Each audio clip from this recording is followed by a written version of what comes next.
Okay, should be good now. I'm starting a little bit later than I expected, but one of the nice things is I've actually completed all of my setup this time. So, technically speaking, there's actually nothing that I need to do to prep. However, having said that, I am going to hop in this character, my bank alt, and get a few things set up. Hello, Oxara Luna. Because today I have 3 different leveling runs planned. Now, the title only hints at 2 of them, and that's because those 2 are the main, features for today. They're the ones that were in the poll, and, BM Hunter and Destro Lock won the poll, so they're what gets to be, on the title, thumbnail, etc. I mean, it's the important runs, right? The entire point of a lot of these streams is, testing all the different leveling specs and seeing what's fast, what isn't, etc. I actually have, kind of tested BM and Destro ahead of the stream, so I know a little bit about it just because I had to get those characters up to 40 to, get set up for this, and I just leveled them as that anyways. Sort of for BM, but also BM Hunter I've played with a lot. So I generally speaking know how... Oh, look! Wow, Riley World TV. I appreciate you tuning into the stream, despite the fact that, you can go now. It's okay. I'm impressed at your dedication, I will say that. Waiting until the very start of my next live stream to come in and say something rude in chat just because you're still salty that you got banned last weekend. I mean, genuinely impressive, but thank you for caring enough, I suppose. But hello, Lucy Linus. You've always played Marksman, so you're interested in seeing this one as you fancy giving it a go? Yeah, I mean, so we played Marksman before, and Marksman's definitely pretty good. It's not like the strongest leveling spec, but it's solid.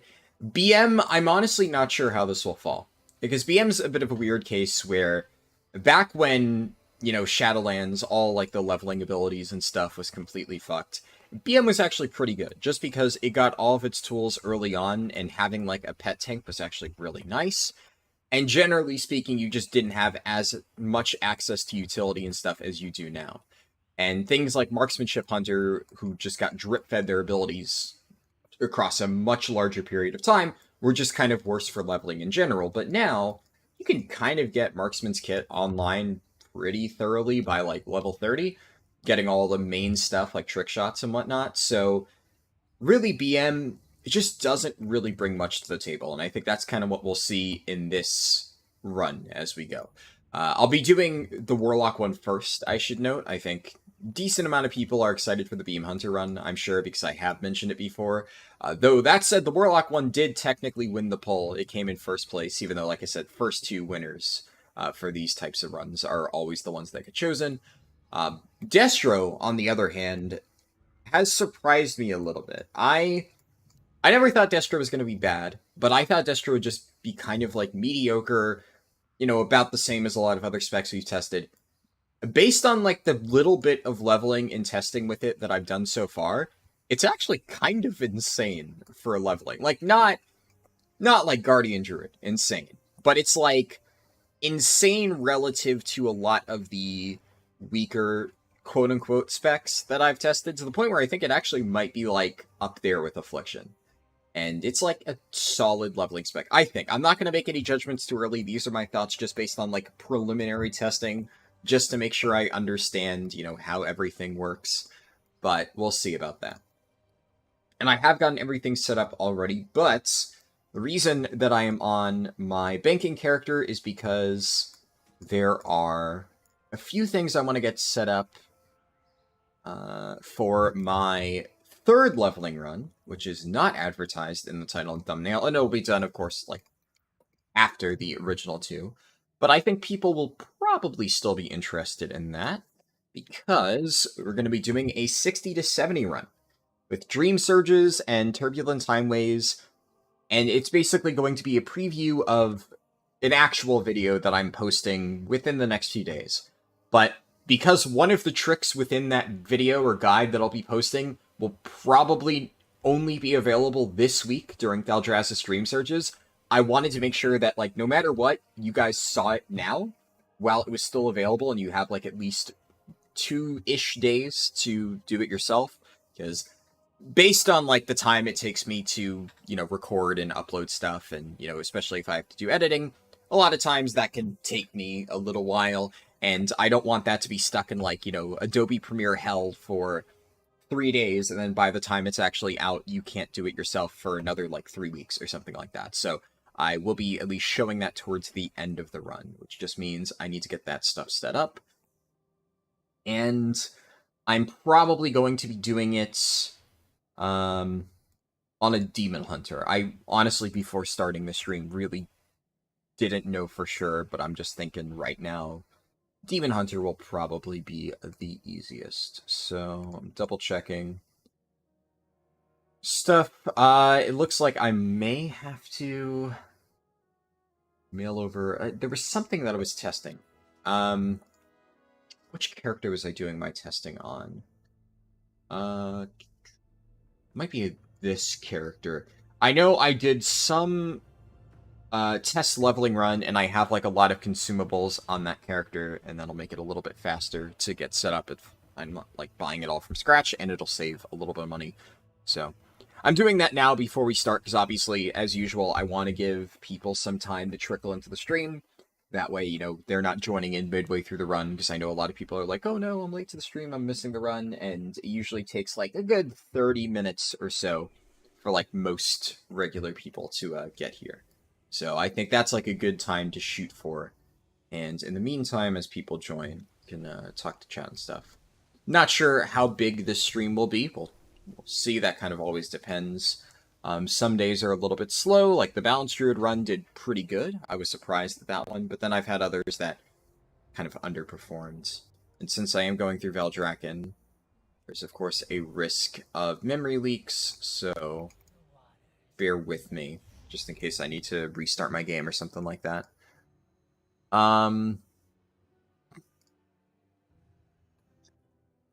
Actually does look like I'm starting to get some little minor frame rate things, so I am just going to quickly restart my client. Just unfortunate I forgot that character was right by Valdrakken. Otherwise, if I had remembered, I would have just immediately taken $1 on Hearth. You hope for a day where they fix Valdrakken? Yeah, I mean, surely it'll happen eventually, right? Like, I don't understand how the main city of the new expansion can still be causing performance issues for myself and many other people. We're almost, what, like 2 patches into the expansion? It's been close to a year that it's been out, and it's still just so poorly optimized and causing performance issues. And I get it doesn't happen for literally everybody, but for people like me, where we do have that problem, it's just been a chronic pain in the ass for this entire expansion. And it just makes me really not want to do 60 to 70 leveling runs, because I kind of need to avoid Valdrakken, because either I stop the timer or I just eat like a 1-minute time loss every time I pass through the city. And let me tell you, that kind of sucks. Of course, this character isn't even the one that has the consumables. Where were those items that I used? I'm stupid. They are on my Blood DK. Duh, because this was the character that I did the time walking only testing run, so of course all of the consumables are going to be here. That makes sense.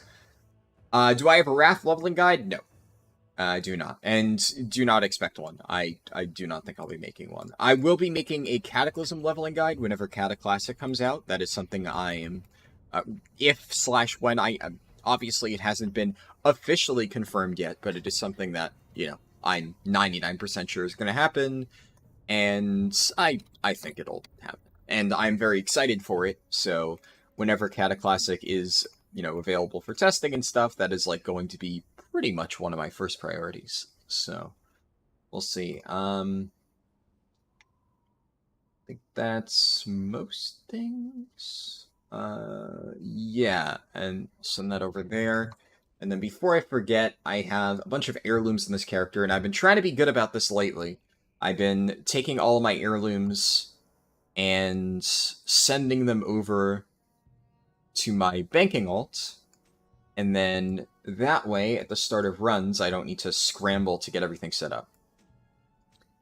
70-80 is still so slow, even with Joyous Journeys. Yeah, it's definitely a process. Well, I don't have any leveling guide for Wrath Classic. I mean, generally speaking, leveling in that expansion is not nearly as complicated, or leveling a Classic in general is really not nearly as complicated as a lot of other, retail WoW. Because it's like, sure, yeah, you can do, like, fancy mob grinding things to save a bit of time, but for the most part, it's like just doing kind of all of the quests in a relatively efficient path is just kind of how you go. There are definitely ways to optimize it, but it's kind of one of those things where, like, the difference between leveling and retail in 4 hours with my route versus, like, 10 hours if you just YOLO it, that's a pretty big time save, right? So I think, like, the retail guide really helps because you have so many different options with Chromie Time, right? That knowing what to pick is very, very important. Like, knowing the route is basically half of the process of leveling efficiently in retail. But in Classic, like, obviously later on, you don't need to do every single zone. Like, in Hardcore Classic, I basically completed every single quest almost in the game around my level as I'm going through, because that's just how you get experience, unless you're mob grinding or spamming dungeons or something like that. So it's really not that hard to figure out, what do I do next? I look around, is there a zone that has quests within my level? Okay, I go there. And obviously in Wrath, there are certain zones that are, like, slightly faster than others, but I remember when I was leveling my Rep Paladin at the start of Wrath Classic during the pre-patch, I literally just Googled, like, efficient Classic zones and found a general list, and I just kind of quested in those zones, and it felt totally fine. Right? And compared to some of the times that I saw other people get, like, yes, obviously the people doing, like, the full optimization kind of like I do and stuff, they were able to get pretty impressive times. But the difference between me leveling my Paladin alt in, like, a few days versus them leveling it in, like, one less day, and I don't really know what the exact /playtime comparisons were, really, it didn't feel all that much faster. Like, sure, I maybe could have saved 5 or 6 hours if I had followed, like, a super efficient speedrun leveling guide, but 5 or 6 hours when leveling already takes you literally a week, it doesn't feel nearly as impactful compared to leveling a character in 4 hours up to max compared to 10 hours up to max. So definitely, if I could make a Wrath leveling guide, I would, but it's just one of those things where that isn't necessarily my priority. Not to mention, the main reason I haven't done it is just because the amount of research and practice I would need to do to get that set up is just way too much. Right? Just because I know a lot of the zones, and I know, generally speaking, what's efficient because I've played the game for a while, does not mean I've done, like, a ton of speedruns in that context, compared to something like Retail WoW, where the moment Chromie Time was added, I kind of already knew what was fast, generally, just because I had done a ton of WoD speedruns in the past, during WoD, when I was holding up my characters. I had done a lot of those old zones too, many, many times, so I generally knew what the good route would look like. That said, I still did a shit ton of practice runs before my first ever actual speedrun, and then my first ever actual version of the guide. But my point is, like, I kind of already knew a lot going in. Wrath, there would be a much larger onboarding process for kind of figuring it all out. Yeah, we don't encourage paid leveling guides here, sorry, but there are paid leveling guides. I do not recommend you use them, and not like silencing you or anything, but it is just one of those things where don't like it being mentioned, because I do not support or condone usage of those add-ons. If you want to use it on your own, go for it. Just, I understand that not everybody's super familiar with that. Who pays for that, though? I mean, fair, I guess, if you want to pirate it, but, like, I'm not going to encourage that either, really. I know that that's what a lot of people do. I guess it's better than, being forced to pay whatever the exorbitant prices a lot of those charge. Like, definitely it is that is a more appealing alternative, but I don't think you fucking need it. I've leveled a few characters now without any of those, and I really don't see the big deal. Especially, like, I guess, yeah, like I said, if you can get it for free, sure, but, generally speaking, the price they charge, yeah, the price is fucking insane, which is, again, why I do not want to even encourage them just by mentioning their names, right? Because for people maybe who don't know where to find it pirated, I don't even want them to consider spending however much ridiculous money that is on something that's really not going to help them that much. Good luck with the speedrun, Mr. Waterfall. Thank you, Florian. I appreciate it. I like the reference there. The biggest value is turn your brain off, just follow the arrow. Yeah, but there are free add-ons that do that. Like Guideline has a lot of free options. I used Guideline. Stuff like that is totally fine. You know, if it's completely free, sure. And by that I mean if the actual value to everyone is completely free and not just people who manage to pirate it, then yes. I missed a few messages, I think. Yeah, Joe Steele said, your main is a BM Hunter, loads of fun. You're also running an MM Hunter right now to 2000 IO, very fun as well. Nice, yeah. I haven't really played Hunter at max level in quite a while, except for Survival. I did play Survival a decent amount. And that was pretty fun, so yeah. But I've not played the ranged Hunters quite as much. Let's move on. Yeah, agreed. Imagine paying for leveling guides? Exactly, yeah. Don't know if this was a bug or something, but yes, so Jack Ches, that quest line that you refer to, that is exactly what the third speedrun in this video will be showcasing. Honestly, I'm not sure if it's a bug either. It's definitely the way it currently works, right? So it's not some weird glitch, right? The quests are coded to give that much experience. It definitely is a lot. Now, the thing about those quests, and this is something I don't think a lot of people have fully realized in terms of how it works, they were not original Dragonflight quests, which is one of the other reasons why we're only just kind of finding out about this now. Like, I remember hearing somebody mention it a little while ago, but it was like one person, and I remember I confused it with a different quest. So somebody was like, hey, have you checked out XYZ questline? And they said it starts with Misty Veil. And I'm like, oh yeah, I've tested Misty Veil. It's not fast. You know, I've already done that.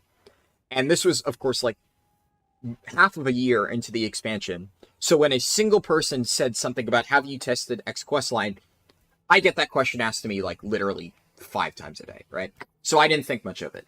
Then a few other people started mentioning, oh, well, it's actually really good. And once enough people said, hey, this questline's really good, and a few people brought it up recently, that's when I realized, wait, a lot of people are mentioning this questline that happens after Misty Veil, not just that quest. Okay, I'm not familiar with that. Let me look into that. And it turns out that randomly, I don't really know why, but in patch 10.1, Blizzard just added this like brand new questline to Thaldraszus that happens after a bunch of prereqs, and it's like not part of the campaign. So that means it's not like part of the endgame stuff, and it's a leveling questline. And for the record, because this is something I've seen a lot of people get wrong, you can do it at level 60. It has no level requirement. A lot of people keep parroting the idea that it requires level 68, and that's just because on Wowhead it says requires level 68, because all of the base level for Thaldraszus quests is 68, but then of course with adventure mode everything scales, right? So just to clear that up, it is just a regular questline within the leveling process. And that is the reason kind of why it has kind of gone under the radar, so to speak, and really people haven't been aware of it. But yes, it is ridiculously good, and that is what I'm going to be showcasing later on in the stream after we do the Destro Lock and BM Hunter runs. I'll be doing a 60 to 70 run showcasing that questline and how insane it is. That being said, as I'm sure you probably are aware, and I think you even said that, right, with your post, it does not seem right, you know? It definitely feels like something is a bit off with the value. So my suspicion is that Blizzard intended for it to be like a max level quest, and I'm thinking that something with like the back end thing, because they never intended for it to be available to lower level players, because it is weird, right? Randomly adding a questing quest line, not like an endgame quest line, in a content patch that isn't tied to the campaign. They haven't really done that before. So I feel like it was meant for level 70s only, and because of that, some of the experience values are a little bit skewed, because it's meant to be a level 70 quest, and then somewhere along the way, they just forgot to make it that. I think that is what's happening.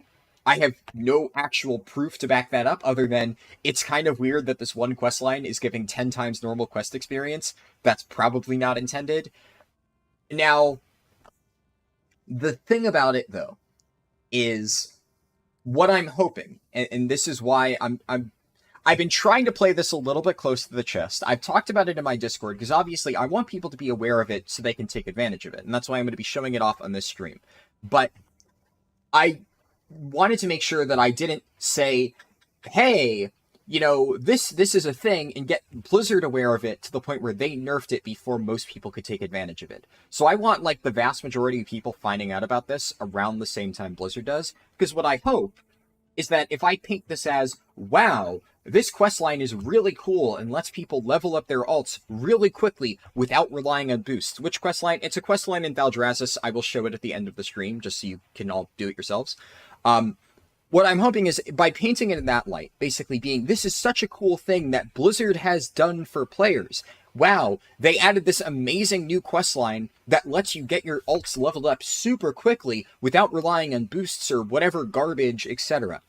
Then it suddenly paints this narrative of Blizzard is doing something good, and if they nerf it, then they're basically saying, we don't want you leveling through quests, which, in my opinion, should be the intended way to level. We want you to be leveling through boosts, right? Because they've done nothing to nerf the efficiency of Brackenhide boosting. So if the moment a questing bug, quote-unquote, works out in players' favor, if Blizzard nerfs that and doesn't tweak boost experience at all, and keeps that still as broken as it is for people doing Brackenhide sales, then Blizzard kind of paints themselves into a corner, because now they're basically saying, we care more about, you know, nerfing the experience people get from, like, open world things compared to, you know, making sure that other options, like, aren't as powerful. I don't know if I worded that correctly. Basically, I'm trying to make sure that Blizzard doesn't really have the ability to nerf this quest without fucking themselves in the ass. So I've been, like I said, playing this a little bit close to the chest because I'm hoping that's the outcome, that Blizzard ends up saying, yeah, fuck it, whatever, we'll let this ride. And that way people can actually benefit from it. We'll see if that's how it goes. I don't know. But I think there is a bigger chance of that happening if Blizzard feels some semblance of guilt nerfing it, because they will feel like they're taking something away from the players. Whereas right now, it's relatively unknown, if they say, fix the experience values of a questline in Valdrassus, most people read those patch notes and not bat an eye because they won't even really know what Blizzard changed. So we'll see. But that is kind of my goal with the whole thing. Also, for heirlooms, so let me just double check this, because if I am going with Demon Hunter for this, I have weapons. I only need one ring, actually, so I can, because it is a level 60 to 70 run, I don't need to get that stuff set up. Do I need shoulders? Yes, I do. And it is on a character with rested experience, so that means I do need all the other fancy stuff. The only other thing that I need, I have pants. Actually, let me double check this. I have, for level 60 to 70 stuff, weapons, rings, pants, cloak. And then because I normally don't use an heirloom chest, because generally speaking, I advise against it, because I usually tell people, like, you know, if you don't have any rested experience, you don't need the 6-piece, so just get, like, a crafted chest. But in this case, because I will have the 6-piece... Actually, let's just go waking stats. Fuck it, accelerated agility.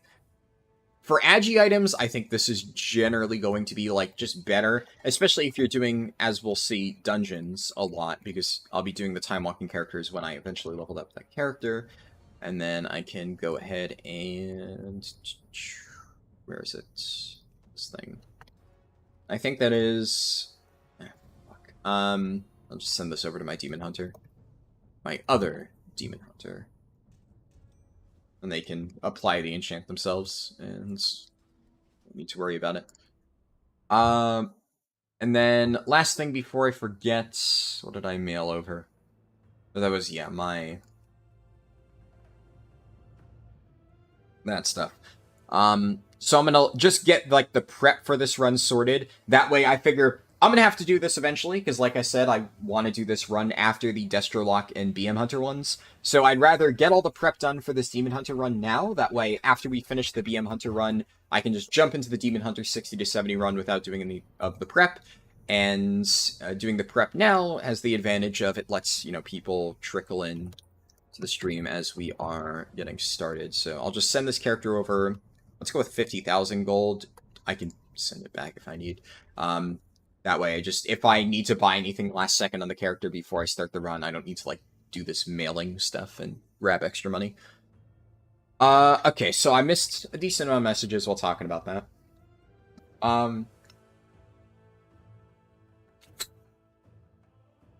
XZ said, your retail guides are great. You got your Demon Hunter to 70 in 7 hours without Draft or Dark Moon. Oh, that's actually quite good, yeah. Especially without the experience bonuses. That is a pretty solid time. Okay, let's grab all this fancy stuff. I'll probably need to get a few more things. What else do I really need at this point? I guess I'll probably use these gems. This Crit Haste neck, this is what I'll be using, so I can just send that over. These are Crit Haste gloves with speed that I have left over from some older run. And I think I can probably reuse some of this stuff. Let's see, Isle Trapper's belts. Yeah, it's probably good.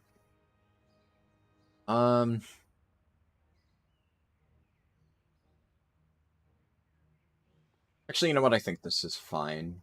And then I'll just send over this one random Darkmoon quest item because I have it. I'll send over 10 Darkmoon ride tickets because why not? And then all of my other stuff. So this is to my Demon Hunter. The other one. Send over all of these things. And then this stuff because I'll need it for the run. And I don't need to send it in any particular order. Like, if you've seen my speedruns before, you know I generally have to send things in a very particular order so it arrives in my bags at the right time. But because this run is starting at 60, I can do prep on the character beforehand. I don't need to worry about, just entering world and then immediately getting stuff set up. So I'm just getting that over to the right character that way. Later on, I can finish the prep in, 10 minutes or so. Okay, so let me catch up on chat a little bit, and then we can start the Warlock run shortly. So we're almost at 30 minutes, and a decent amount of people have gotten here. So, let's see. Did that epic transmog ever sell from the Highlands? I assume you mean the, what epic transmog was the Humbert's Helm that I got, that was Hillsbrad. So about that, the run in question, where I got the Humbert's Helm, was actually on my alt account, and what kind of ended up happening, right, is I created that alt account, and I made the, fresh World of Warcraft account leveling, and even in that video, I said it was planned to be a series, and the entire idea was, at that time, new players on their very first character could not level through Chromie time. They had to level through just either BFA or whatever they can scrounge up.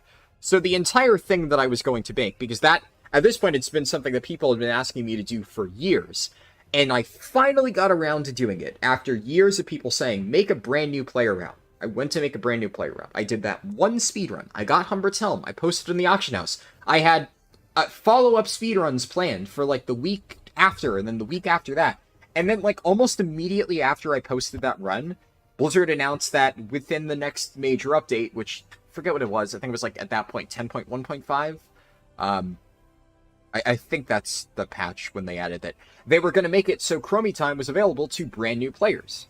And now, the entire premise of that run that I did, in the first place, of creating a new character leveling route, well, now it was kind of pointless. So, all of those follow-up videos I planned got scrapped, right? Because if new players can access Chromie time, they can use my regular route, and then the entire idea of creating a brand new route just for them is just, it doesn't make sense.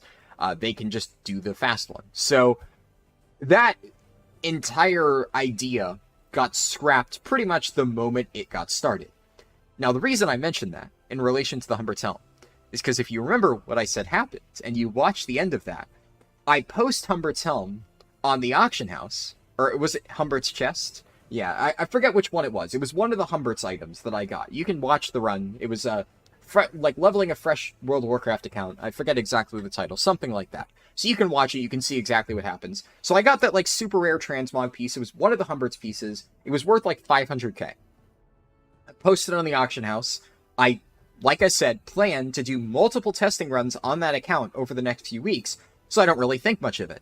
And then I find out I don't need to do the runs. Okay, well, that entire plan is scrapped, whatever. So I, don't log into that account anymore. 2 months go by. And then I'm leveling an alt character for some random leveling video that I'm doing. And I'm leveling through Hillsbrad. And I was also at the same time doing research on what removed items what items are removed in Cataclysm, right? Because one of the things that I'm interested in doing for Wrath Classic is stockpiling a bunch of removed Cataclysm items, so when/if Cataclysm eventually rolls around, I am able to flip those items for transmog sales and make a decent amount of gold off that. Also, I just would like to have all that stuff collected, because I'm assuming they're not going to go through and change all of that in Cataclysm. I'd imagine we're just going to keep the world gets changed and drop rates get fucked, because we have Classic anyways, and in retail they've already fixed it. So I'm going through the list of items, and I see the Humbert's items. And I'm like, oh yeah, we got one of those on retail. That's pretty cool. Yeah. Whatever happened to that? Huh. Yeah, I posted it in the auction house, but did it ever sell? I don't think so. Which character is it on? Oh, I think it was on my alt. Oh. Oh no. I haven't logged into that account in 2 months. So, of course, I quickly log out of my main account, I log into my alt account, I log into my character, and it's gone. Because what happens when you don't access mail for over a month is it just goes into the unrescuable void that is Blizzard customer support. And of course, I check the character's item restoration, mail restoration, whatever, it's not there, and at that point, I can either choose to submit 50 million Blizzard customer support tickets until they eventually say, fuck you, if you keep trying to ask for us to actually do our jobs, we will destroy your account. Or I could just say, well, that's 500,000 gold down the drain, because I forgot to take the item out of the mail after the auction failed. So, maybe the auction actually sold. I don't even know. Either way, whatever happened to that item, it's gone. It's completely gone. And at the time when I told the story, because at first I mentioned this in my Discord, when this all happened, I explained how it went, and then I think in a stream a little bit after I told the follow-up to that. But a lot of people gave me suggestions on oh, try this, try that. It's not going to work, right? Now, the automated things did not catch it. I checked all of the main automated item recovery things, and it's not there. And the reality is it maybe potentially possible for Blizzard to restore items past that? Yes. Good fucking luck getting the current customer support staff at Blizzard to do anything. I just genuinely don't even know what you could submit a ticket for these days to get an actual response. Blizzard's customer support right now is just so unbelievably dogshit. I do not know a single person that has genuinely gotten a good response from them in the last, I don't even know how many years. You submit a ticket, you have to go through, no matter what your problem is, right? And this is why I always say, unironically, submit your problem as a payment issue, because submitting it as a payment issue is genuinely one of the only ways to even maybe get a response. I'm not even fucking joking, right? If you submit it as anything else, you will get 50 million automated responses until it finally gets looked at by an actual person, unless it is something where they can literally press a button and solve the problem, which, generally speaking, if they can do that, it probably would have been fixed already, or you would have figured it out. So usually, if you're going there with even a remotely complicated subject, they will just send you either a link to Wowhead and say, have you tried this? Or give a generic basic explanation on how to use in-game features to solve a problem that cannot be solved by in-game features and requires customer support, and then send you on your day. Then you have to sort through a ton of other ridiculous bullshit, and when you finally get fed up and keep sending in tickets because they have not solved your problem or even tried to address your problem whatsoever, you start getting these warnings that say repeatedly harassing customer support staff will result in your account receiving action or whatever.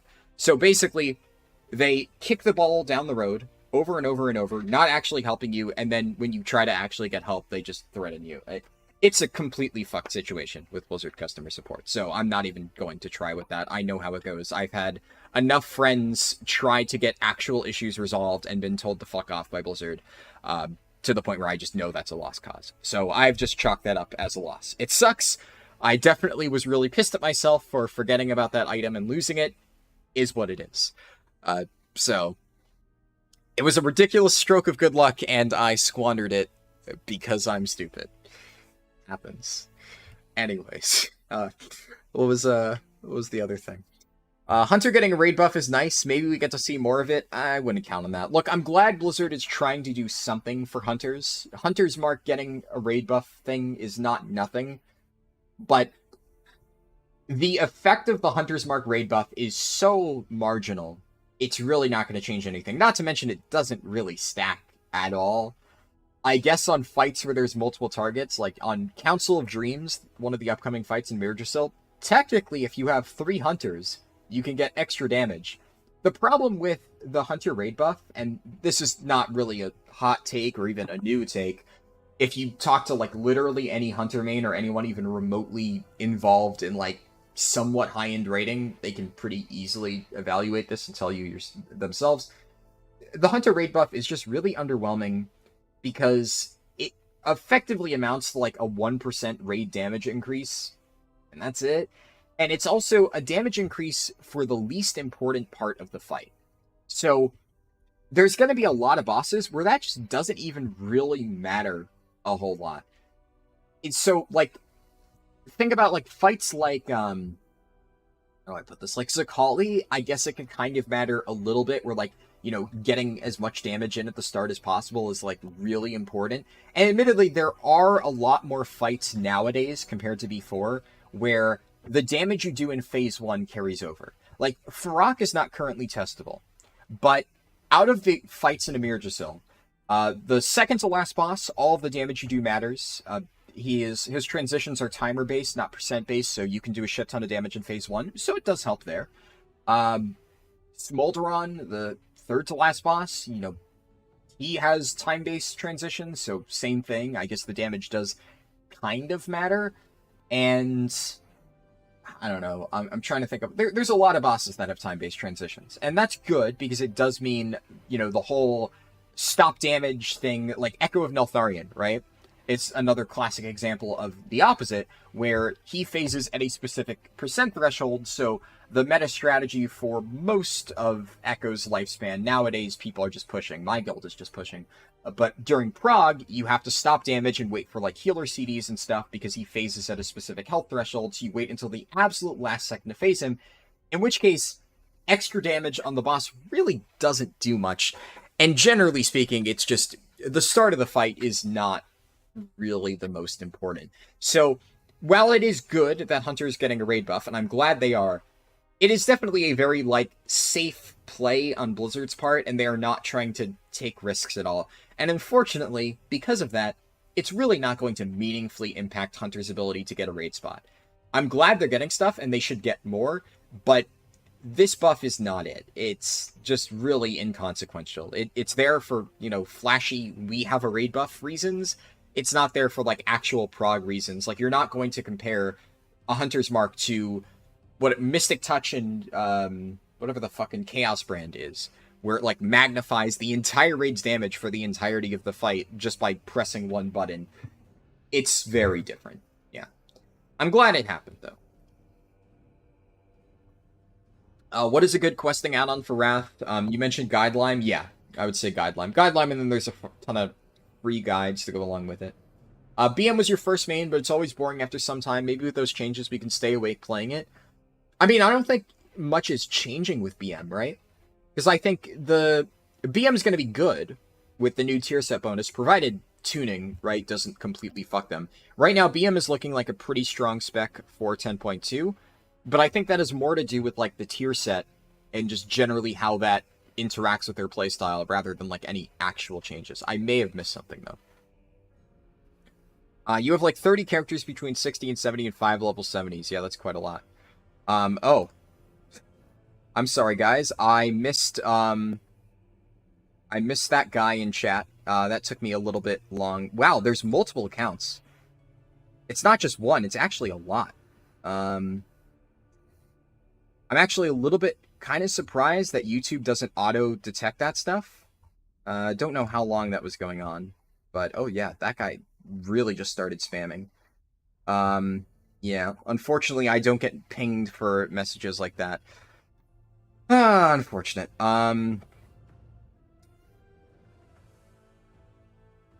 Weird. That is so weird. Why? I don't get what's wrong with people. For people in the future confused as to as to why I'm reacting to this, somebody decided they were going to. Oh, he's doing it again. Yeah, this is a little bit unfortunate. It's the classic, you know, I can't think of anything else to do with my life, so I'm going to make multiple alt accounts and just spam the N-word in a streamer's chat over and over. Make chat for those, only those subscribe. It doesn't work like that, right? That's a little bit unfortunate. That's going to make it, unfortunately, a little bit hard to read chat right now. I'll do my best, but yeah, keep in mind that it's just going to take me a little bit because I'll have to, you know, watch this, right? And it also does block up a shit ton of space in my chat. Oh my god. Yeah, it's definitely, it's something. I'll tell you that. It is absolutely something special. There we go. Yeah, okay. Great. Hold on. This is fun.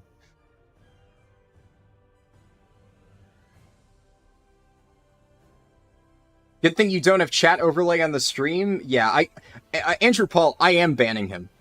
Just to give you an idea, these are all different accounts that are doing this, to be clear. Oof. Maybe mod somebody just for now. Hold on. I'll just message somebody, actually. Yeah. Wow. Yeah, there's a lot of accounts here. Just bear with me for a second, guys. This is, unfortunately, you know, somebody wants attention. And, there should be a chat auto-ban thing on YouTube. Apparently there is not. Apparently that is something that I'll probably need to get a bot set up for. This is one of those, like, you know... It's easy to say, you know, I'm not going to, like, get a bot set up until somebody decides to do this. How do they all have the same name? I mean, you could make your display name the same for anything. It's not that hard, right? Yeah.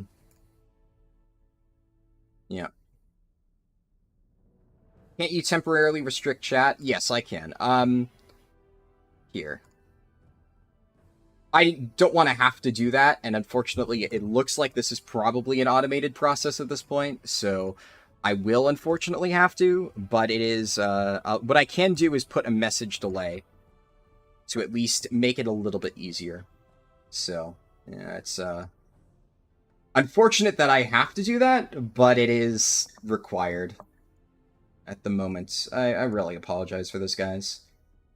Yeah, I did do it. It, of course, takes me a second.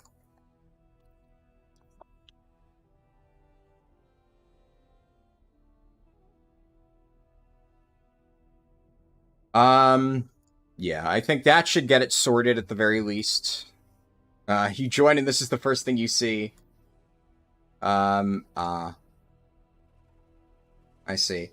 Well, I will say, for the people joining, thanks to whatever the name is of that guy, I appreciate it, because you are giving me ad revenue, so, that is actually helpful. Yeah, I get it. People are immature. I don't know where this was posted. Probably some dude asked his friends to spam the N-word, which, like, I mean, hey, if they're doing this on their actual accounts, YouTube will pick up on that, and they will, you know, get their accounts banned, but whatever.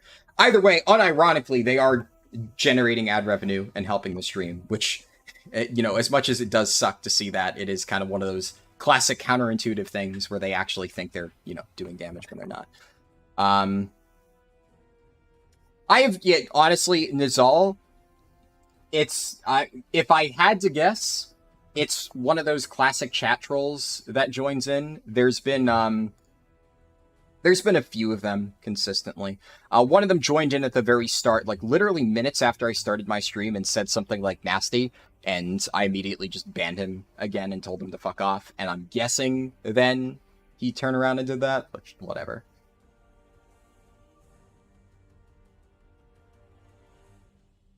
Playing whack-a-mole with a bunch of 9-year-olds isn't what you expected to see today. Yeah, that also wasn't what I planned today.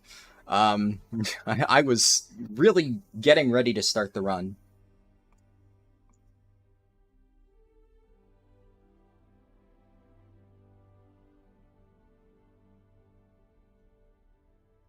Soon at 25k subs, nice, yeah.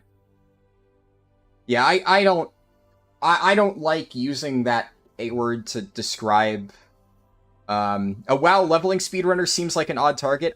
People are weird, dude. It doesn't fucking matter what you do. It doesn't fucking matter what you say. You're going to piss off somebody if you are even remotely some sort of public figure. It literally does not fucking matter at all. Somebody will take offense to something you say, and they will get mad. That is just life, right? You will always piss off people no matter what you do.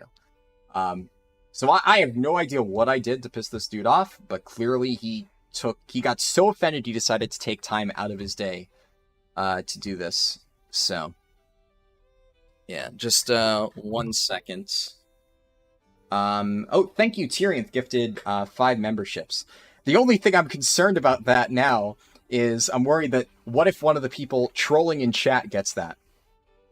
Does not look like they did, though. Oh, actually, I recognize a lot of those names. Interesting. Mateus Nunes got a membership. Naomi got a membership. Owner got a membership. Narsh and Helmet Not Found. Thank you, Tyrion, for those 5 gift memberships. I greatly appreciate that. Let me just try something real quick. I'm just trying to message somebody real fast. We'll see. Let's see. It looks like I think the initial rush. So initially I wasn't sure if it was bot accounts or not. It looks like it's not. It looks like it was one of those classic, raids and stuff like that, where somebody decided they were just going to post the stream link and like some. I'm guessing it was like, probably like 4chan or a private Discord or one of those. Back in Shadowlands, actually, my Discord got raided by 4chan. Both Discord and stream, right? But that was especially annoying because I was having to... in fact, actually, while I am on that subject, let me just change something real quick with stuff. So let me go ahead and go to... server settings. Where are roles? Members. Okay, there we go. Roles, and then need to find. Crap. How do you change? Oh yeah, default permissions. Let's see. Send messages. Okay, so temporarily, just because I've had this issue in the past. The last time that my stream got rated like this, which thankfully hasn't happened in quite a while. The last time, like I said, was in Shadowlands. It was in both my Discord and my stream. And I don't want to have to, fight a battle on 2 fronts. It does look like, people have at least stopped spamming now. That said, what I've done is, just to make sure, I've temporarily disabled messages from people who don't already have a rank in my Discord. So, if you join my Discord in the middle of the stream and you're unable to send any messages, I will fix that later on. I just don't want to have to deal with any potential thing like that. So that is just like kind of a safety measure that I have in place where I can just quickly disable that. And that way anyone who's already has a rank can still talk. After the stream, when I get around to it, I will fix that, right? And definitely, Neo, I will talk about the Vengeance rework. I'll get there. Mike said, would you mind telling us which questline in Valdrakken you're currently leveling up and would love to knock it out? It's a little bit complicated because it's not, easily accessible. You first need to do the campaign that sends you out to, that little tower and you have to like fight the big dragon. There's the quest with the bolt thrower and then the dragon, and then it sends you back to Valdrakken. Then there is like a quest that starts in the bottom floor of the main tower in Valdrakken, where it's like a murder investigation, and you have to take care of that and do an entire quest line in this area called Misty Vale. Once you have completed the Misty Vale quest line, at the top of the tower, I think it is from Alexstrasza, there is a quest called Rebels without cause? I forget exactly. Rebels Without Cause, I want to say. You pick that up, and that's the quest line. The one that gives, like, ridiculous experience. There are a few prereqs. Okay. One moment. Just give me, like 1 minute to go check something real quick, and then I will continue responding to chat. I will have to scroll up pretty far. But just, yeah, 1 second, guys.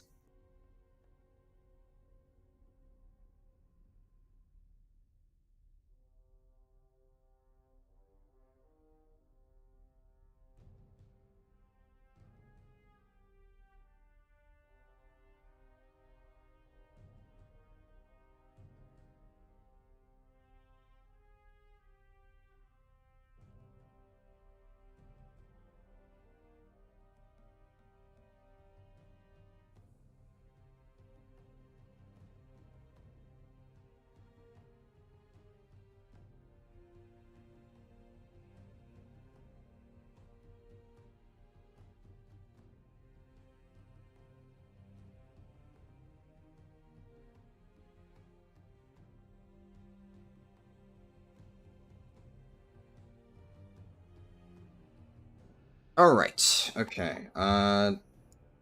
Just had to check something real quick. But should be fine. Okay, yeah. So that kind of yeah. That distracted me a little bit, so definitely helped, right? I will, you know, I don't love that happens. And unfortunately, what this does mean, if anything, the only real impact for this, which, you know, long term is probably a good thing, is that I will need to probably set up like a chat bot or something to auto detect this stuff, right? So I will probably look into doing that before next weekend streams, which, you know, I like I said, probably should have gotten that set up a while ago, but it's just one of those things where in the grand scheme of things, when I have to allocate time, it doesn't seem like a very high priority until you have like 10 people spamming the N-word in your chat, and then it suddenly starts to seem a lot more important. Oh well, shit happens.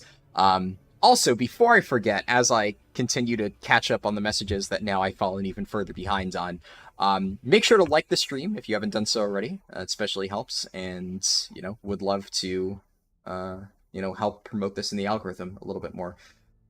So yeah, let me see. I'm glad that it looks like I caught the spamming somewhat early. Could have been a lot worse. Based on like what I'm reading, I was only like 2 minutes late on that. Anyways, let's see, where was I?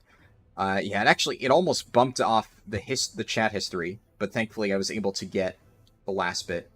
Infinix said, sorry for not being able to catch the latest streams. No problem at all, man. You never need to apologize for that.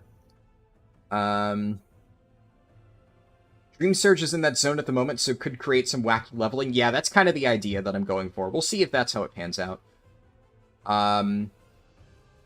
You started as an alcoholic. Almost said alcoholic. That would have been started as an alcoholic because of your routes, but I reached level 60. Forget the existence of those characters because you want the same speed from 60 to 70. Yeah, I feel that. And I just saw Tyrion's first messages of, how is the best streamer on YouTube doing today? Thank you, I appreciate that. And then you finally have a level 70 character for every spec in the game. Damn, that's very good. Mateus said, you lost the bag of TBC T-Mogs to a bunch of weapons because you did the same thing. One of the worst feelings. Yeah. I lost an item back in WoD to the same thing. It was the Blackrock Bulwark. One of like the world drop transmogs. And I remember being so pissed about that when I forgot about it on like an alt. And then I was like, I'm never going to do that again. And admittedly, this time it was on an alt account. So like my usual checks to make sure there's no outstanding auctions, I just forgot to check my alt account. Oh well. Troy said, if it makes you feel better, you used to sell a lot of transmogs and had a stockpile of around 2k items, and you lost all of them because you got too lazy. You lost around 7 million of potential golds. Damn. That's a lot. Well, I'm glad I'm not alone. I don't know if I would say it makes me feel better, because that definitely still sucks to hear that you lost all of that, but it's definitely nice to feel like I'm not the only person, and there's other people who can, I guess, commiserate with me on losing that item. It happens. Customer support makes everything for you to not talk to a person. They hide the option with their heart. Yeah. Neo asked about Vengeance DH. We'll definitely get to that. Yeah, I'm sorry, guys, that it took me so long to get around to the message. Yeah, fuck. And it's by far the worst raid buff, but honestly, I wish for most raid buffs they were conditional. You would take a nerf to Chaos Brand for them to bring around 1% buff. Yeah, I mean, it would require a major rework. I should also note, by the way, if that spamming stuff, like, if it ever happens again in the future, or hell, if it even happens within the stream, adding me in the chat, for whatever reason, YouTube doesn't really notify you. So the easiest way to get my attention is if you all just spam at me in my Discord server, that will get my attention. I'll immediately be like, okay, something's up. And then I will probably check. I know somebody did try to message me. I don't know who that was. Messaged me on like Discord DMs. And the problem is, if I don't already have you like added on Discord, it only shows up as a message request, which means I don't actually get pinged about it. So I only saw that after I looked in Discord just to double check something. And then I saw that somebody messaged me. So whoever that was, thank you at least for trying. Just unfortunate that Discord doesn't ping for that. But if you send me a good old @Harldan in my actual Discord, I don't know if you actually, can you do that? You might actually not be able to, come to think of it. Either way, I don't know. Try, I guess. Can't hurt. I'm pretty sure people can at me. Yeah, because people definitely at me all the time for like random questions about Discord. That should work. That will get my attention pretty easily. So let me scroll up a little bit more. Let's see. What did I miss?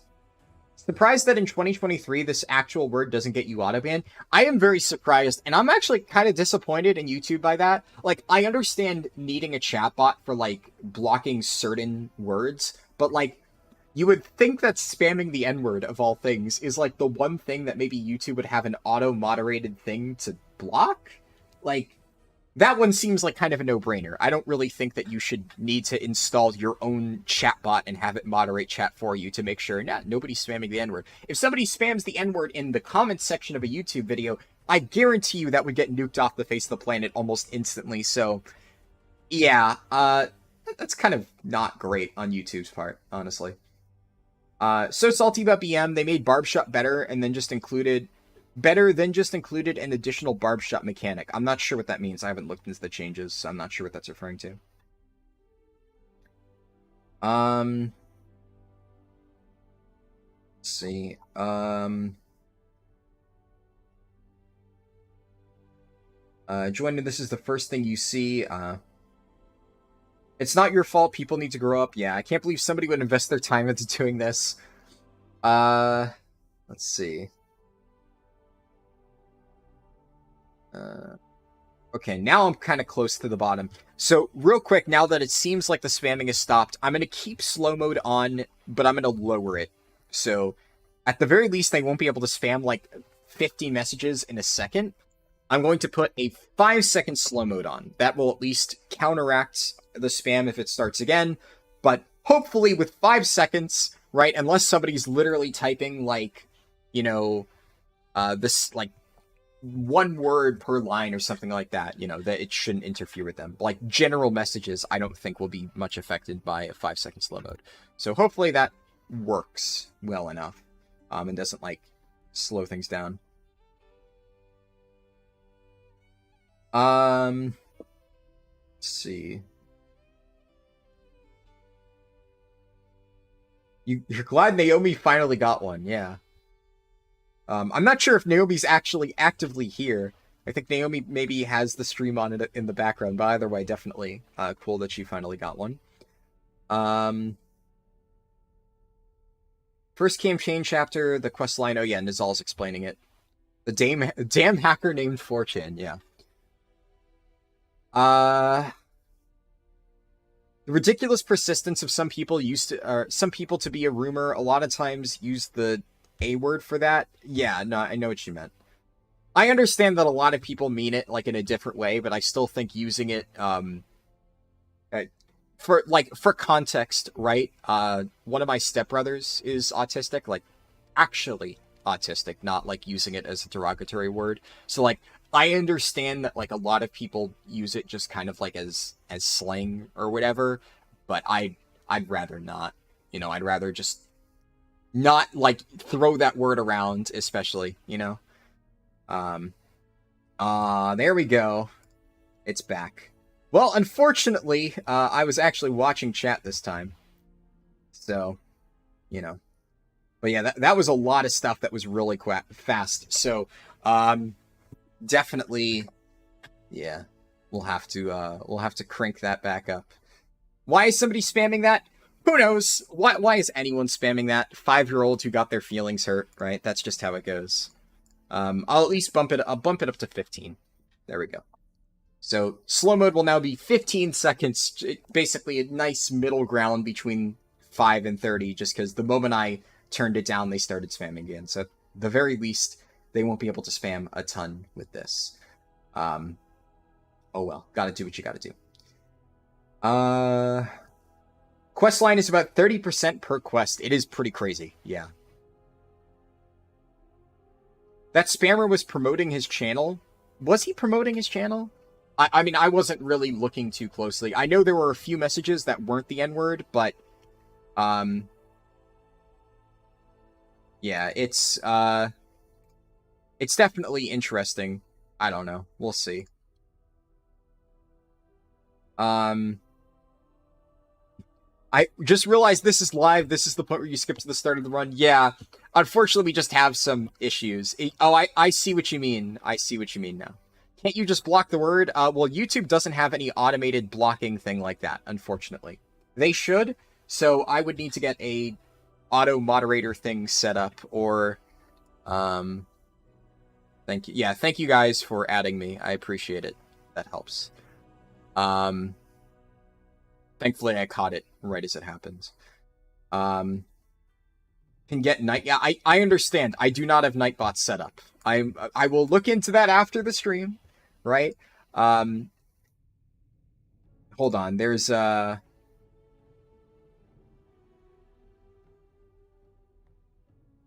Do something about... Look, okay, just... Yeah,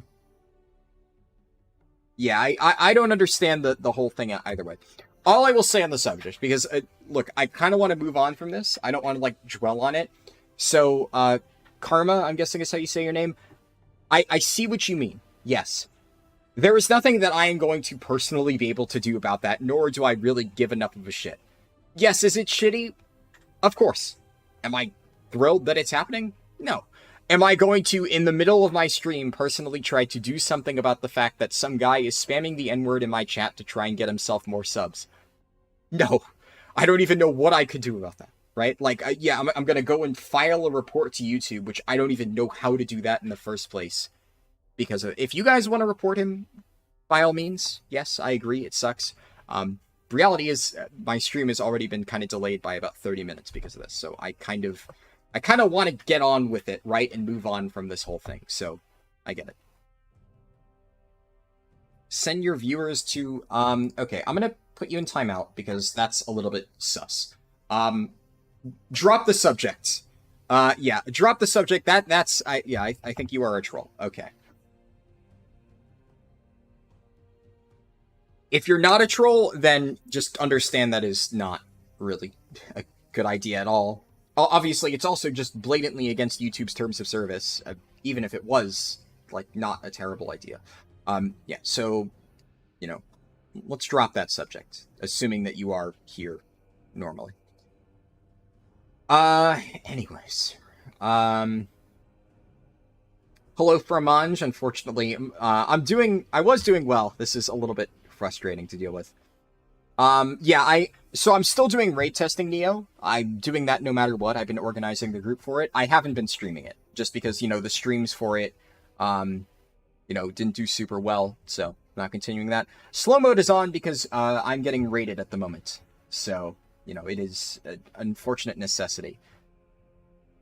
Yeah, okay. You can also go in timeout. I'm just, yeah. If you can't understand why a 15-second slow mode is on, then, please calm the hell down. Off to a great start today. Let me just read the last few messages and then we can actually start the run. Yeah, and word spam taking you back to those Call of Duty Modern Warfare pre-game lobbies. Oh yeah. My friends got me to play Counter-Strike a few days ago, and I played one game of random deathmatch, and immediately somebody just started screaming the N-word over their mic or whatever, and it immediately, like I said, it was like, obviously just kind of one of those, like, seriously moments, but I will admit it gave me a bit of nostalgia to, like, old Call of Duty lobbies. It's interesting that practice still persists to this day. Even if it is bad. Let's see. They're saying. You sent me a friend request that did the job? Oh, I see. One moment.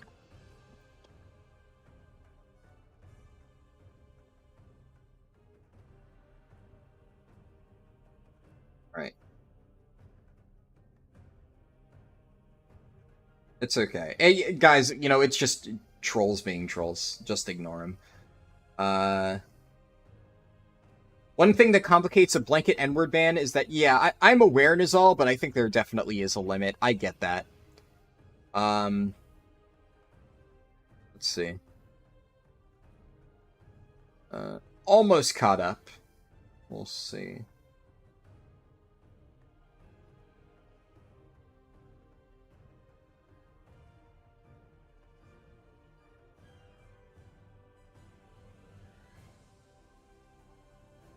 What on earth did you just jump into? Fuck if I know, man.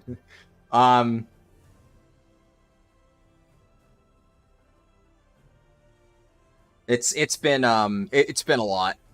We'll get the run started very shortly. I'm almost caught up on chat. The thing with spammers is they sometimes pretend to be from someone else's community to get them in trouble, so there's no way to really know if it's actually them or not. Yeah, exactly. I just don't even want to mess with that. Yeah. You feel so bad? It's okay, Tyrion. It happens. Not much I can do about it.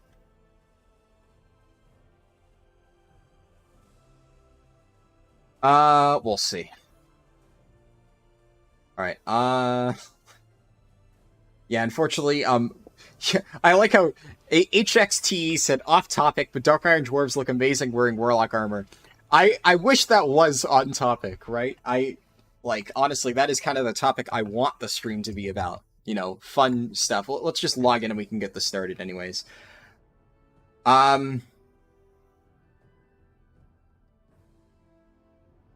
Yeah, Raider Esports, just in case you are just trying to type something, just be aware that, there have been a lot of spammers. I don't know what exactly it is you were trying to say, but I'm just going to time you out for now just to be safe, because I do not know. If you are here for innocent purposes, then you can just freely talk after the fact. But I'm just letting you know that in advance. Okay, where are my consumables? So I have this flask here. I can use Bear Tartar now. What else do I have at this level? I have access to Augment Runes, and I have all my Darkmoon buffs and stuff sorted.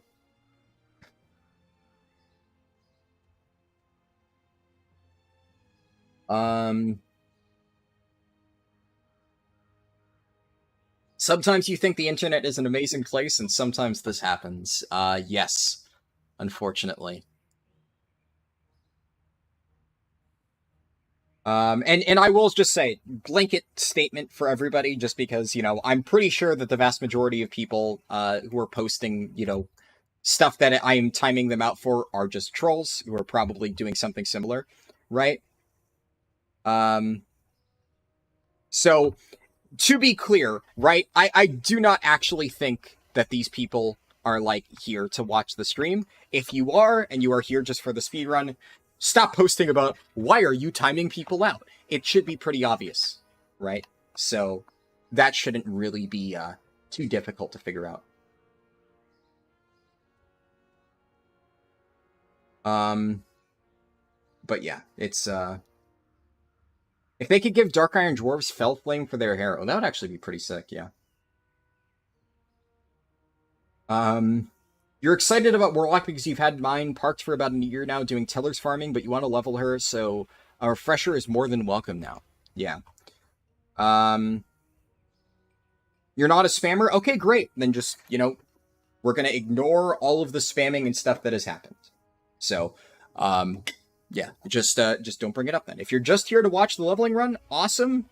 Just stop hyperfixating on the fact that somebody was spamming the N-word. There's no reason to hyperfixate on that, right? Thank you. I appreciate that, right? Makes my life easier. So, thank you for understanding. Alright, looks like we've gotten, everything set up. Those trolls have way too much time on their hands? Yeah.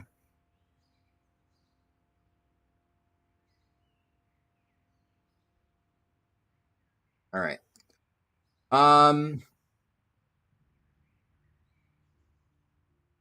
Let's see. Yeah, I'm not even risking that. It was pretty obvious troll, but we're just gonna cut that off. On the off chance it is a complete and total misunderstanding, you're welcome to message me directly on Discord and clear things up. But if you feel the need to do that, right, when, you know, I'm already having to deal with this crap, honestly, I don't really respect, you know, what you're doing right now anyway, because it's just making things more frustrating for me. So hopefully you can understand why I'm just not tolerating any of that right now, and we're just going to continue with the leveling run, which is what I wanted to do in the first place. So, like I said, if it is really just a complete misunderstanding, you can message me in Discord after and get yourself unbanned from chat.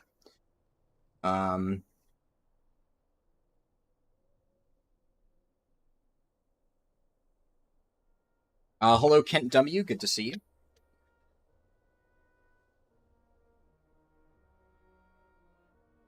You love playing this game and hearing the stream. This one's going to be hard on YouTube for a 40-minute time frame.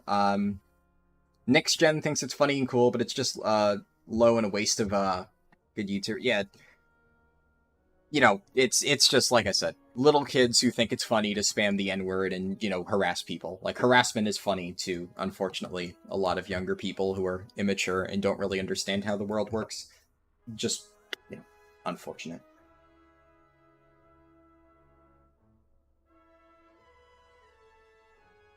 But, you know, either way, we're through it now, right? We're actually in the run. You should note, as usual for these runs, there is no timer for this one because we are doing 2 different 40 to 60 testing runs. So, as usual, I'll explain this just like I do for most of these 40 to 60 runs, in case you haven't seen them before, right? The full 10 to 60 runs, I've done a bunch of them. We still have like 1 or 2 more left to do. I forget exactly which specs are left. I think there's only like 2 of them. But the entire point of doing the 40 to 60 runs is that for the vast majority of specs, and yeah, guys, just ignore it, right? Like, you know, happens. For the vast majority of specs, right? Their early level, like, playstyles are fairly similar, right? Like, Hunter plays very, very similar. Even Survival plays fairly similar to, like, MM and BM. I know, my stream mentions 10 to 60. So the reason I have that posted, right? That's correct. It's not a 10 to 60 speedrun. We're testing just generally the 10 to 60 leveling process. So the entire point of it, right, is within like what I mean by that is separating 10 to 60 between 60 to 70, right? Because they're kind of two different separate experiences. If I were to put in the title 40 to 60, then I would have people joining saying, why does the run start at level 40, right? And the reason I don't have a timer is because if I started a timer and the timer was at 5 minutes when I was still level 40, I would have people asking, how did he get to level 40 in only 5 minutes, right? So, you know, I think these runs really do help clarify like the strengths and weaknesses of each spec when you are like at a higher level, because that's really when they come into their own. I would say technically it's like level 30-ish, but most specs start to become like distinct around level 30. Some of them don't really become distinct until like 35, 36. So the reason I picked level 40 as like a good point to start the test for each individual spec is because that is like, I would say, where every single spec in the game pretty much has all of their tools at their disposal. And you can really see what does this spec do special that other ones don't. So that is kind of the main purpose for it. So like low level Warlock is really just, you know, you spend your main whatever filler abilities to just one shot stuff. And it doesn't matter if it's a dot or in Destro's case, like incinerate or conflagrate or something like that. Or what would it be for Demo? Demo has like a few different pet abilities. You can see the Demo stream. Generally speaking, they all play fairly similar. What really matters is when you start getting to levels where your procs and effects don't one-shot things, and you actually have to like do your rotation to get damage. There's a few different things that matter. Survivability, ability to do both single target and AoE in the same build. Mobility, some specs are much better at that than others. It really depends. And that is the main thing that we are trying to test with these runs in particular. So that's why it's starting at level 40, just, you know, in case anybody isn't familiar with how we do these things. So I've already done, for instance, for Warlocks, I did an Affliction Warlock run during the Dragonflight pre-patch, which I think is pretty much accurate, generally, to this day. I still have it posted. It's one of the more popular of the leveling testing runs I've done. Surprisingly, it was just a random stream, and that recording has actually done very well over the years. Or over the year, right? Because it was however many months ago. And then the Demonology Warlock run, I don't know if that one's still public, but of course any of the old live streams or speedruns you can find in the playlists, even if they are enlisted. That one we did fairly recently. It was like about a month ago or so. And those were both 10 to 60 runs. And then this one, because we've already done 2 Warlock runs, we're just doing a 40 to 60 run. Same thing for Hunters. I did fairly recently a Survival Hunter 10 to 60 run, and also in the past I've done many different Hunter runs, so I'm doing both a BM and MM Hunter 40 to 60 run. Also because generally I initially had BM Hunter slated for a full 10 to 60 run, but it was just losing every single pull by a landslide, so I just decided to stop putting it in the 10 to 60 pull because it was just never going to win. It was the bottom option every time, and I just moved it up to be a 40 to 60 run, because I took that to mean that people just weren't as interested in seeing it compared to some of the other specs, so I wanted to give priority to some of the ones that people are more interested in watching. Hopefully that makes sense, right? But, let's see. Missed a handful of messages there. Wish DPS could have short queues. There's a mob grind and burning steps you want to try to use now that the bots are no longer there. Yeah, I saw people using that. I'm not sure, like, how efficient it would be. What about a 1 to 70 run Kappa? Yeah, I know, Neo, you're just joking. So, that being said, I have thought... I don't know if I would do a 1 to 70 run. What I might do is a 1 to 60 run, because obviously 1 to 60 and 1 to 70 are fundamentally the same, because we've done multiple different 60 to 70 runs, and they're disconnected. The thing that I may want to test with a 1 to 60 run is I actually think that Exile's Reach is no longer faster in a speedrun format. Now, my leveling guide will still always recommend Exile's Reach to people, because no matter how you slice it, having the on-rails like tutorial process for a brand new, or even a like semi-new, inexperienced player, it's always going to be faster. Also, holy shit, this time walking queue. This is kind of one of the issues with doing time walking dungeons at this level. I'm not getting a queue, like, at all. And because currently time walking forces you to stay outside of Chromie time to queue for it, I can't really get anything done. So what I'm going to do is I'm going to see how long this queue takes, and then I'll see if I can re-queue with whatever people I manage to get in this dungeon. And the entire point is I was trying to get the buff stacked up so that I could, show how that's probably what you should be doing. But unfortunately, like, if this is 10 minutes, even 30% experience is not worth just pressing W through quests. No timer today, no timer for the 40 to 60 runs, because there's no real point. We're not testing the time, we're just testing, like, a spec's ability to clear stuff. And there's also just different variables, right? Because coming into this run, this character, I just got to level 40 before the start of the run, whereas the other character we'll be testing today, the Hunter, it has been level 40 for 4 years and has full rested experience, and actually is level 41 because it was at max experience thanks to the level squishes. You can tank or heal for you if that works. If I don't get a fast queue after this dungeon, because this one should theoretically almost pop, even though actually the queue time just keeps moving. And this is another one of the reasons why I always say tank queues, very important. Look, if you want a message like /whisper Drazoath Mal'Ganis, sure.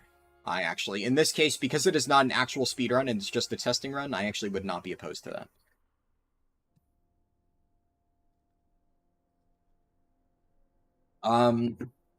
But yeah, so on the topic of,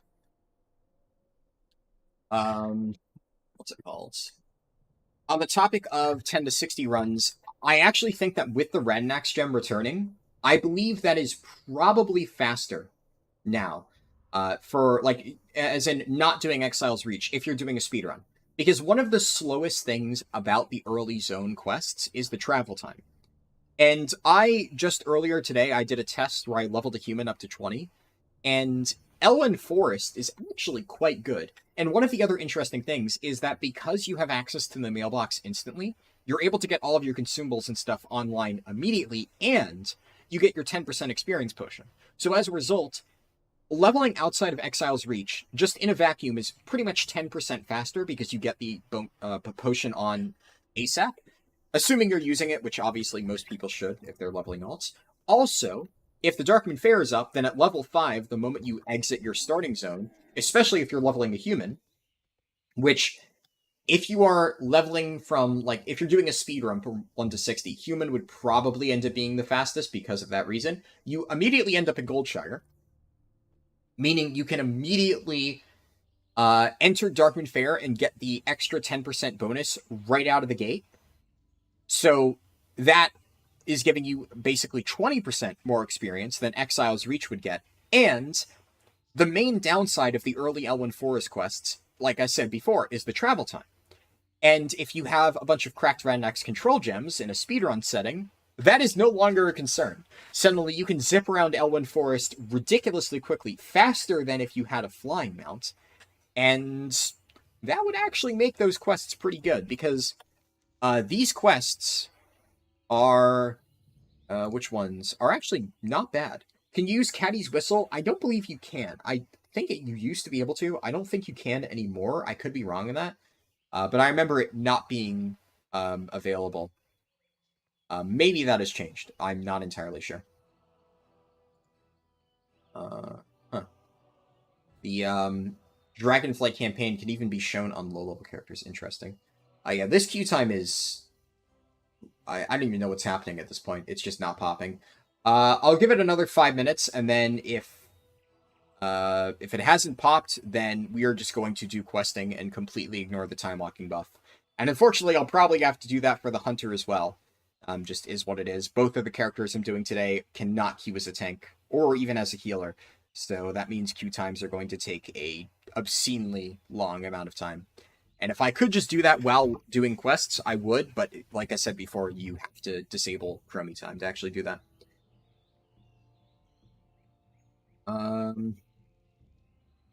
Don't let it get to you. I mean, it doesn't bother me. Look, so the last thing I'll say on the topic of, like, the spammers and stuff earlier, personally, I do not give a shit, right? If somebody wants to waste their time quite frankly, giving me extra views and giving me ad revenue, thank you, right? Personally, I am not bothered, finally. I'm not bothered that somebody wants to waste their day spamming the N-word in my chat, right? It's annoying, but do I really give that much of a shit? Like, do I care that people hate me enough to spam the N-word? No, I don't give a shit. People are going to hate me no matter what I do, right? There's going to be a small subset of people who took ridiculous offense at one random thing I said. Like I said, speculating here. I'm pretty sure it's because that guy who said something rude in my chat at the start of the stream, I immediately banned him, right? I'm pretty sure he's the one who did it. We'll never know, but that is like my speculation. Do I really give that much of a shit? No, I don't care. It happens, right? It's just life. The only thing about all of that stuff that annoys me is that it ended up making the stream take like much longer for you guys to watch, because then instead of being able to just like actually immediately start the stream and then interact with chat, I had to spend time dealing with those assholes. That's the only thing that really bothered me about the whole situation. I don't give a shit that somebody's spamming. Is it annoying? Sure. Do I really care? No. Happens, right? But I will say I appreciate everybody here, you know, being patient and being willing to sit through trolls and idiots, right? Like, definitely not thrilled that it happened, but I'm glad that, you know, I have, like, such an understanding community that was willing to, like, sit here and be patient as I dealt with all of that stuff, instead of immediately starting the run. So thank you guys. That actually does really mean a lot. Oh, the elevator went up instantly. All right. Well, that's, interesting. So something that I haven't like officially seen where this was confirmed, but on the topic of Throne of the Tide, since this is going to be a Mythic Plus dungeon, why the hell? Okay, get. Then, look, I can, like I said, this is the last thing I wanted to say. I can talk about whatever the fuck I want, right? But the reason I'm still talking about it for the record is because I was reading messages where people were addressing that, and I wanted to at least make sure I read those messages and responded to what people were saying. So that is the reason why I am talking about it. But, you know, I'm going to talk about whatever the fuck I want. Don't tell me to, like, not talk about something, right? Let's see. At the end of the day, it is my stream, you know. Slurm is Good said, is there a file similar to Glacial Fury for casters? Oh, yeah. Casters use Glacial Fury, too. I'm fairly certain. Let me just double check. I've definitely done runs with Glacial Fury and a caster. Glacial Fury, Dragonflight.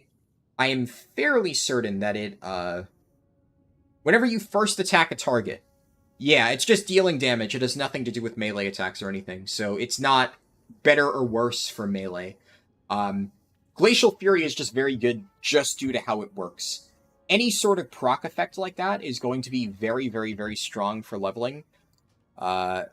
Since I'm in a dungeon at the moment, of course, but after this, thank you, I can join that. Let me, where's my experience potion? There we go. I'll use Draft of 10 Lands here. Just get that out of the way. I assume that's you, Tyrionth, though. Actually, Tyrionth, can you confirm that that is you, just to be completely sure? I know you did say, or if that is somebody in chat, right, just, like, type in chat, confirm that you are, like, X person who just invited me to a group. Since somebody mentioned it, I'm assuming that that is you. Okay, cool. Good to know. Stop talking, you hear my voice, yeah. I know you're joking, Neil. Scroll up. But yeah, so proc effects, like, I'm sitting here with Burning Rush on like a fucking idiot. Whoops. Proc effects like Glacial Fury are just very strong because just they're tuned for max level damage, so lower levels are just going to get like a lot of value out of it, so it's good for literally everybody. That's just why things like that are used. It's the same reason we use potions like Glacial Fury when possible. Any sort of effect that does that is really nice. Also, let me just summon my imp really quick. Let's get this sorted. And unfortunately, because I've been trying to like play catch up with chat and deal with all this shit, I haven't actually had time to talk about my Destro lock build, which I will get to, of course. We still have plenty of time in this run. But as I said before, I did a decent amount of work researching like the build that I was going to be using for this run, and thinking about like my specific talent options. It's a bit of a weird playstyle, I will admit, and Time walking dungeons are not going to be the best showcase for it because the scaling on here is going to like disproportionately benefit higher level players. Lower level characters are like actually quite weak in time walking dungeons, I found. But I should still be able to do like decent damage using this. So I'm going to build up soul shards here. This boss is like a good way to showcase this stuff. So now I can put Havoc on one enemy and Chaos Bolt another. And unfortunately, right now, if I were to do Channel Demon Fire, it would actually waste it all on Lady Nazjar, so I'm not going to do that. But I'm going to put Immolate and now Channel Demon Fire. That way it all goes into that mob. Alright, now I'm going to Cataclysm. That automatically applies Immolate, which is just a nice bit of damage and useful for like synergizing with other stuff. It's going to put that there.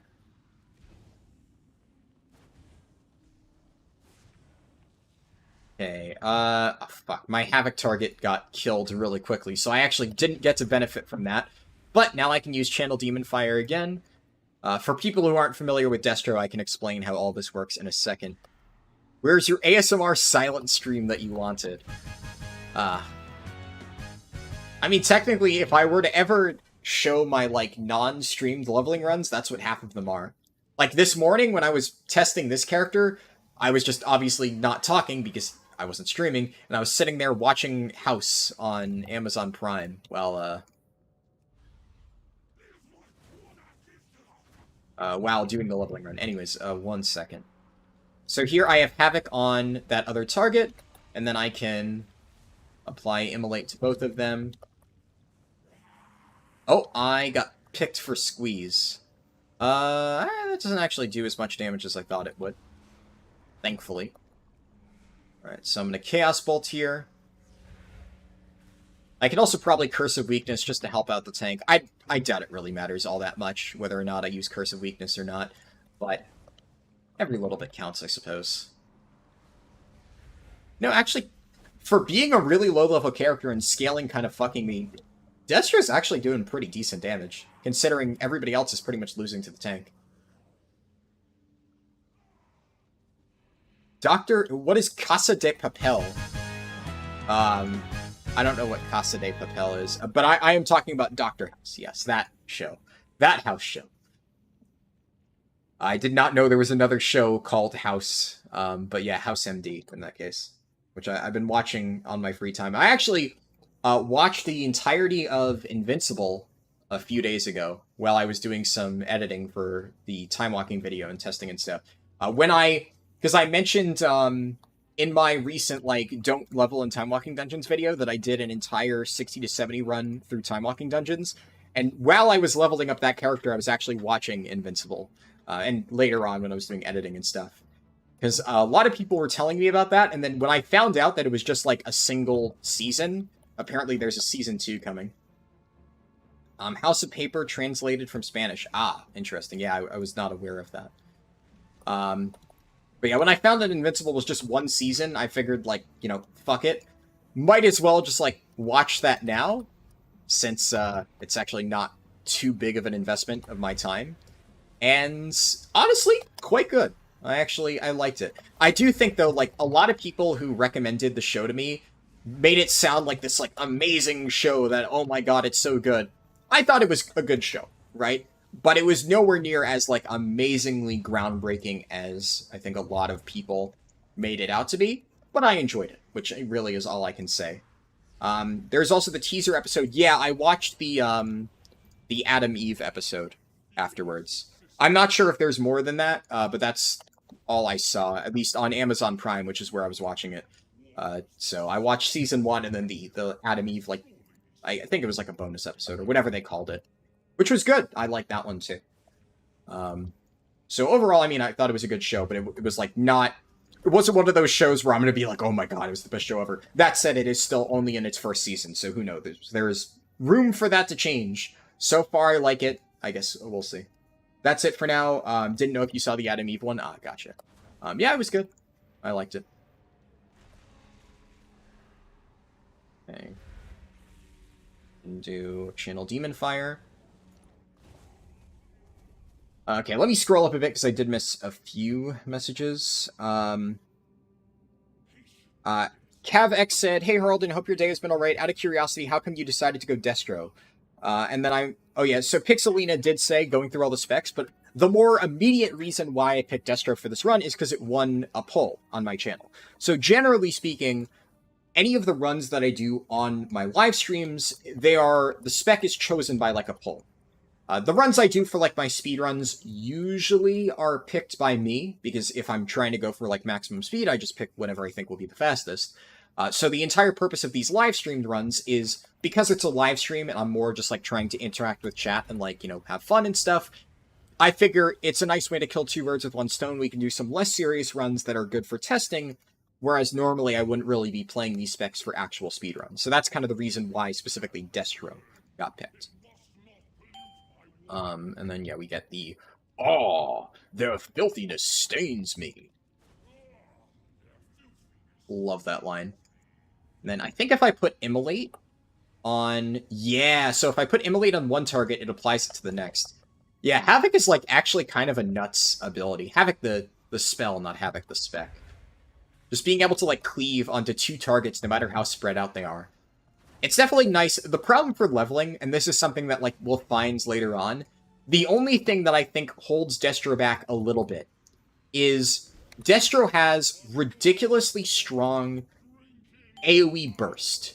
It does not have very strong AoE sustain damage, I've found.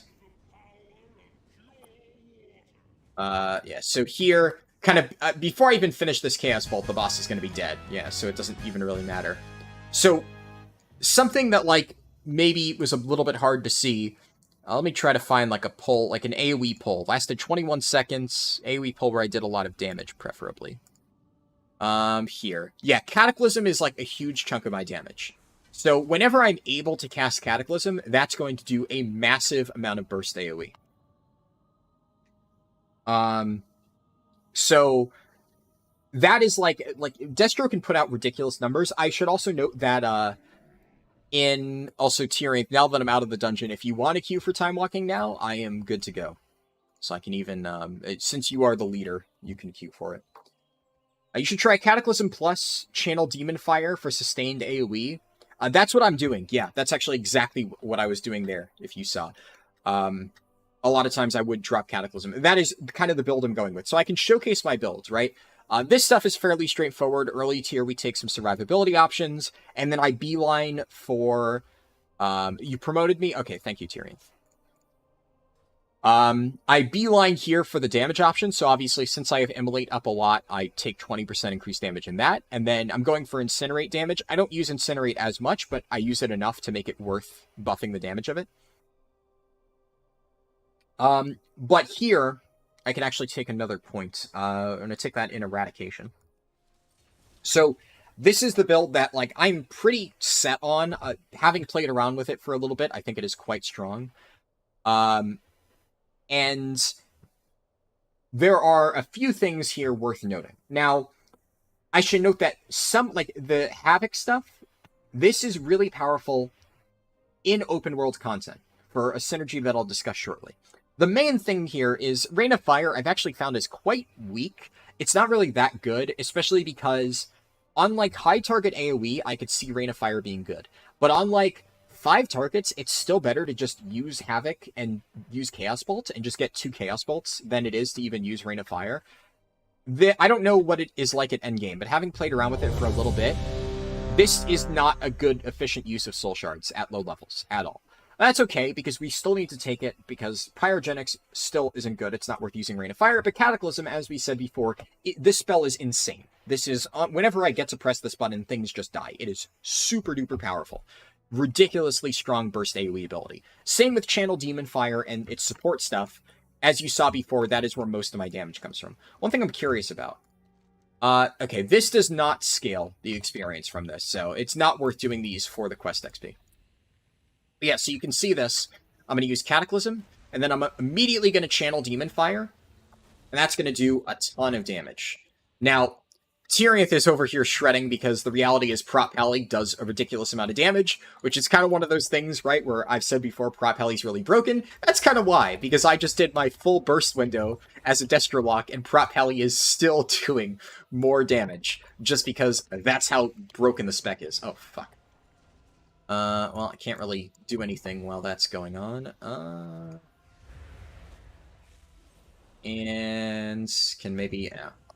I mean, I was kind of stunned for that pull, so it doesn't really matter. It's Darkwind Fair? Yep, Darkwind Fair just started today. So definitely a good time to level alts. Especially with the 60 to 70 stuff that I will show later on. So I'm going to use Cataclysm here, and then Channel Demon Fire, now that I have Immolate on that target. And then we're going to just use Chaos Bolts. Also, I'm sitting here with Burning Rush on.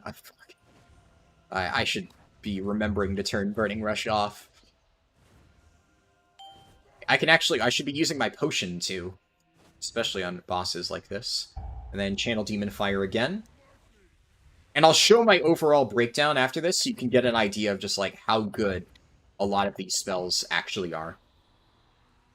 Okay, we can do Cataclysm. Woo! Okay. Well, that interrupted my cast. I think it's still in range. Yeah, it was in range of that. And one more Channel Demon Fire. Oh, fuck. I got LOS'd! Oh, no. Should be fine. I'll have to go back into details to find the breakdown for that pull in a second. These mobs are dying so fast, I can't even get casts off, yeah. That's kind of another issue with, like, long cast time stuff. So you can see here, Incinerate actually made up a pretty significant portion of my damage, because on longer fights like that, I'm forced to spam that for, like, Soul Shard generation. But on single target, Chaos Bolt and Channel Demon Fire are both very strong. On AoE pulls like this, you'll see when mobs die within my burst window, realistically I won't have time to even use my, like, filler abilities.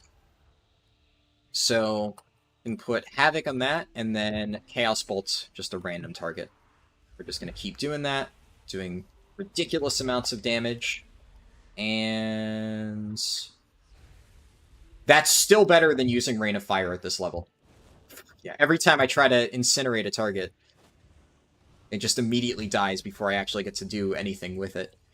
Yeah, you can see there, Chaos Bolt actually doing a lot, Channel Demon Fire, Cry Havoc. That's another talent that on high targets is really good. Cry Havoc is especially good in world content for reasons that we will see later on. So also a little skip for Lost City of the Tol'vir, in case you aren't aware. You can just walk around there. You don't need to pull any of these mobs. So those people just walk through, but it's not actually necessary. So I'm just going to get one charge of Conflagrate down. And we'll just now sit here and spam Chaos Bolts. Keep Rush on? That's a healer problem. Well, all I will say about Burning Rush is my guild had to fail one of our Warlock trials because he had 90% Burning Rush uptime on certain boss fights on Mythic, right? And let's just say that when, throughout the entire course of a Mythic boss fight, you have 90% Burning Rush uptime, it starts to become a survivability problem. Though that being said, well, that is actually partially the reason why his trial was failed. The main reason why his trial was failed is because after being told, hey, buddy, you have Burning Rush on for 90% of the fight, please don't do that because it's causing you to die and it's making healers have to stress out healing you. He just, like, didn't fix the problem and just, like, 2 weeks later was still keeping Burning Rush on for 90% of the fight. So, yeah, I definitely would not recommend getting into that habit. It absolutely is not a good idea, and it will, not really go over well with most healers. So, especially having seen that and gone through it, I should know better, right? I should not be keeping Burning Rush on 90% of the time. I don't really think that'll end super well. Let's get Havoc down here. I don't even know why I pressed Immolate there. The mob was almost dead.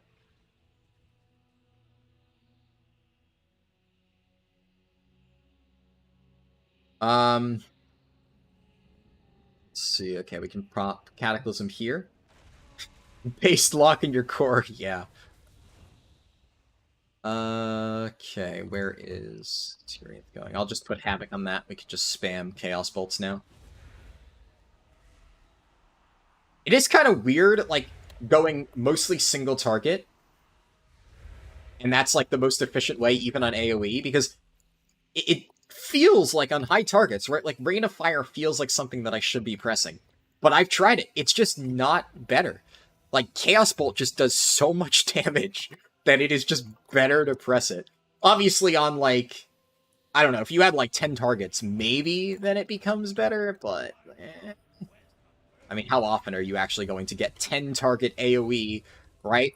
And in most of those cases, you know, you're not really going to be sitting there just keeping mobs in a rain of fire. If you're fighting 10 target, like, AoE, in most cases, you're going to be kiting, especially out in the open world. Oh, shit. Well, that cast got interrupted. Who says Warlock isn't mobile? They have a free 150% base move speed. Warlock is pretty mobile, yeah. I definitely have not said Warlock is immobile. Compared to a lot of other casters, like, they're not Mage, right? Mage is ridiculously mobile, especially for leveling. The main thing about Mage while leveling is, like, while Mage may not be, like, a marathon runner, they may not be able to cross massive distances like Monk, Mage has mobility for everything that actually matters, right? Mage can very easily cross, like, short distances, and when you're leveling, that's really all you actually care about. You want to get from point A to point B really quickly, and more importantly, Mage, as a caster, has amazing kiting potential. Mage can just kite anything, like, ridiculously quickly. And that is really, really, really important, because for casters, one of their biggest survivability issues is they have to sit there and, you know, actually cast stuff, right? It's in their name. It's one of the reasons why they're traditionally not very good at leveling. And most Mage specs... When I say most, I mean Fire and Arcane, which are, you know, the two good ones, right, for leveling. They don't even need to worry about that. They can just sit there and, like, kite around mobs, use instant cast abilities, and get all their stuff, like, just chained back to back. And therefore, they can just do all of their damage while on the move, which is really, really helpful.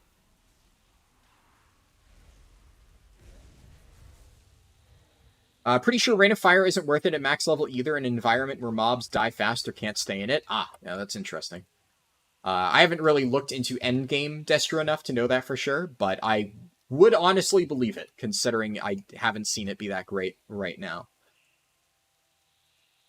Tried Shadow Priest for the first time earlier today. Hated how you had to sit still to do anything. Yeah, that's a problem, for sure. Also, these mobs are taking a very long time to spawn. Yeah, Tyrion even said it's bugged. It looks like now they're spawning, but they're normally supposed to spawn much faster, so I'm not sure what happened there. Definitely a little bit weird. Fuck, the clouds are moving on top of me. Where did all these damn turnips come from? I do not understand the reference. You're leveling your mage now. Is it better to play Fire or Arcane? Honestly, both are very good. I used to say Arcane was the best leveling spec for mage by far. Now, I would say it is a little bit up in the air. They are both very good, right? You could honestly go with either and you'll be perfectly fine. I think it is very safe to say that Arcane is stronger at very low levels. So if you are, like, let's say level 10 to 30, Arcane is probably just going to be a stronger option for you. Just because it gets a lot of its very powerful tools at extremely low levels, and a lot of the stuff that it picks up after is just kind of support for its existing, like, really powerful kit. Fire is a bit weird, where I would say at low levels, it isn't very good. It's, like, okay, about as good as Frost, even though we haven't, like, officially tested Frost. Like, I've, you know, played it enough on the side and talked to enough people who have played it. Fire is a bit weak. Fire, when it gets, like, its entire kit online at higher levels, is ridiculously good. It is, out of, like, a lot of the random specs that I've tested, from, like, 40 to 60 or something. Wait, what the fuck? BFA? Why am I in a BFA dungeon? That's not supposed to happen.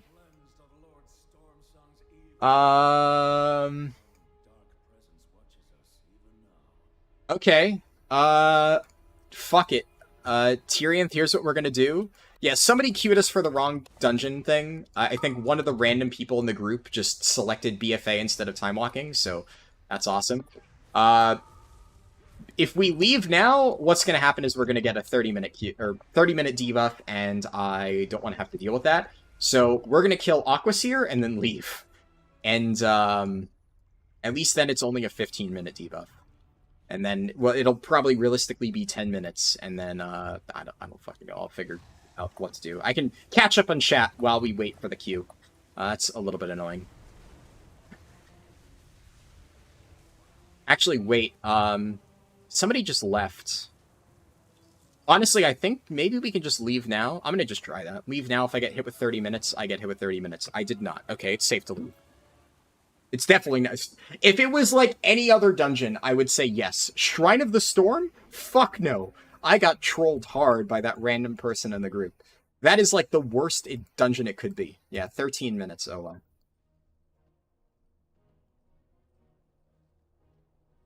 Troy recommended spawning target dummies to enhance your target count. Ah, I see. I missed that message.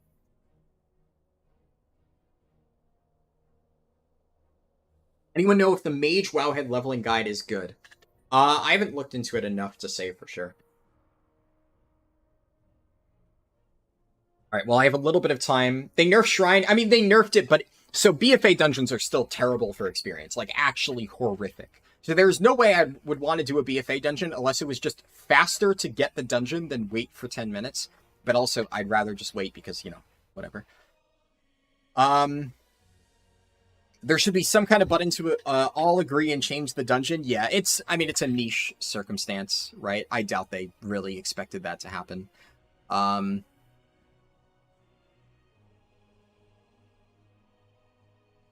But, oh well. I mean, we could just queue for the next one whenever that happens. The only thing is I will quickly log out to preserve my buffs, because I don't want the experience... I only have one XP pot, so I would have to lose 50% of the duration. So I'm just going to temporarily log out while that timer ticks down, just to make sure that doesn't get fucked over. And a little bit unfortunate, definitely run into a number of hiccups on today's stream so far. That one was an unintentional troll. Just some random person in the Dungeon Finder clicked the wrong button and kind of fucked me. It happens, right? But nice thing is now I get to scroll up and read all the messages I missed because I was kind of falling behind there. Kent W said in regards to the 40 to 60 runs, testing piecewise versus hold. Yeah, completely. Infinix said earlier, you got to go now. Good luck in the run, and you hope the spammers don't come back. Yeah, hopefully at this point, I think we're in the clear, but they did come back after Tyrion said that, unfortunately. But I'm pretty sure they're gone now. Is Destro Lock or Frost Mage better for M+ in rating? I mean, that's like comparing apples and oranges, right? I honestly don't know. So I can tell, the only thing I can do, right, is I can look at Warcraft logs, and I can tell you from a pure damage perspective, at least for raids, which one is better.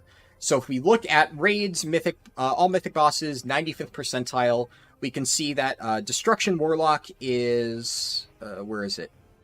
Destruction Warlock is almost like right in the middle, and Frost Mage is actually higher up there. So according to pure numbers, Frost Mage is better than Destro Lock for endgame rating. But that really doesn't tell the whole story, right? And the thing that you need to understand about if you actually want to seriously like raid or do Mythic Plus in this game, and this is why like when somebody asks which is better, it kind of already falls into that. Because if you are not performance oriented, it doesn't matter which is better. Play whatever you want, right? So if you are already at all concerned about which is better, you have to look at things in a realistic perspective. And the realistic perspective for anyone looking to optimize their damage as a Warlock or a Mage or any pure DPS spec is you are not a Frost Mage or a Fire Mage or a Destro Lock or a Demo Lock. You are a Warlock, and you are expected to learn how to play all three specs, right? This is if we were talking which one is best, right? So if you're specifically saying, if I'm playing Mage, I'm only going to play Frost, or if I play Warlock, I'm only going to play Destro. Well, at that point, you clearly don't really care about performance anyway, so play whatever you think is more fun, and then do the best you can with that. And that's not even necessarily a bad thing, right? Like, I have done that before. There have been times where I have played Vengeance Demon Hunter in tiers where Vengeance Demon Hunter was not good, right? But I still played it because I had fun with it. And at that point, I'm just like, you know what? I'm not playing super serious this tier. I just want to play what I think is fun, so I'm going to play Vengeance Demon Hunter. And that's totally fine. I still made sure that I kicked ass at Vengeance Demon Hunter, but I wasn't sitting there going, oh, should I play Vengeance Demon Hunter or Prot Warrior? Which one might be better this tier? I'm like, no, I'm feeling Vengeance, I'm playing Vengeance. But then at the end of the day, right, if I am looking at a performance mindset, like right now, I'm in a guild that it's not like top world guild, but I'm in a guild that does take progression somewhat seriously. And as a tank main in a guild that takes progression even remotely seriously, the reality of your situation is you are a tank main. You are not a demon hunter main. So when I'm looking at next tier, I'm not necessarily thinking, what do I think is going to be the most fun? It still matters to me. Obviously, I play this game for fun. I want to have fun. But I'm thinking, what is going to be the strongest? And right now, I'm leaning towards Brewmaster and Blood DK. As it so happens, I think Brewmaster is very fun, and I've been enjoying it. And quite honestly, I'm hoping that Brewmaster ends up being a better choice than Blood DK, because I would rather play it. But look, if Blood DK ends up being really broken, I'm playing fucking Blood DK, right? That's just how it is, if you are trying to go for performance. So, to answer that question, right, they're both roughly comparable, but really, Warlock and Mage are both very powerful DPS classes that have almost universally had raid spots no matter what. Like, one of the advantages of both of them is that even if Destruction is in a terrible spot, Affliction or Demo are always going to be, like, good, right? Sometimes Destro is the best, is what I'm saying. One of those three specs is going to be ridiculously powerful. So if you are even remotely at all concerned about performance, you should make sure that you are learning all three specs if you are playing a, pure DPS class. So that's why it is always kind of inherently hard to answer which one is better between two different classes, right? Because it is, like I said, comparing apples and oranges. It doesn't really work that way. What is my favorite class and things to do in WoW outside of speedrunning? Mythic rating. To be clear, I play this game for mythic rating. Speedrunning is a side hobby that I do in my free time, right?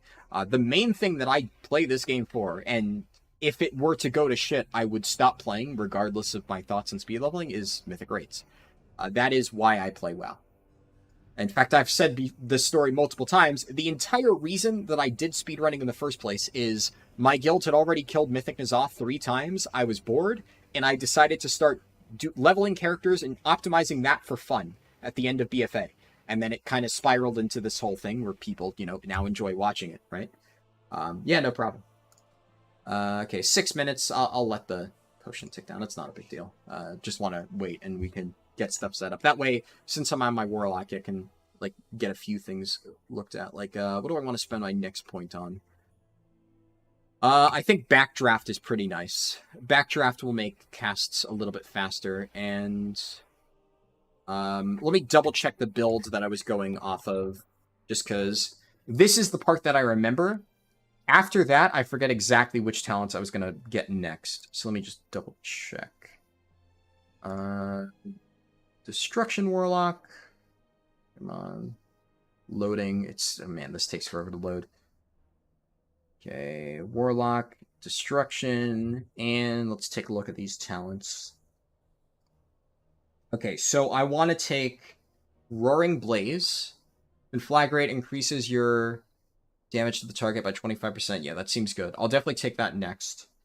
And then I need 3 more points. So I take 1 point here. This seems nice. I guess Backlash could be good for, open world content. I could definitely see that. And then I think, for my final points, honestly, I could see this one, Explosive Potential, has some, well, no pun intended, potential. I actually think I probably will take this. It's between this or Reverse Entropy. The reality is 15% haste is really not going to matter that much while leveling. I get that this might be really good at max level. Stats generally have a much lower value while leveling. So I probably will take Explosive Potential, because this I will actually be able to feel the impact of. And then I am immediately going Summon Infernal, Crashing Chaos, and what is this one? Yeah, and then reduce the Summon Infernal cooldown. And what is this? Yeah, probably Ritual of Ruin after that. I don't know how many talents I'll have to spend in that point, but that seems like I'll want to do. You should get Fire and Brimstone. What's Fire and Brimstone? Incinerate now also hits all enemies near your target for 13% damage. I'm not spamming Incinerate enough for it to really matter. And I'm spamming Incinerate more on boss fights, right? Where it's pure single target, so this won't even really matter. But also, in dungeons where mobs live longer, yes, I might get some value out of this. But you also have to consider that for most open world things, mobs tend to die within the burst window before I ever even cast Incinerate. And even when I do, it's usually just on like one final mob to finish it off. I actually don't really think that's going to have a lot of value. I see why you might think that. It's an understandable like suggestion, but I do not think that would be worth it based on my testing so far. Anyways, let me scroll up a little bit and just continue reading that. Right. Had to take your rogue from 1 to 70. Man, rogue leveling is ass until 50. Yeah, I'm definitely going to do some rogue testing runs as we get closer to patch 10.2 to test out the rogue rework. I'm curious to see how much of an impact that has. Because it definitely does change things a little bit, but I don't really think it's going to significantly help rogues, at least for leveling. We'll see. Curious to see how much it actually changes. You're going to work on a Wrath crafting and World Tour and see what happens. Nice, best of luck. It's not efficient with all the buffs to doing dungeons. Yeah. Let's see. Looks like there's a tank shortage on Alliance queue at the moment. Yeah, unfortunately. We need cross-faction queue. It's silly that you can't. Definitely. Thought time walking is available at 60. They changed it. So now, with the changes to time walking, you can queue for it at specific lower levels. So Cataclysm is 35. Which, let me click on the right one. This is Burning Crusade. Burning Crusade is 30. This is Legion. Legion starts at 45. This is Mop. Mop starts at 35. Wrath starts at 30, just like the other one. And then WAD, which is actually doesn't line up in Turbulent Timeways, starts at 40. So the level at which you can start time walking is a bit different. The ones that you can start earlier are better. I would say, obviously, TBC and Wrath are the best two time walking expansions. And it's not even really close. Cataclysm and Mop definitely a bit over Cataclysm, are the next best, as you might imagine. I think they are significantly better than WAD and Legion. Legion is the slowest, for sure. WAD is still pretty slow, but is like not too bad. The main problem with WAD is that you can't do it till 40. So the advantage of Cataclysm time walking being available at 35 is if you're leveling your alts and it's available now, at least with Turbulent Timeways, you can knock out the 4 dungeons and get the buff on a bit early before you hit level 40, because by the time you hit level 40, ideally you want to have the full Turbulent Timeways buff stacked up, because you want to be doing questing and benefiting from having fast flying, and you'll be able to knock out questing much faster. So any time walking dungeons that you're forced to do beyond level 40 end up being relatively inefficient. So you don't really like that too much. It's still worth doing, of course, to get the buff stacked up, but you would feel worse about it compared to like the moment you hit 30, you can knock out 4 time walking dungeons and have a 30% buff for a larger portion of the leveling process. Should be a no-brainer as to why that's pretty good. Also, a lot of the earlier expansions just have easier and faster dungeons. Let's see. You have no idea why Throne of the Tides will be an M+. It makes no sense at all. Yeah, something that I mentioned, or started to say that I forgot to mention. The elevator in Throne of the Tides is going to be controllable by the player, according to what people are saying in the community. I do not know for sure if that is confirmed. I have heard that, and I believe it. It makes sense, too, right? That means you don't need to wait for elevator RNG. Admittedly, Throne of the Tides in its current form is not my favorite dungeon, and I've seen people expressing concern about various elements of it. A lot of people seem to think they're going to remove the mind control boss, and since they removed Zeratak from Everbloom, which, oh yeah, I talked about this on stream before. I think it was last weekend's stream, I said that one of the only ways in which Everbloom ends up being a good dungeon is if they remove the spider boss completely from M+, and they did that. Surprisingly, they actually did completely remove the spider boss, which I didn't think they would do. Oh shit, leave queue. I almost queued for the wrong one myself this time. There we go, that's the time walking one. One of your party members... What happened? You good, Tyrion? But yeah, apparently I can't queue while you're dead. There we go. Anyways. Yeah, so they did just completely remove the spider boss, and that's a really nice change. And that makes me think that the odds of them...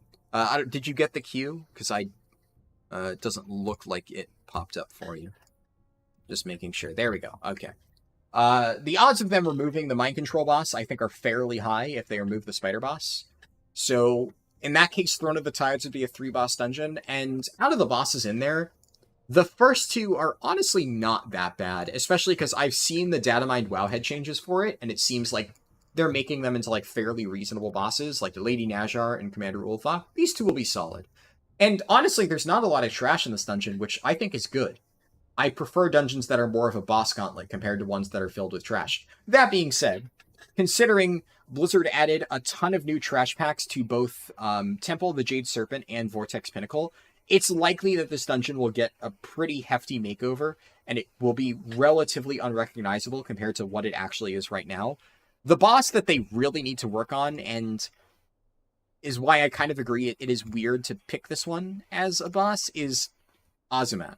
Because this fight is just terrible. It is fundamentally a garbage boss fight.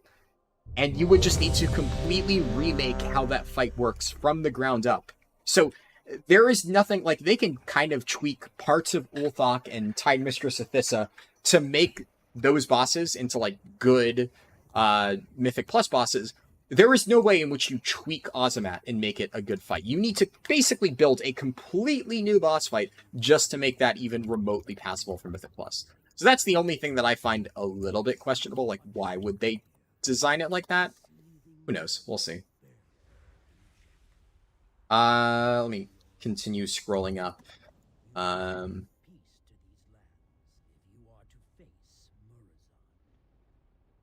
Time walking queue should be faster than Chromie time for DPS, and you imagine more people are doing time walking than Chromie. For DPS, it unfortunately doesn't really translate that way. I wish it did, but alas, it does not. So I'm trying to, like, optimize my damage, but also it's a little bit hard, especially in these dungeons when everything's dying super quickly. We'll see. Keep Burning Rush on. There we go. I'm just gonna pre-charge up a Chaos Bolt. Then I can drop Incinerate and Channel Demon Fire. You're not seeing Time Walking to queue for. In order to queue for Time Walking, you need to have turned off Chromie time. It's really annoying. Wait, why is my Burning Rush still on? I thought I disabled it. Oops. Yeah, that's gonna be dead by the time I actually press anything. I'll just mount up here. It'll be faster. Now, we hope we don't get Tyrande, because Tyrande is, like, the slow one. Honestly, Jaina's pretty slow, too. The best is definitely Sylvanas and Bane. Those are the 2 fastest bosses for end time, but... we'll see. We got Jaina. Okay, Jaina's kind of slow. It should be fine, though. You've never done M+, we'll probably give it a try next season. Is it normal for them to rope in old dungeons? It is normal as of now. So, it used to be that they didn't add old dungeons to the pool. It's a new thing they're doing specifically in Dragonflight. They experimented with it in the final season of Shadowlands, and then it became like a staple thing they did throughout Dragonflight. Personally, I think it's nice. It means the Mythic Plus pool is, like, has more variety throughout the expansion, because it used to be that you would have the exact same dungeons the entire expansion. And I mean, that got kind of boring. By, like, the final M+ season, I was just bored of half the dungeons. So, this means that every single Mythic Plus season is kind of new and refreshing. I actually really enjoy that. And it also means I have a lot of work cut out for me whenever a new Mythic Plus season comes out in terms of writing guides. And I'm definitely going to make a new all dungeons guide this season. That is something that I plan on making. So, in the past, I made, like, individual dungeon guides, and, like, I tended to not finish all of them. So this time, I'm just committing to making a how to complete every single dungeon, and I just put all of that into one video. And it should teach you how to do, like, every bit of Mythic Plus. So hopefully I actually get that done with, and it works out well. I think it should be a lot more approachable for my schedule compared to, like, you know, what I did previously. So hopefully it works out well. Is there a level requirement for time walking? Yeah, I just went over it like 5 minutes ago, so if you scroll back in the stream a little bit, you should be able to find it. But as Analana said, it varies depending on the week. But if you want to see the exact numbers, I literally did just go over that like 5 minutes ago. And the nice thing about YouTube is you can very easily just scroll back in the stream while it's live, and you can find where I talked about that.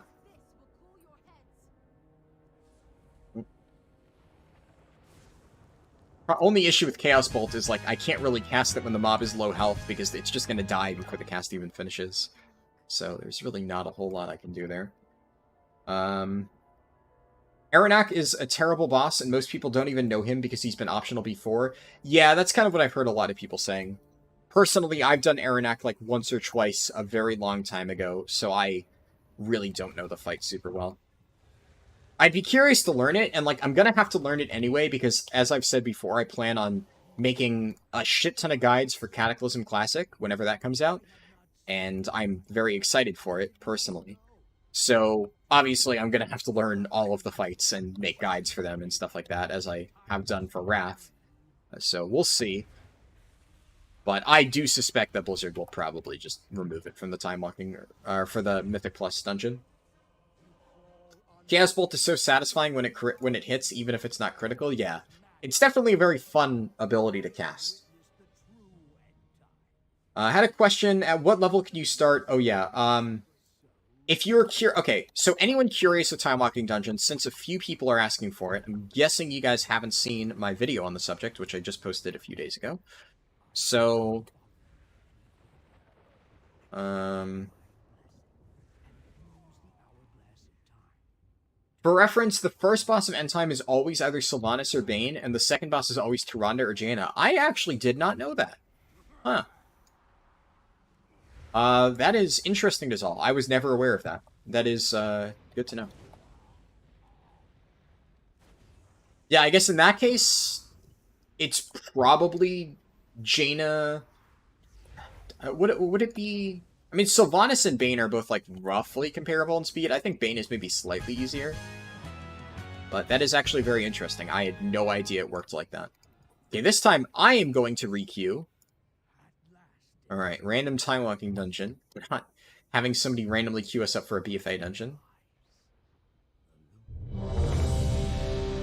Hopefully it doesn't bug out and randomly put us in a BFA dungeon. Maybe that's what happened, I don't know. I assume somebody hit the wrong button, though. Yeah, okay, there we go. My dad just got back from a 9-mile run. Alright, well, I appreciate you hopping in. Unfortunately, you are a little bit too late for what I was telling you about before. I'll tell you what happened after the stream, but there was a reason that I was pinging you and asking you if you were around, and then I found out that you were running, like a mile, or 9-mile run. I heard that you went out for a run, and I went, fuck, because I knew that you probably wouldn't be back for a while, so, not a big deal. It's fine now, but thank you for popping in here.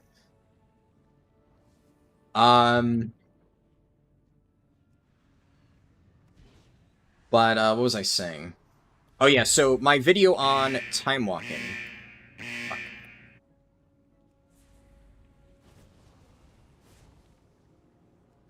Here we go, I'll get the link, get a shareable link, and then more info on time walking leveling. And here's the video. So, posted that video just like 2 days ago. It's pretty much just a quick overview on all the important stuff you need to know about time walking leveling. So if you're asking about like how you incorporate it into the route, what level is available, etc., all of that is covered in that video. I think my game just crashed. Yep, awesome.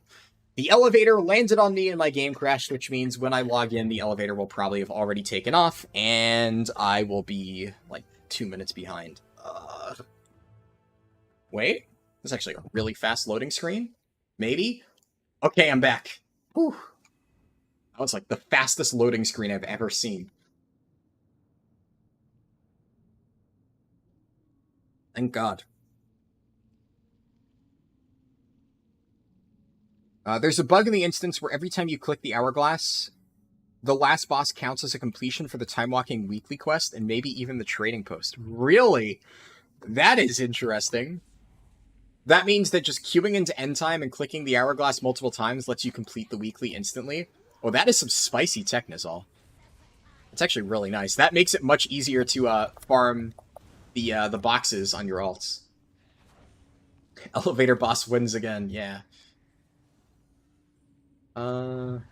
Just probably Havoc Chaos Bolt these guys. It'll be faster than just waiting it out. They're just spam casting healing waves, though. Oh, my pet despawned on the elevator, so elevator boss definitely wins again. I guess, could I Mortal Coil this? Yeah, I could Mortal Coil as an interrupt. Didn't really think of that. It's my imp.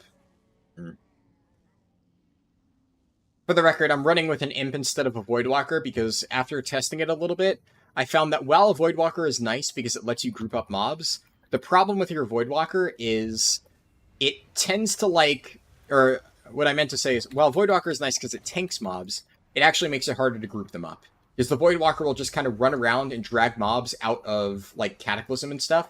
And there's also another very important ability that we'll discuss when we get to the questing section, which will be quite shortly. And Voidwalker really fucks you over with that other ability. So that's the main reason I'm not running it. And then I figured just Imp is probably the next best in terms of damage. You can Mortal Coil 2 targets with Havoc. Interesting. I probably won't do that just because I feel that would be kind of a waste of my Havoc use. But that is good to know, at the very least.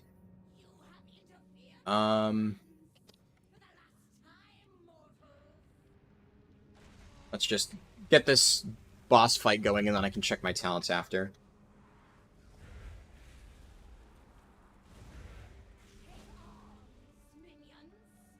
Yeah, the problem with using Havoc for Mortal Coil, well, that is interesting tech. My only concern with that is I would rather use Havoc as just a pure DPS thing. But it does make sense. I can understand using that. All of it's getting deflected. Oh, no. I'm actually going to save Cataclysm 2 for the ad phase here. So if the ads get grouped up, I might be able to hit both. Ooh, I did. Perfect. And then that's a spicy Chaos Bolt. And then I can do this, Channel Demon Fire, just to finish this boss off. Nice, that was actually pretty solid damage. Let's see, let me scroll up, because I still haven't read a few of the messages that happened while I was, going through all the garbage earlier, right, with what happened, but... let's see.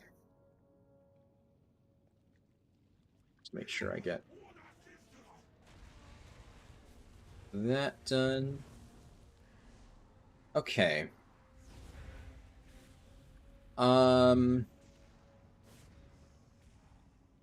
Chat is kind of... Can you use guild banners in dungeons? I'm not actually sure. I generally don't recommend using guild banners, and I don't use them in my actual runs, because I don't really think that, putting in your guide, make sure to join a guild that has the banners unlocked and use them throughout leveling, and you also have to buy them, right? It's just one of those things that I don't really want to play around with. I use them for, new expansion leveling, but I haven't really played around with them much for other stuff. But if you want to try it and let me know, I'd be curious to hear how it works. Wanted to talk about Throne of the Tides. Yeah, I think everything I said about Throne of the Tides I've kind of already covered, but I know that was before I said that. You don't like having to pick Channel Demon Fire because of the tier set? Yeah, I'm not sure how it feels in M+. It definitely feels nice for leveling. So. Half the screen WoW gameplay, other half Family Guy shorts to bait the YouTube shorts algorithm. I don't think that's how that would work. You're hyped for Invincible Season 2. Oh, Casa de Papel is Money Heist. You know what? I actually did watch part of that show. It actually did pop up in my, Netflix suggested shows. Now that I know that's the show that people were talking about earlier. Yeah, I watched, the first 2 episodes of that show, and I just don't understand it. I don't know. Maybe people like it. It seemed terrible to me. Like, by the 5th episode, I was just completely lost. I'm like, what the fuck is this show? Like, it's basically like a heist movie that gets dragged out over like 25 episodes and has like no real substance to it. I just, like I said, I don't get it. It clearly, I looked into it, it has multiple seasons, so I'm guessing people watch it, but I just could not get into it at all. Like, it was genuinely one of the least enjoyable shows I've watched in a very long time. I didn't even realize that that's what people were talking about when I mentioned I watched House and they thought I was talking about that. But yeah, that is interesting that it also got brought up because yeah, I do not understand that show. I'm gonna be real. Can't beat my blows are infinite. Yeah, that is definitely a good line. Let's see. Have I tested Throne and PTR yet? It's not available yet. No. Throne isn't even testable. I've tested every dungeon except Everbloom, which just got added to the PTR. I'm probably going to test Everbloom like later tonight after the stream. I don't think I'll do it live on stream just because, you know, there's a lot of other stuff that I need to do. Honestly, if I hadn't gotten set back by like 45 minutes at the start of the stream, maybe I would have tested Everbloom on stream at the very end, but at this point, we've already kind of fallen behind schedule, so I kind of need to keep things going, and I definitely won't have time for that. But I'm going to test that definitely in my free time, because I got to do that anyways, for guides and whatnot. But Throne is not available. You can't wait for the next season of Firefly. Yeah, you and many other people that I know. AoE Havoc from PvP talents is insanely satisfying too. Yeah, that's something that I was going to talk about when I got to it. AoE Havoc is definitely very, very strong. I should Havoc that mob and then just cleave it like so. Am I still in goop? I thought I got out of it. Can I get this Chaos Bolt off with Havoc? Ooh, barely got it off before the cast ended. I think this is... I don't know what is hitting me. I don't think I was standing in anything. Did I finish the BM Hunter yet? No. This is the first run. The BM Hunter will be later. So if you are here for the BM Hunter, it'll be whenever the Warlock is done, whenever this gets to 60. Loot this, and now we have Mastery of the Time Ways, the 30% buff. So thank you very much, Tyrion. I appreciate the thank yous. That definitely made this a lot more bearable. Otherwise, I would have had to just skip the 30% buff in its entirety. And I guess if anyone is leveling as a DPS, just unfortunately, you may need to skip that section because the reality is that dealing with that 30% stuff is not worth 10-minute queue times. That is too much, especially because you can't turn on Chromie time. But thank you again, Tyrion. I really appreciate that. That helped a lot. So now we're going to do Warlords of Draenor. Am I blind? Draenor. Yeah, I am blind. Okay. And we'll head over there. And I need to refresh my Darkwing top hat. Go, just before I forget, want to get that on. You're on your way to have 35 characters at level 70. Very nice. When Destro ramps to Infinite Rain of Fire, you have it sustained. Oh, I see. This is why you play Demonology and Time Walking. Cast times are way shorter and there are plenty of instants. Yeah, no, that makes perfect sense. That's definitely one of the weaker parts about Destro that I've found so far. It's not bad, especially like in solo play, but it's definitely not the best thing. That Warlock who kept running Rush On was speedrunning his way out of your guild. True. Let's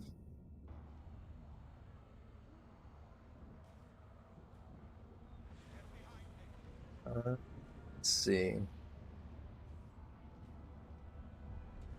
You tried Shadow Priest for the first time earlier today. Hated how you had to sit still to do anything. Yeah, cast times like that can definitely be frustrating, especially if you're not used to it. It's one of the reasons why I, generally speaking, prefer tanks and melee DPS for, like, almost everything. There we go, we got that. quest. I can glide down here. And mount up. When is the Mechanome run coming? What did we say for the Mechanome run? Was it like 100,000 subs? I promised it on like some live stream, like partially as a joke, and then people were like gonna hold me to it. So it's either like 50,000 subs or 100,000 subs. I promised that I was gonna do a Mechanome live stream. So yeah, I mean, partially as a joke, like, I don't really give that much of a shit, but it's like, people keep asking me when I want to do the Mechanome, when I'm going to do a Mechanome live stream. I don't want to do a Mechanome live stream, so, let's call it 50,000 subs. 50,000 subs, I do a Mechanome live stream, and I unlock Mechanomes for the first time, because I don't even have them as playable races on my account right now, so. Well, I don't know what I said before, but we'll kind of, like, set that down now. That's, like, the sub-goal. I don't do sub-goals or whatever, but I think that's at least a fun one that, you know, give me an excuse to do it whenever that eventually happens. Who knows how long that'll take, but, I mean, honestly, like, growth has been decent lately, so could be sooner than I think.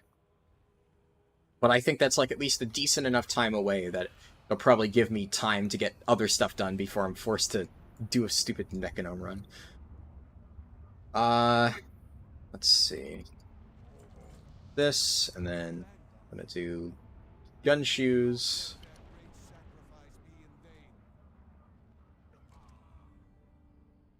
Word of advice on this boss: if you stand near the big adds when they die, Servants of Tiamat. I forget which fight that was. I think that was on the final, or Servants of Tiamat. It was the final boss. I see what you mean. Nizal. Yeah. You're 60, so fire it is. Yeah, mind you, Arcane is still very powerful at higher levels. It's just that fire becomes very strong at higher levels too. The important thing to note about Fire Mage versus Arcane Mage while leveling is that even though fire becomes very good at higher levels, it is not easy to play.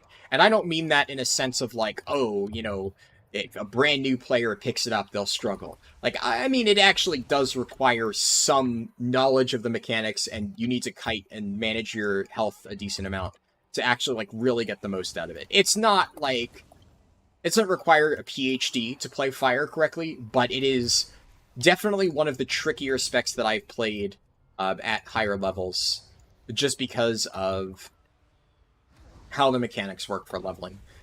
It's very strong, but it requires you to really know what you're doing. So do keep that in mind if you plan on trying Fire Mage. That is not a warning I will give for a lot of specs, but it is important to note for those.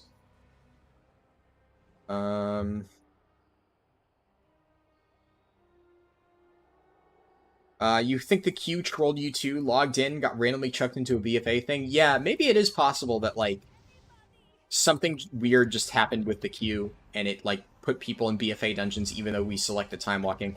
I wasn't the one who started that particular queue, so, like, if I accidentally started a BFA queue, I would notice for sure. Somebody else started it. I have no idea if they actually meant to do time walking and the game fucked us, or if it was, like, actually a misclick. Hard to say. Guess we'll never know. Let's see. Felipe Simos said, if you have a full group of 5, how much quicker would the run be? 1 hour or not really? No. So, the thing that you have to realize about leveling as a group, I wrote a pinned comment on my time walking video about this, and it's something that I've discussed extensively, right? A lot of people have this misconception that if you level as a group of 5, it's magically going to be, like, twice as fast. And that's just not grounded in reality, like, at all. I should note that, in actuality, in almost any of the runs that I have done with my friends, I am either getting a slower time than when I do stuff solo, because obviously my friends are not really trying to speedrun. So that is another thing that you need to consider. If you are trying to speedrun, and your friends that you are leveling with in a group of 5 are not, it will be slow. You are not just going to magically level faster by getting with 5 people. And that is something I think a lot of people don't understand, especially because, like, you have to consider you're still getting other people in your dungeons. And if you're doing speed leveling stuff, like, you'll watch me do a lot of those dungeons. Obviously, that wasn't the case this time because I'm playing a Destro lock, which, like, wasn't necessarily amazing. But if I was playing, like, a prop Paladin or something, or a Guardian Druid in those time-walking dungeons, I would be basically hard carrying everybody in terms of damage, even as a tank. You see me do that with the TBC dungeons. You know, as the tank, I'm doing, like, 90% of the overall damage. So realistically, if your speed is really only determined by you and you alone, and you're basically 3 or 4 shotting every single mob, how much time is it really going to save if the mobs die like a second faster every single time? Is it going to be faster if you have a super duper optimized group where everybody is like really trying their best to go really fast and, you know, speed run? Yeah, it's going to be faster. Obviously, that's simple math. But some people will say things crazy like it's going to be an hour faster, or it's going to be twice as fast to level with a 5 stack compared to like 5 random pugs. And no, it will not be. Not to mention that a lot of your limiting factors are like travel time, queue times, quest experience, and stuff like that from the dungeon. It just simply does not translate that having 4 other people who are leveling with you is going to make things that much faster. I would say if you had a really dedicated 5 stack and you really min-maxed it, you could maybe shave like 30, 45 minutes. And with it, we're talking like you are really, really playing well, right? Off like the 60 to 70 time walking time that I said. And note that still wouldn't even be better. I actually had somebody in the comments on that video say that they played with the 5 stack and they got a time of like 2.5 hours, which is still slower than my Dream Surge run without the time walking experience. And so even if they are being honest, which like I believe if you were really trying to min-max, that's reasonably achievable, that is still not faster. The chances of you being able to like get a 1 hour time, in order to do that, you would start like, and this is all in theory. I have looked it up, and this is another thing where people always say that like, oh, if you queue as a 5 stack, it's so much faster. But one of the other things is, like, it doesn't exist, right? The runs do not exist to prove that stuff. Like, people will always cite these mystical 5-stack leveling runs that are so fast, and yet if you actually Google, like, time-walking 5-man speedrun or anything even remotely close to it, you don't actually find leveling runs that do that, that exist. Like, I remember back in the day, I found, like, a 5-minute video of somebody claiming that they leveled really fast with time walking, and they, like, provided no actual proof to it. They were just like, yeah, basically, trust me, bro, I leveled with time walking, and it took me, like, barely any time at all. It was so fast, right? And it's kind of one of the problems where when you don't actually, you know, show your work, right? You don't actually show the run, you know, you have no idea if somebody's just talking out of their ass or not. But I have seen no actual proof of runs being significantly faster, and quite frankly, it's just simple math, right? There is no way that leveling with slightly more optimized players is going to result in an hour-long time save when you are basically doing the exact same activity, just ever so slightly faster. It just logically does not hold up. Just to clear that up, because a lot of people seem to hyper-fixate on that. And another thing that we really do need to consider is that I think a lot of people just really overestimate their own ability. And they overestimate their ability of their friends, right? And the fact that, you know, if they're playing with, like, you know, Joe, whatever, from their group of friends who's, like, you know, really good at Valorant or whatever, he's magically also going to be extremely good at WoW. Whereas I really think, like, the average player that you get from pugs is just going to be perfectly fine. Like, sure, you're going to get some pugs where everybody just absolutely sucks ass and does no damage. It happens. But realistically speaking, I think 90% of WoW players out there aren't going to have a group of 5 friends that are going to be even noticeably better than the quality of players that they're going to get from random pugs. But to everybody, when they think about it in their heads, they're like, yeah, this guy, yeah, but he's not accounting for the fact that I know such amazing players who are, like, so good at this game, and I could totally do this faster, right? And to them, in their minds, it's, what's it called, like, the Dunning-Kruger effect, or whatever? Like, they think they could do it so much better, when in reality, I mean, they're normal players. They would realistically not be able to get that much faster of a time. But everybody thinks that they could get a 5-man, like, dungeon time that is super fast, and yet there is a reason why, like I said, I have yet to see actual proof of anybody really doing that. It is just, it's not really that much faster. And, like, somebody's welcome to prove me wrong. Over the years, so many times people are like, oh yeah, I'm going to try to set up, like, a really fast speedrun, and I'll show you, you can do it really fast. And I hear people telling me they're going to do these runs, and then nobody ever, like, sends me the actual video of them doing a speedrun in, like, 1 hour, and they shave 2 hours off the time by leveling with a group of friends. It just doesn't happen. It doesn't exist. It's a myth, right? That's why you always got to do these testing runs, and more importantly, you always got to do these testing runs in a controlled environment. Because, you know, when you start, just like I said, you know, that YouTube video that I saw back in Shadowlands of some dude saying, oh, trust me, bro, I leveled in, like, whatever it was, 4 hours at the time, which was, like, really good by that, you know, measurement. They said they did it all with time walking or dungeons or whatever. It just wasn't real. So... Gotta take everything you see with a grain of salt in that regard. House is a good show. You especially like the ending, which is rare these days, considering most shows these days completely mangle their last season. Which House were we talking about? House MD? In that case, yeah, I've heard good things about it. Both of my parents really like it, which is why I'm watching it, because it's been highly recommended to me by both of them for a while. But assuming we are still talking about House MD, then yeah.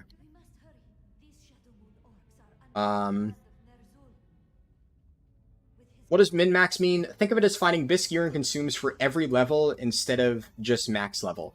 Well, no. I mean, that's not what the term min-max means. When I say min-max in the context of leveling, yes, what Goose Comics said is roughly correct.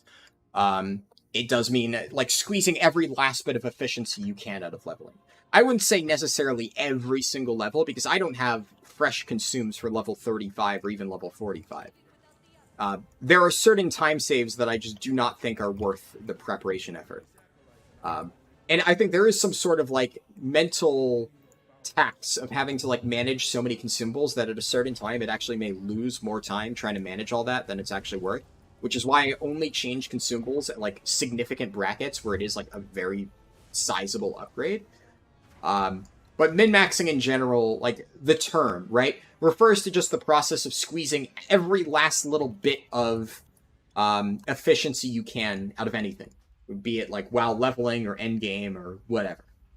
So if you're min-maxing your damage at endgame, I don't know why it's the term min-max, like, that specific wording, but, you know, that is just kind of what it is used to refer to. Okay, hold on. Let me do a big puller here. One thing you'll also notice that this is something I found while doing my testing run a little bit earlier in preparation for this stream. I'm actually using Curse of Weakness to round up mobs. This is kind of like the typical Druid Moonfire strategy. Because as I've said many times, like, one of the most important things to have as a leveling spec is the ability to instant cast pull mobs towards you. That's really, really, really crucial. So, since Destro doesn't really have that, you kind of need to use things like Curse of Weakness just to be able to round mobs up. That's not necessarily a bad thing, but it is just something to keep in mind as, like, a thing that you need to manage. You don't have something like Moonfire, which you are actively doing damage while rounding mobs up. You have to use kind of a utility spell to do it. I'm also going to use Mortal Coil here just for the heal.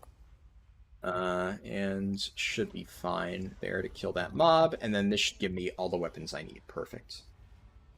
Using minimum tweaks to maximize your outcome. I think that's actually a very good way to describe it, yeah.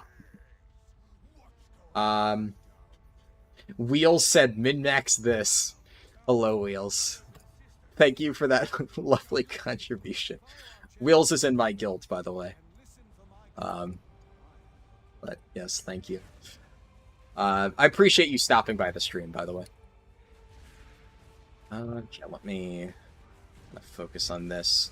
So this is one of the crazy things about this talent, right? Being able to just drag all of these mobs into your AoE Havoc is just obscene. It does so much fucking damage. Like, that was a ridiculous amount of burst, right? And that's one of the reasons Cry Havoc is ridiculously nuts for leveling. Because when you use this talent, Bane of Havoc, you get AoE Havoc and then you were getting an explosion. You can see there it did like a ridiculous amount of damage because they're all stacked up, and every single mob that is getting hit by Chaos Bolt there is getting a Cry Havoc explosion. So it just kind of, it's like exponentially scaling damage, basically. And honestly, it's pretty good. In dungeons, Destro wasn't feeling super hot, but for leveling overall, like, this actually feels quite nice. I think this is definitely, compared to some of the leveling specs I've done, this is pretty good. And I think one of the best things about Destro that I've found is that within the same exact build, I'm able to get really efficient single target and AoE. Because if I'm playing a very, like, AoE-focused build, like, I think for Demonology, that was kind of one of the issues I ran into. There was, like, a very AoE build and a very, like, single-target oriented build. And you can't really just change builds on the fly while leveling. It just doesn't really work like that. So all of the really good leveling specs are able to just do both with the exact same talents. That way you're not sitting around changing talents. You can just seamlessly transition between, you know, two types of damage.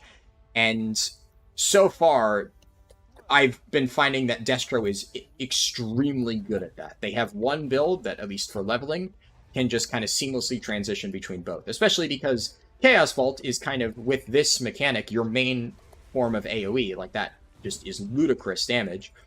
And Chaos Bolt is also still very good on single target, so you never feel bad pressing that. Usually Dark Pact before doing a Mega Pull in Warlocks? Yeah. I don't think I have Dark Pact because it was just a little bit off to the side of the tree. Not really super easy to take, but I could definitely see that.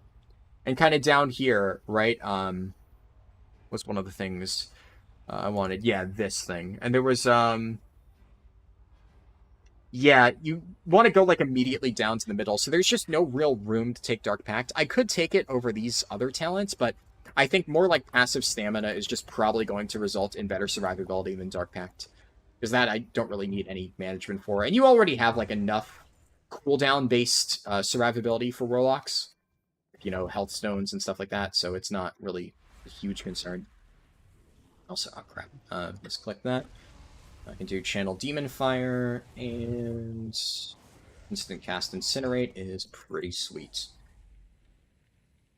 I just saw Tyrion said, let me know when you need me for your Hunter, and you're welcome. Sure. Yeah, if you're still here when I get to the Hunter, I will definitely let you know. And I appreciate that, Tyrion. That definitely helps. Let me scroll up a little bit, because I got close to catching up on messages before, so I definitely want to make sure I get to all of them. Scotty said, for someone newer who wants to get gear to level fast, but doesn't have the gold, any recommendations, or just find ways to farm gold and get used to the grind? Depends on what you mean. So if you're saying someone who wants to get gear to level fast, I assume by that you're referring to heirlooms. And there's kind of two ways to go about it. For starters, when it comes to investing in heirlooms, you always want to invest in, like, the universal heirlooms first. So things like necklace, rings, etc. Because those you can use on literally every single character. And you also want to invest in weapons last, because, well, weapons are nice for helping your damage. They also don't contribute to the set bonus. And the set bonus is not amazing, but it does actually help a little bit. So, you know, it's something, right? It's just a little bit that counts. So you would rather get important stuff. Like Cloak is another good one. Cloak, neck, ring, anything that you can use on multiple characters. And then after that, it's important to say, all right, which classes am I going to be leveling the most? So if you're looking at classes and you're like, I'm really feeling Druid, Rogue, Monk, well, all of those are leather users. So you can pretty safely then get leather heirlooms and get benefit out of those. And, you know, that'll be a good investment. Of course, if you're interested in Mage, Paladin, and Shaman, that's a little bit trickier because then obviously you don't want to buy heirlooms for 3 different armor types, but you get what I mean. Like, invest in the ones that you can use all the time. And obviously, as you play the game more and more, like, I have an insane amount of heirlooms for, like, literally every class, but this wasn't, like, something that I just got overnight. You know, I've been collecting heirlooms literally since Wrath of the Lich King, and upgrading them, you know, slowly over time as, like, every expansion came out that added, like, a new way to upgrade these heirlooms. And honestly, I don't even really think you need to upgrade most heirlooms. A lot of times you can just kind of get away with not having it. Like, do trinkets count towards the set bonus? They don't, right? So, like, technically speaking, is it better to use Swift Hand of Justice compared to, like, a generic questing trinket? Yeah, but, like, is Swift Hand of Justice really worth upgrading if, you know, you're trying to save gold? Probably not. Unstable Elemental Confluence, the new one, is pretty good, especially because you only need to upgrade it once, because it already starts, like, fairly high in terms of upgrades. But, I don't know. Ultimately, I mean, it's just, you don't need heirlooms to level up fast. They're nowhere near as impactful as they were before. I kind of showed that with, like, my fresh account run, and that run was done on a rogue, right? If you're just trying to level a character, like, for, it's one of your first characters and you want, like, a nice little boost over whatever gear you have, just buy some greens off the auction house. 90% of the time, that's going to have the same impact. It'll definitely be a little bit slower, but it's still pretty fine. Like, you're still going to be able to level just perfectly fine without it. Honestly, stuff like gun shoes or goblin gliders tend to be more time efficient in terms of the investment. The nice thing about heirlooms, though, is, of course, if you plan on leveling a ton of characters, it is a permanent investment, right? You buy heirlooms and then you can reuse them over and over, whereas gun shoes, you have to buy new ones every single time you do a run. So that's the main reason why a lot of people really like investing in heirlooms. You wish Cataclysm was a used ability for Destro lock, but it's all Rain of Fire spam in Mythic Plus? Ah, interesting. I mean, the build that I took was largely inspired off the build that Destro locks are running for Mythic Sarkareth. I've said before, but I currently am using Sarkareth as, like, a major way to, like, judge what builds to run, because I think, like, the damage profile of Sarkareth is pretty good for, like, what you kind of want outside of, like, or for a leveling spec. Because you want something that is still single target focused. You don't want to completely neglect single target. So, like, if I looked at Assault of the Zakali parses as a good way to, like, gauge Destrolock builds or whatever, I'm sure it would be just degenerate pad stuff. And I don't want that. I want stuff that is at least somewhat grounded in, like, reality. So, when you look at, like, top Sarkareth parses, you generally find stuff that still prioritizes, like, single target a little bit, but will heavily focus on burst AoE. And burst AoE is important, because we don't want sustained AoE. For leveling, it's all about the burst AoE.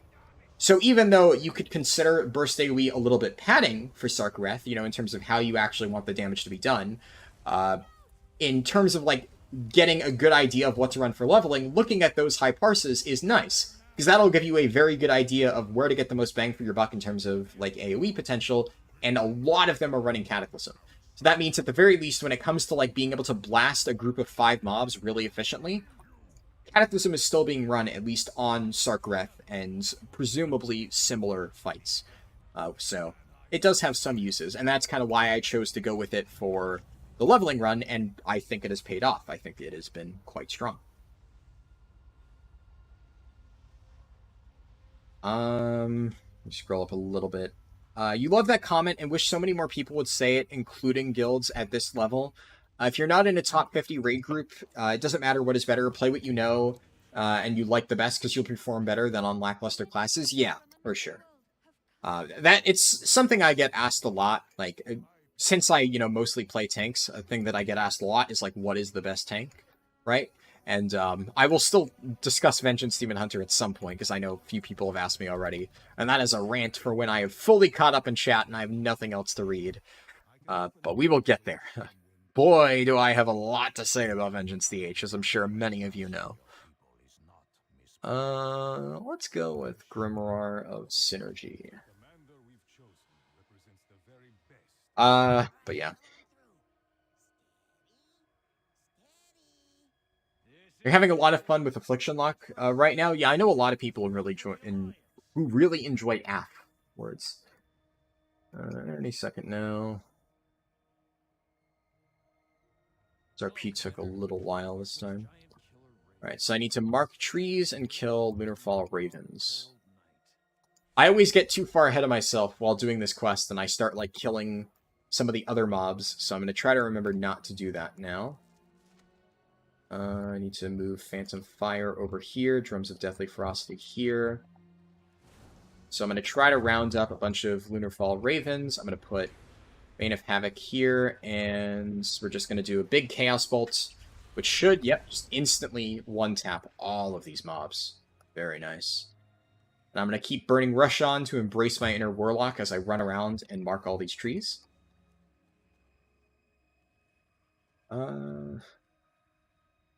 Throne is going to be a better Vortex Pinnacle. It's hard to say for now. I mean, really, until we are able to test Throne of the Tides, it's impossible to say how good it'll be for Mythic Plus. Because the reality is, like I said before, Throne of the Tides is going to be a fundamentally different dungeon in M+ than it is right now. It could end up being much better, and it could be a lot worse. Now, that being said, I personally kind of like Vortex Pinnacle. I know a lot of people who despise Vortex Pinnacle like in Mythic Plus and think it is a terrible dungeon. And I understand that the scaling on it can be really brutal at high keys. So like when people say that, I'm like, okay, I get it. But a lot of people just really don't like the dungeon in general, and I actually think it's very fun. Vortex Pinnacle, I would actually argue, is maybe my favorite dungeon out of the current Mythic Plus pool. I really, really like it. And I think a lot of people that I know dislike it because of, like, the Dragon Boss and Assad. And, you know, as I said before, issues with Assad scaling on high keys aside, which, like I said, I understand. I actually think it's a pretty solid boss. You know, you have to coordinate your CDs and nuke the little adds that appear. Make sure you're, like, allocating your damage properly and stuff like that. And the Dragon Boss, I think, is very fun. Dragon Boss is definitely a nightmare for casters and stuff. So I play a tank, I'm definitely a bit privileged there. But I find it really fun trying to, like, time my jumps over the thing and, like, min-maxing my movement and making sure I'm, like, staying super optimized about that stuff. I think it's a fun fight.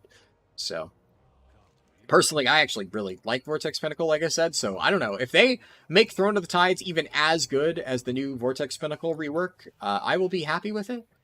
But we definitely need to wait and see to know exactly how that's going to turn out, because at the moment it's still kind of up in the air.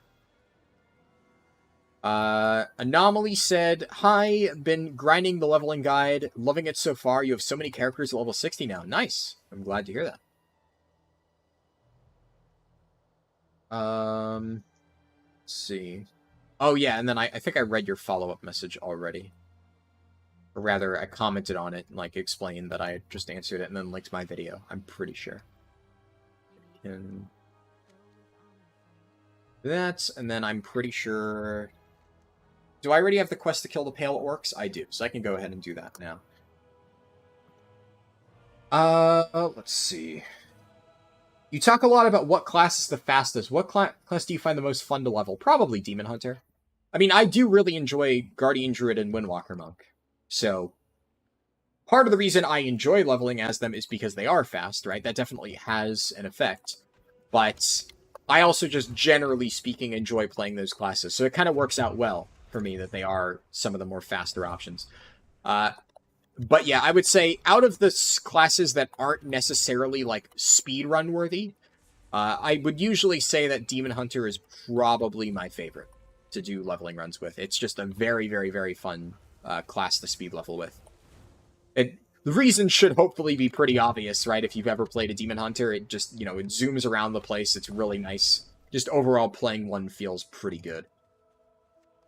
All right, Drudge Boat Salvage. I'm going to have to pick up a lot of these things. I think I can loot them off the mobs, though. Yeah, I can. So that'll probably be a little bit faster to do, because I was just kind of not looting their corpses. So I can go over there. And I can definitely do a big pull in this area.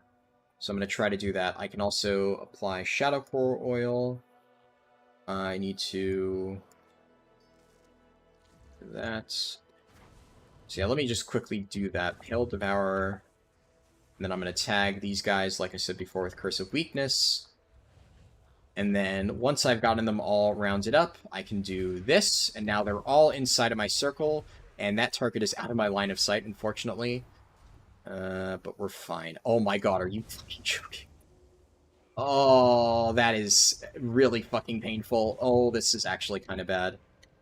Yeah, and that's kind of one of the problems with Destro Lock, unfortunately. Before my Chaos Bolt finished, the mob walked over a little hill and went out of my line of sight and actually kind of fucked me over there. And I lost basically my entire burst window. Not a huge deal, but that is just inherently, when I always say in a lot of my leveling runs that, like, cast time classes really struggle for leveling, well, that is what I'm talking about. It is specifically because of that reason.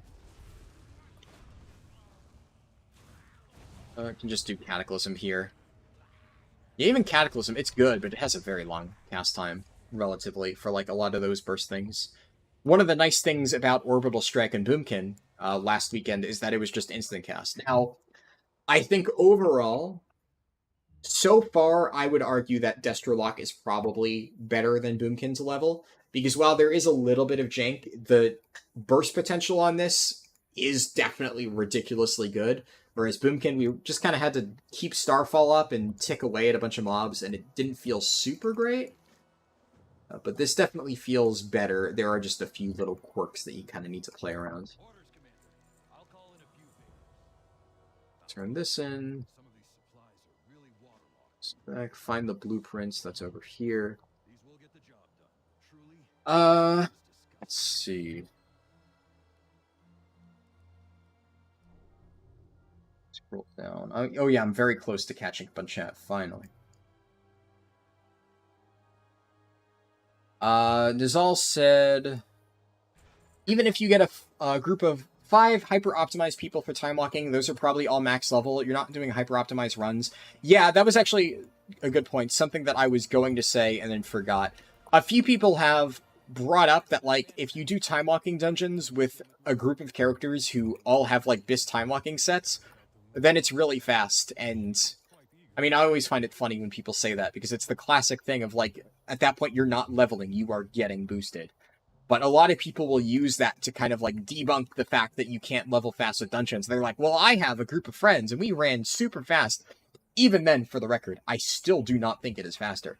But yes, you are going to get really fast times by doing that, and it does not count, because you are getting boosted at that point. If you have a group of 4 people who are not even leveling with you, and are just trying to, like, carry people through time-locking dungeons, yeah. It's not a leveling run, it's a boost. There's Khadgar. Took him a second to actually load in for some reason. Okay, I can head over there. And I should note, like, as far as what I consider to be, like, boosting versus leveling, to me, it's only a leveling run if every single person in your group, and that means all 5 of them, are actually leveling. Right? If there's even one person in your group who is, like, on a geared character who is, like, helping you, right? At that point, it's just no longer realistic. And, you know, if you want to do that, to be clear, by all means, go ahead, do what you want to do. Don't let me, like, poo-poo on your fun. You know, if that's how you enjoy leveling, okay, cool. But the problem that I have is a lot of people will level like that and have a friend to carry them, and then they will comment under my videos and say, well, you could just, like, you know... There's actually a comment on that time-locking video that I linked from just the other day, where somebody said, why do this when you can pay, like, 80,000 gold to boost each one of your characters up to 70? You know, I've boosted... He said, like, 27 characters, some ridiculous number, 27 characters. It's so much easier. And it's like, what is 27?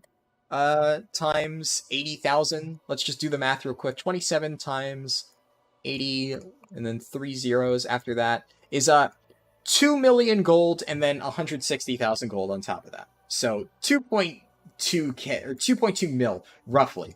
So people under leveling guides, which my guides are meant to, like, help people level efficiently and, of course, you know, spend their time wisely, right? And there are actual humans who will go into the leveling, or to the comments on, like, a leveling guide like that and say, just spend 2.2 million golds to level your character. Like, why don't people do this? It's so easy for me. And then they, like, genuinely get upset when people call them a moron. Like, I responded to that message just saying clown mentality, because, like, what the fuck are you doing? Like, yeah, okay, just tell everybody to spend 2.2 million gold to get boosted. That's a really reasonable ask for the average player, considering there are regularly people in my chat who say, like, they're trying to invest in heirlooms and they don't even have enough money to buy their, like, first few heirlooms because they're new to the game, and, like, gold doesn't grow on trees, especially if you're new and you don't really know how to make it efficiently. So these people are, like, trying to scrounge to, like, save up for heirlooms and stuff, and then you have clowns like that who are telling them, just spend 80,000 gold per character to save 1 hour of time. As if, for the vast majority of people, 1 hour is genuinely worth 80,000 golds. very few people will be able to make that much gold in 1 hour. It just does not happen, right? Like, if you're selling dungeon carries, you could maybe make that much per hour, right? Like, I have a friend who does... What the hell was that noise? Some weird, like, noise that just played. Must be ambient, like, Shadow Moon music or something. Like, I have a friend who does boosting or like advertising for like some boosting community, which like I'm not gonna dox him and say his name because like technically speaking, you're not really supposed to do that, but like, you know, people do it, is what it is. The whole thing that Blizzard did back in Shadowlands with boosting communities, the end of the day, it was a slap on the wrist, right? Like, they have not actually monitored it remotely as much as they should have. Or, you know, remotely as much as I think they should have. Obviously, people who actively engage in boosting communities are perfectly happy with it because it means they can go back to making money hand over fist, right?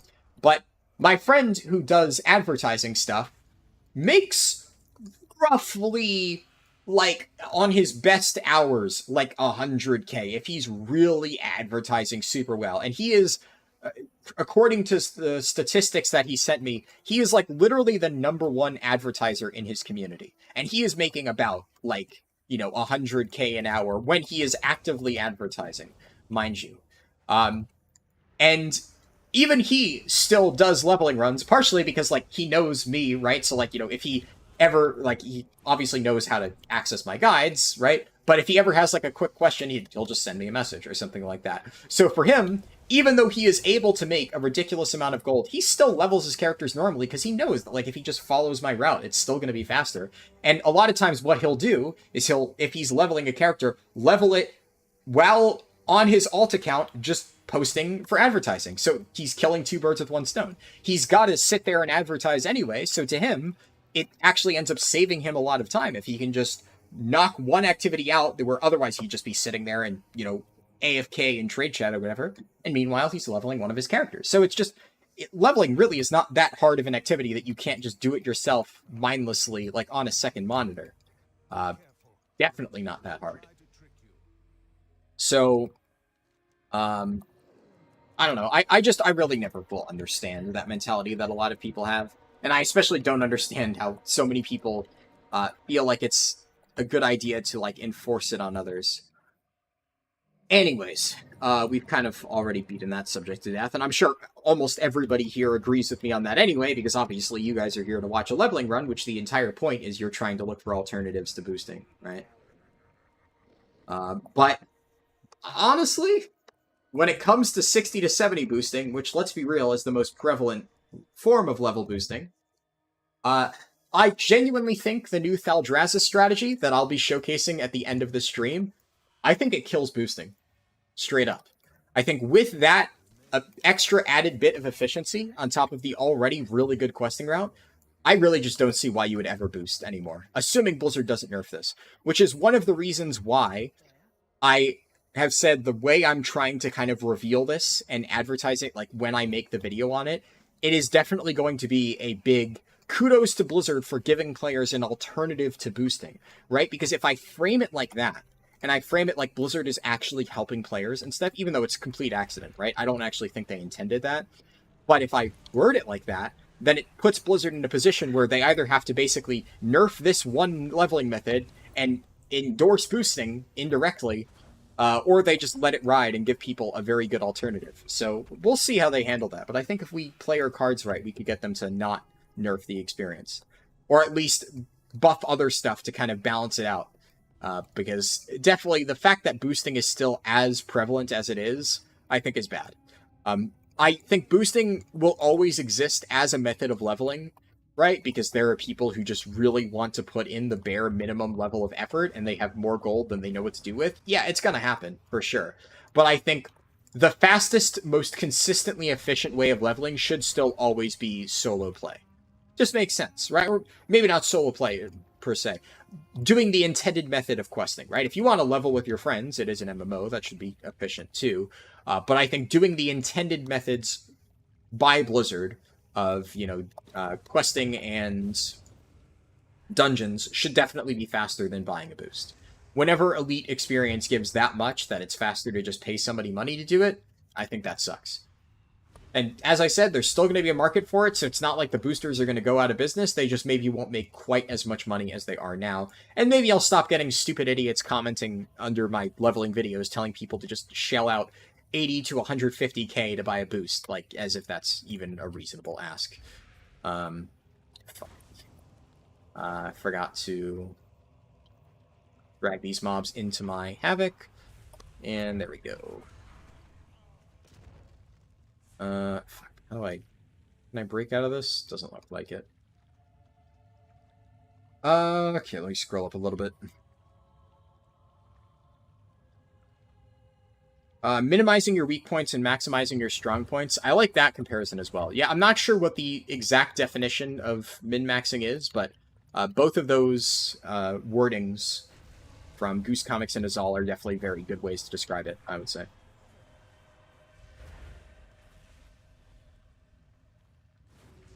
Need 3 more of these, and a bit more of the mushrooms.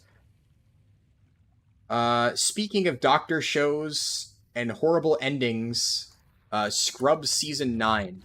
I've not seen Scrubs. I think my dad's watching Scrubs. I don't know. Maybe if my dad's still watching, I don't know if he... I think he said he was watching Scrubs, so maybe he can chime in on his thoughts on Scrubs Season 9 if he's gotten there yet. But yeah, I've not seen that, so I cannot comment on it personally. Let me up some mobs. There we go. I could not get over that hill to save my life. And now I can channel Demon Fire and just blast these mobs. Or at least I thought, and then I realized I only conflagrated them and did not actually apply Immolate, so that was kind of pointless, whatever. Let's see.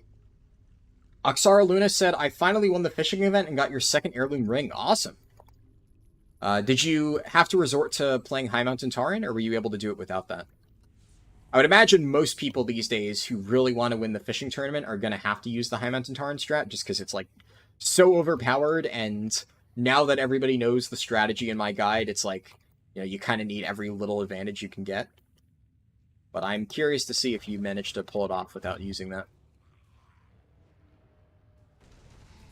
Channel Demon Fire. I really like this ability. It's just so nice. The moment you apply your dot, you can just rip that, and it just shreds any remaining health the mob has. Feels pretty nice to use as well.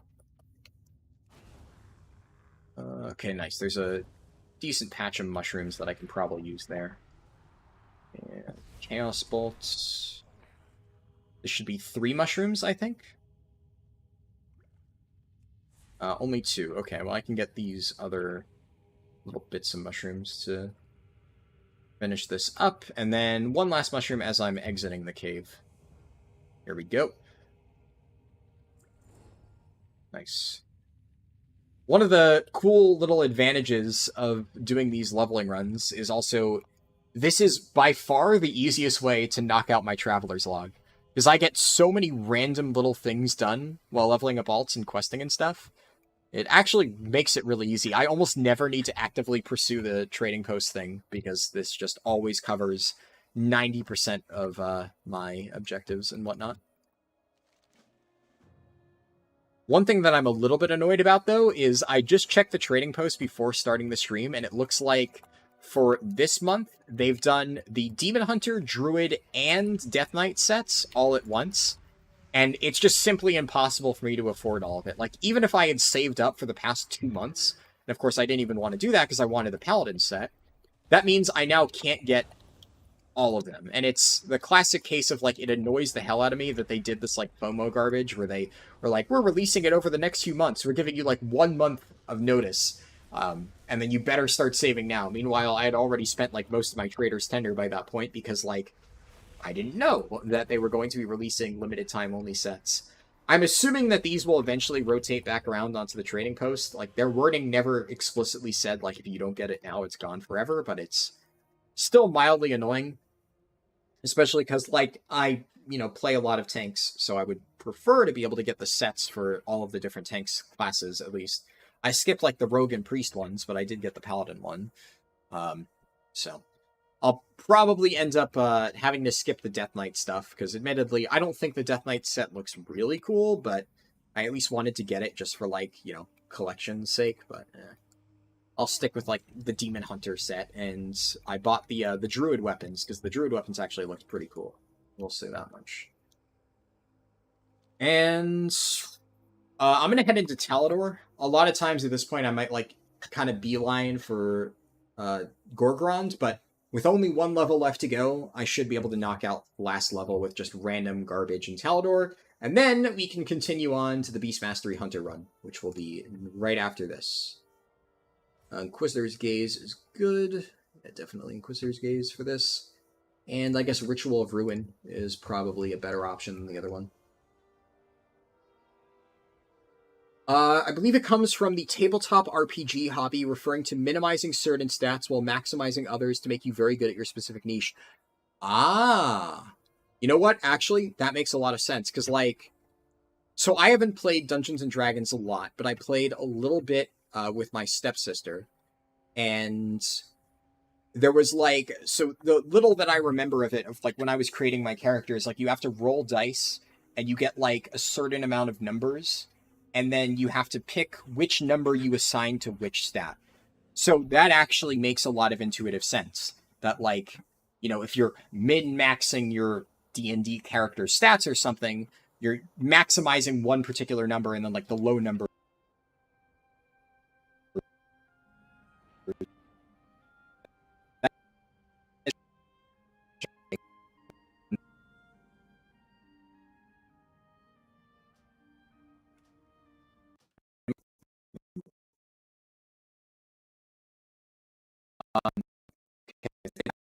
Well, that's actually kind of concerning. That actually was really bad. That caused my computer to stutter for, like, a good 15 seconds after I closed the game. So I'm restarting WoW. That's actually really kind of not great. That is the first time I have ever gotten a memory leak there.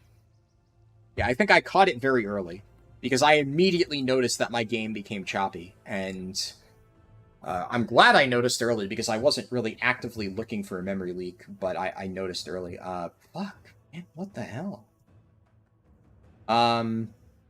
That's really annoying. Yeah, so I don't know exactly when I cut off, but I think it was when I was saying the last bit. But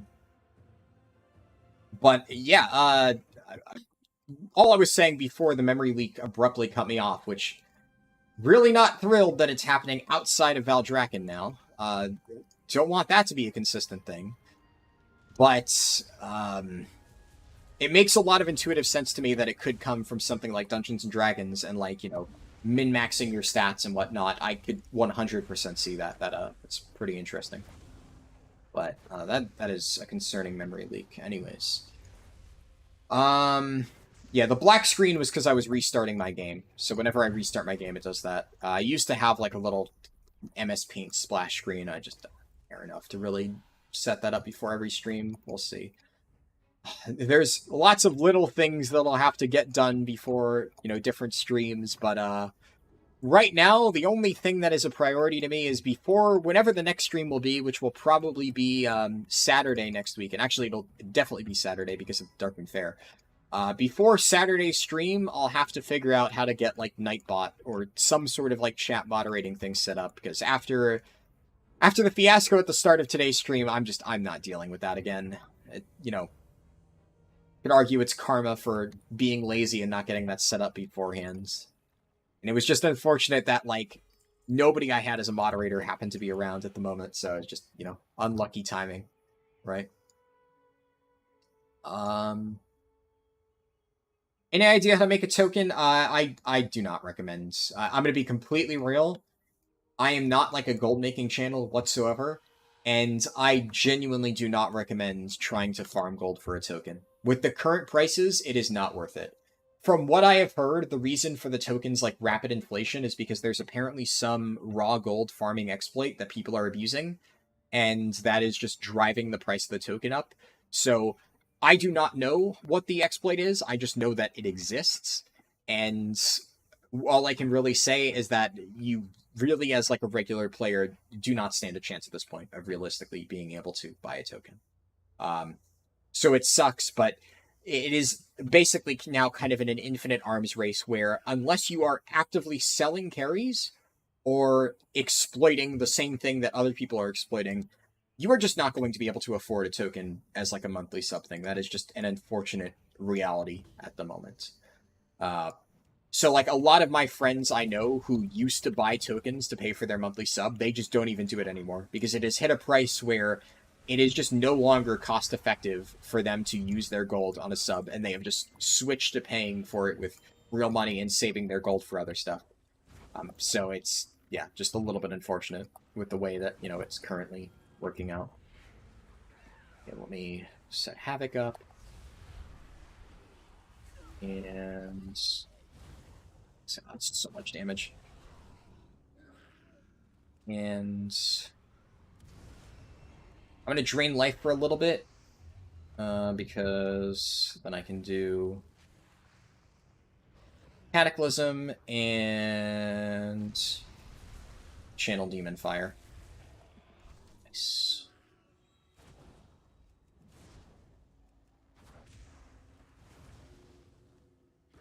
Might as well just drop an Infernal here, because why not? That's another nice thing about Warlocks. Something that you'll notice with a lot of classes is at higher levels, their survivability becomes a major issue. So a lot of classes that will typically have really, really good survival for like a huge chunk of the leveling process will then just really fall off towards the end because a lot of their survivability is like cooldown based. And when you start taking like heavy, consistent damage, they just are not able to survive. Warlocks are kind of chilling. They have ridiculously powerful survivability options, so they're kind of okay at any level. I'm just going to do the last bonus objective just to be sure. Let me scroll up a little bit. Just a few messages. Use Magmarax parses. Yeah. Generally, if I'm looking at single target, I always look at Rashok. I think Rashok is a better gauge of pure single target damage than Magmarax. Especially because Magmarax can sometimes have downtime, depending on what your what mechanics you get. Rashok, if you're playing correctly, unless you get assigned a leap as like a melee DPS, which like it happens, but the top parses will generally have good RNG. Generally, Rashok is pretty consistent in terms of how you play it.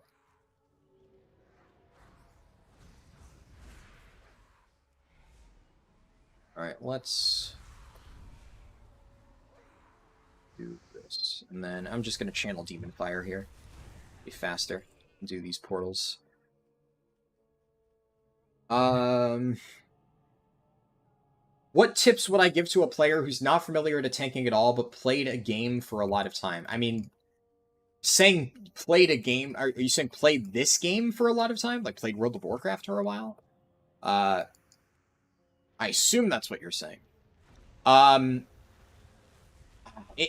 a tough question. So asking for just generic tank tips is a little bit weird. Because tanking is a pretty complicated thing, like when you're getting into like all the min-maxy elements of it, like all the ways to optimize tanking. And then there's a lot of very obvious things about tanking, where if you know like even a little bit, you'll kind of already know the basics. Like obviously, what is a tank's job, right? Tank's job is A, to survive, B, to hold threat, and then C, and I would say maybe the most important tip I can give you that a lot of people neglect is to do damage. A lot of people think a tank's job is only to survive and hold threat, but a tank's job is just as much its ability to do damage, and also in certain cases, its ability to provide valuable utility to the group that you're in. So that is maybe the biggest piece of advice I could give, but that's also like a bit more of like a high-level thing. There we go, level 60 done with this character. So now we can swap over to the Beast Mastery Hunter. We can get that one started. But yeah, it's kind of hard to provide more specific tanking stuff unless you like have specific questions. But that's like all it is really being a tank. And then in dungeons, of course, you're expected to know the routes. But there are a lot of little different things to cover when it comes to tanking that it's hard to really give like one specific little tip. Basically, if you want to learn how to do tanking, you're going to need to do a little bit of reading, and you're going to need to spend a lot of time practicing, but obviously I think it's worth it, because I really enjoy tanking. I think it's very fun. So the hunter that we will be speedrunning is on Ravencrest, and it is one of the first characters I ever created. So this is the original Harldan. This is what I effectively named my channel after, this random troll hunter. Ravencrest was one of the first servers I ever played on. This was my main for all of Wrath of Lich King, all of Cataclysm, all of Mists of Pandaria, and towards the end of MoP, I stopped playing it quite as much, and I switched to playing my Death Knight, and my Death Knight was my main for most of the end of MoP and all of WoD, and then I dropped it in Legion. I played my Death Knight as like an alt throughout like all of Cata and MoP though. But this is like one of my oldest characters, and it's just kind of been rotting away on Ravencrest for quite a while now. And it just so happened to be stuck at level 40, which meant it was the perfect candidate to do this leveling run on. That said, the way the scaling works is it bumped me to level 40 and 99% of the way to level 41. I don't know why it did that. So this character is actually 41, even though initially when I was doing the setup, it displayed as 40. And it has a lot of rested experience, so it's going to be a little bit faster. I'm also going to use Darkmoon quest items, because that was something that I already previously used on my Warlock, so I wasn't able to do that at the start of this run. But the most important thing to test is just how BM Hunter plays anyway, so that's really all that matters. But we can hop on this character and see. I also, in order to get everything moved over to Ravencrest, I had to like use my alt account and like ferry things over through trades and get it onto this character, because I didn't want to transfer it out. So I do have everything already set up, so we're pretty much ready to go. But, yeah. Oh, should also note, Tyrion, if you're still here, is my Hunter Alliance or Horde? It is Horde. So if you did want to still do the time walking stuff, I am ready for that now. I am going to quickly, before I do anything else though, I will knock out the, what's this give? Yeah, the experience potion just gives all XP gains. And my hearth, I'll set my hearth next to Chromie just to make things a little bit faster. It's fine. Where's the innkeeper? Yeah, there we go. There's the innkeeper. So I'll set my hearth there, and then we're going to fly over to the Darkmoon Fair guy and get that started. How to herd cats. I have found that the most effective way of herding cats is to get a big box of catnip and then just shake it violently. And wherever they are, whatever little nook or cranny the cat is hiding in, they will come out and they will follow you like you are their savior. That is at least my experience herding cats. At least it works on my cat. So, I should also note, on the subject of cats. So, I apologize, because it's, you know, I don't know. Since I have mentioned my cats multiple times, right, I do think it is important to say, we did actually lose one of my two cats, the other weekend. So, earlier this week, my cat Lexi passed away. You can see her in multiple different, what's it called? Like YouTube posts. A lot of times whenever I'm giving like an update on videos, I'll include a picture of my cat. I included pictures of Lexi a lot. So unfortunately, Lexi was quite old, and it was one of those things where for like about a year now, we've kind of like known it's going to happen at some point. Especially more recently, I think I even talked about on like the classic leveling streams about a month ago that, you know, when I was watching the cats, it was really difficult to get like Lexi to eat anything. And kind of whenever that happens, you already, you know, the writing's on the wall, and it sucks, but, you know, it is what it is. But since I have, you know, talked about my cats and, you know, shown pictures of my cats, you know, I wanted to give that update, even though obviously I don't like having to give it, but I think it's important to just establish that. So, just so everybody knows. And I'm not going to do Darkmoon Profession quests on this character, but yeah.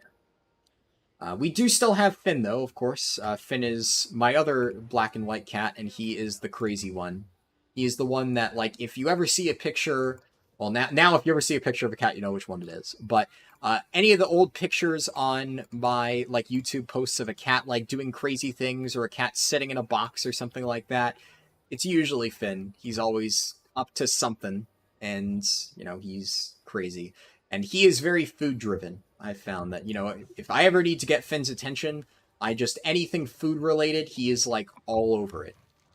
So he is pretty predictable, that cat. Hope it was a good passing. Yeah, it was. You know, like, we kind of already knew. Like, my dad brought her to, like, the vet and stuff like that. So it was, as far as I know, like, as good as that's gonna get, right? Obviously, you can't read the cat's mind, but you hope. So now that Tyrion is here, and I've gotten all this stuff set up, we can start... Oh, Tyrion, just pass lead when you get the chance, just to make it a little bit easier.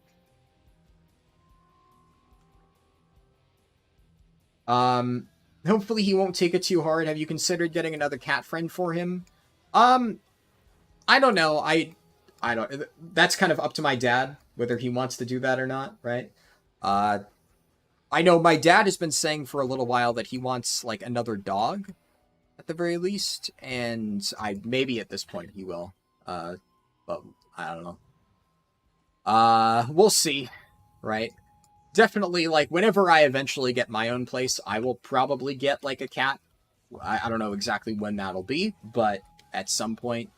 And, I guess if I were to ever get, like, my own, like, cat, right, like, where I'm, like, the only person taking care of it, I would probably wait until I had, like, my own place to do that, right? But for now, we still have Finn.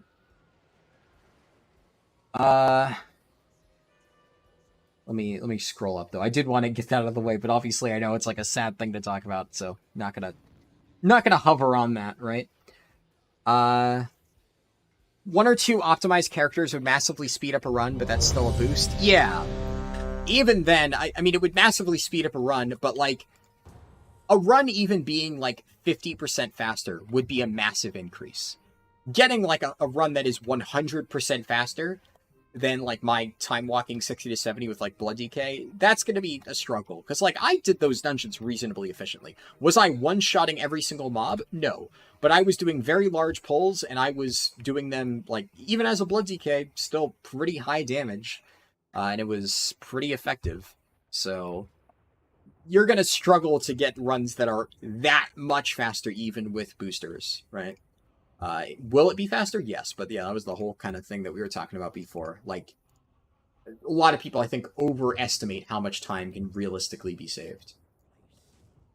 Alright, so BM Hunter, I'm going to be completely real. I am not, like, a total expert with this.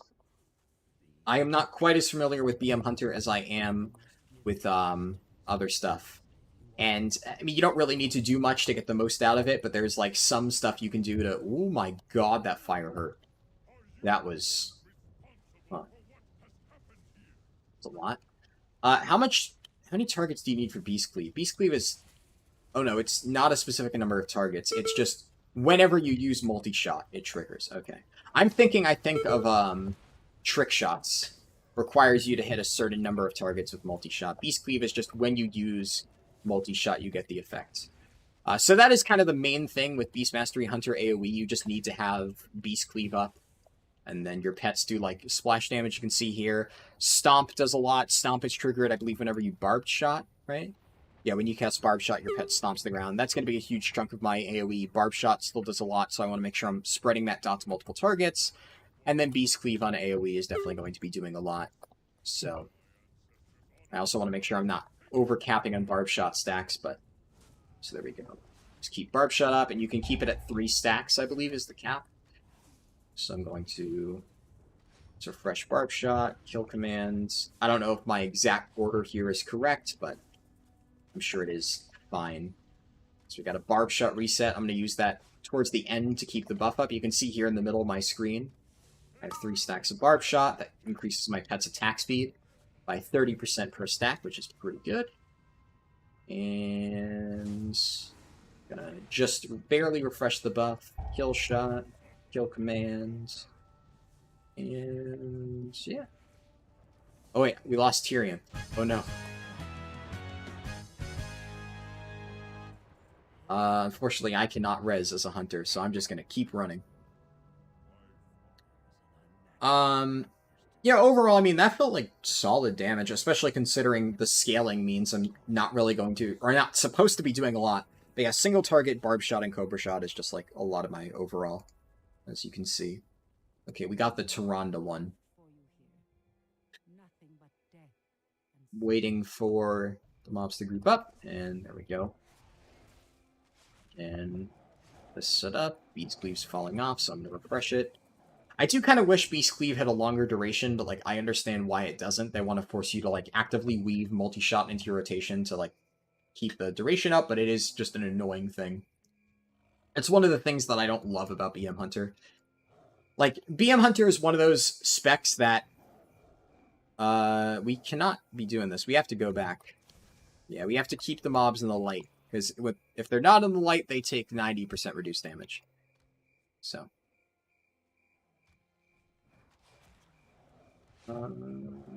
Multi-shot, keep Beast Cleave up.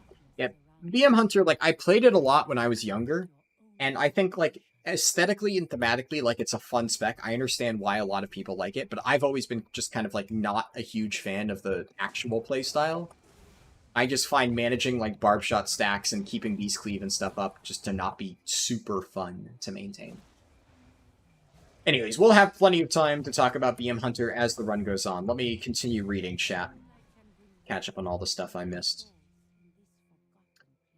Who needs 27 boosted characters? What is the point of bragging about that? Yeah, it's definitely weird flex territory, especially posting about it in like a YouTube comment section. I don't know why that guy did it. But hey, people are always going to brag about doing stupid, irresponsible things with their golds. You should have answered, why pay 800k for boost leveling if you can buy a boost from the cash shop? Admittedly, boosting with gold tends to be cheaper than buying a boost from the cash shop, especially with the current like transaction rate, like with how expensive tokens are. So that is definitely not a good comparison. I would say if somebody's going to buy a boost, it's definitely better to do it with gold.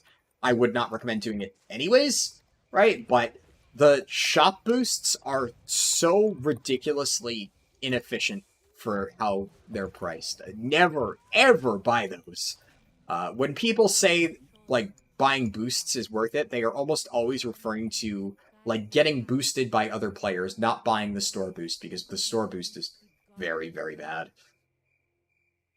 Just swipe mom's credit card. The ass whooping is worth the time saved leveling. Yeah, that's some advice for sure. WoW token checkmate streamer man.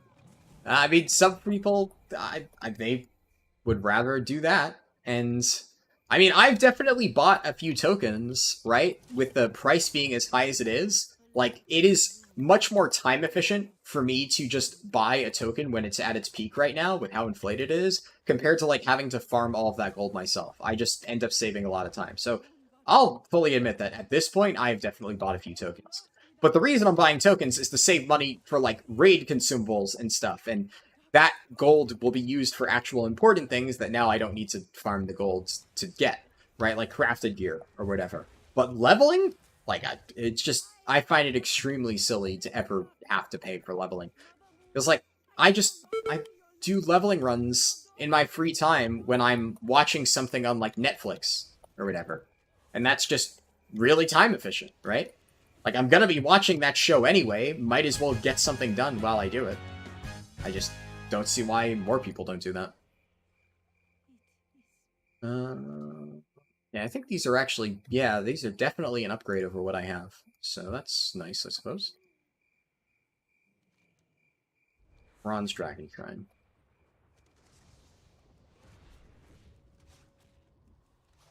And yeah, Beast Cleave is falling off pretty fast. So I'll do one more Cobra Shot and then Beast Cleave. And whenever a mob is in kill command range, I'll just rip that. I'm trying to save up because I know we're about to do this AoE pull, so I want to make sure I have resources for that.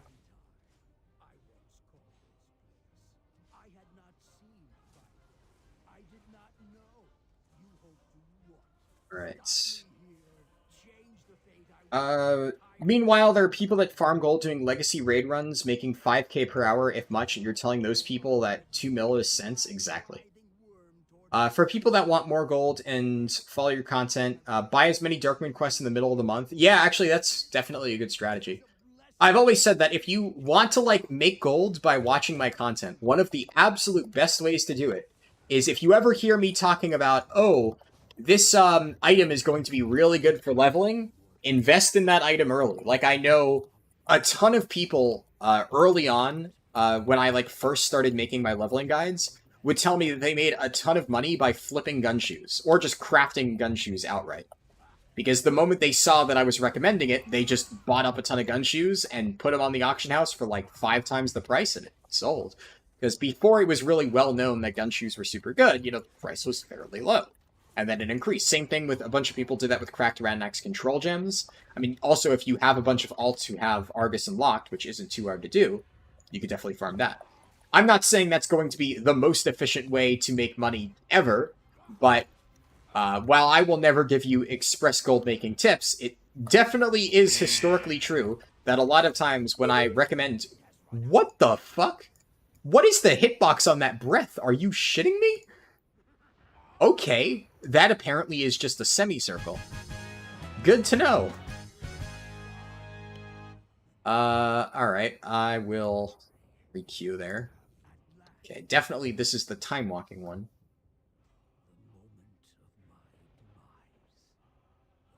I need to refresh Darkmoon Fair buff and, well, all of my other buffs. Actually, did I even use my other buffs? I don't think I did, so saves time. Anyways. Won't make you buy boosts, but if it's a fair way to repair your gear, yeah. Definitely. Hello, Jose Lugo. Good to see you. I am decent today. It's been one hell of a day, I'll be real.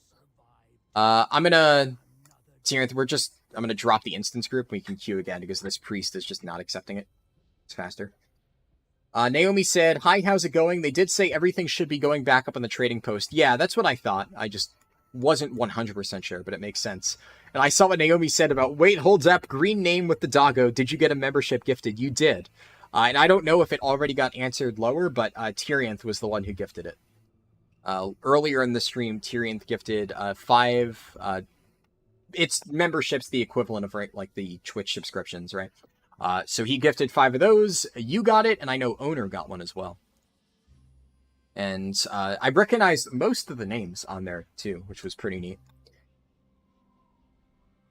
You would think they would do a healer, DPS, and tank, not 3 tanks. I forget what that was in reference to. Now who is against tendies in the store? Yeah.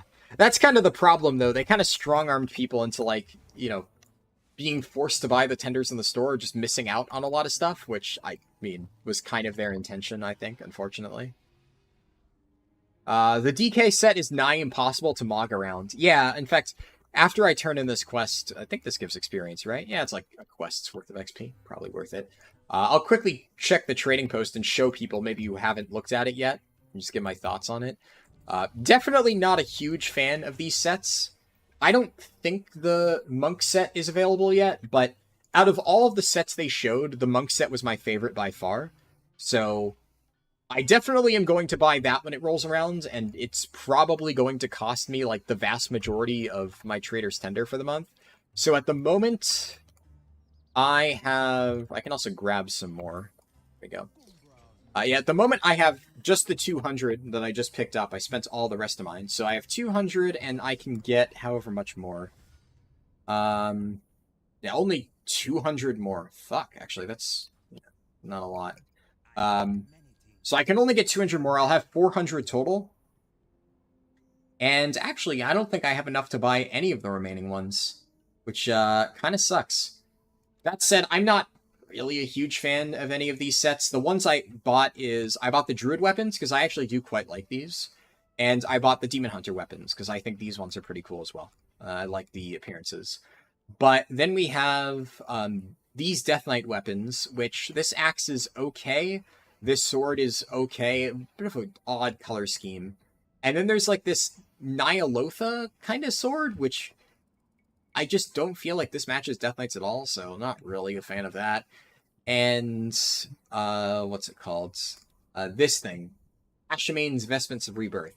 Now, this one's okay, but this is like, I don't love the helmet especially, and it's so similar to the Druid Nighthold tier that I just, was not really a huge fan of it, and wasn't really super interested in buying it.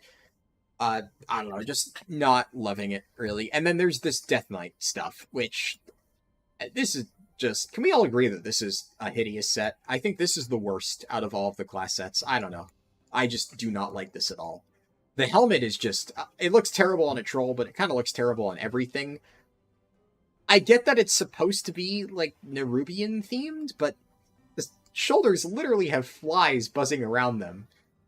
Unless you're going for, like, a really full-on unholy look, I cannot see this matching at all. Not to mention, most people who go with, like, unholy appearances go with, like, something green, and this is more frost-colored, but unholy themed.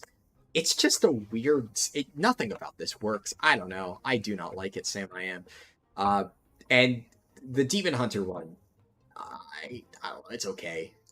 I promise I would never really use any of this. I was initially, like, thinking of saving enough Trader's Tender to, like, get this, right?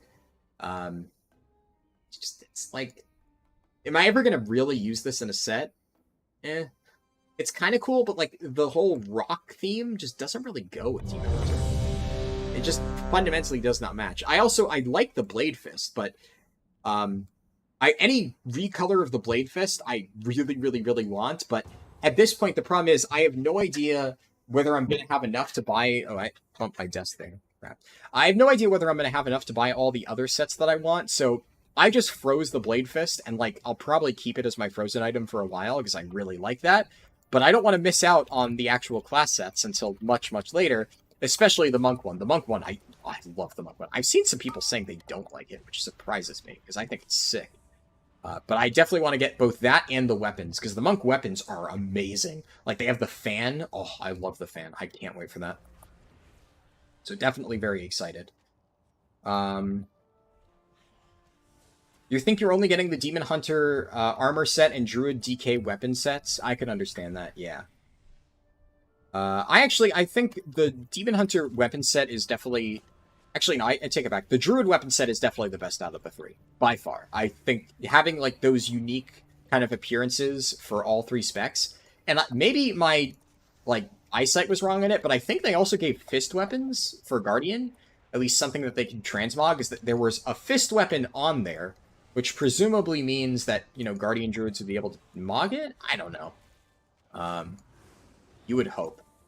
But I really like those appearances. The Demon Hunter ones, I think, are neat, but they are not, like, as universally good as the Druid ones. I think you kind of need to work a little bit hard to fit them in a set.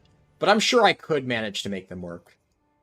The Demon Hunter shoulders look cool as fuck. Yeah, that's fair. The main thing that takes away from, like, the set for me is, like, the helmet. I just really don't like it.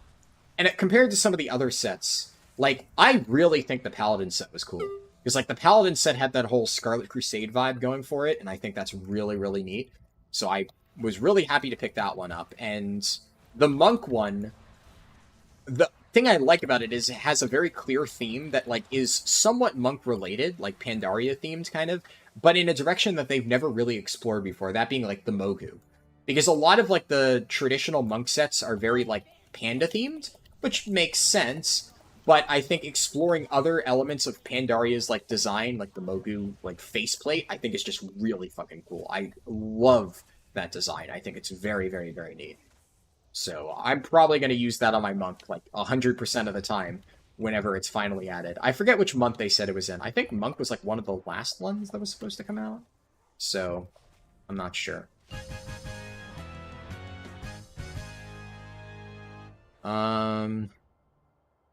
Let me scroll up a little bit, though, because I got kind of sidetracked.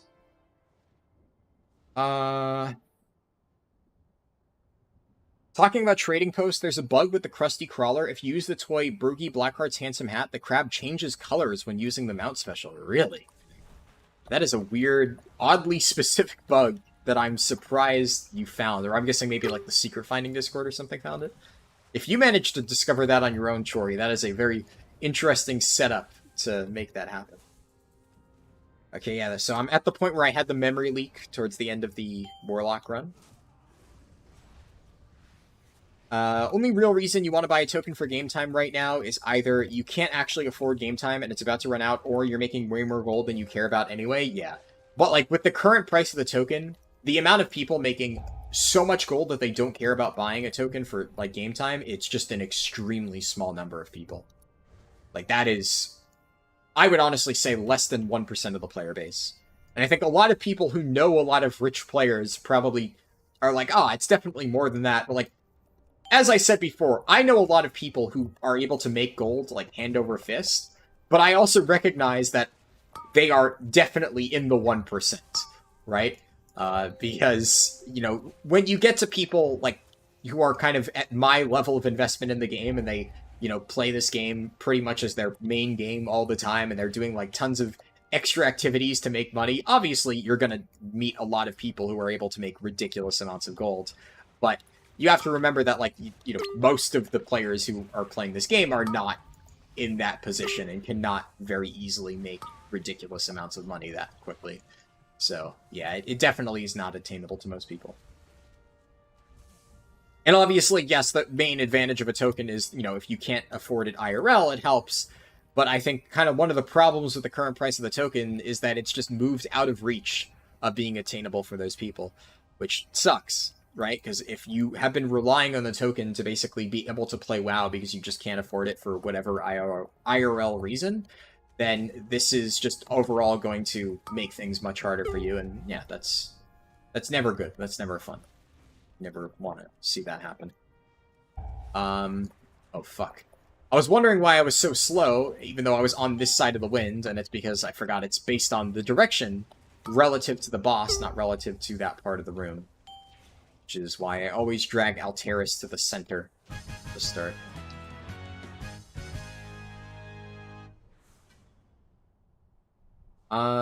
It's sad that with the new expansion announcement, the token will probably go up. Oh, yeah. The token will probably spike really high at this rate in November. I mean, I don't really... Oh, Tyrion, you're good. Don't worry about it. I'm more just like, you know, mindlessly commenting on it. You don't need to worry that, like, you weren't super efficient for a time-walking dungeon. That's not, like, a huge concern. Don't worry at all.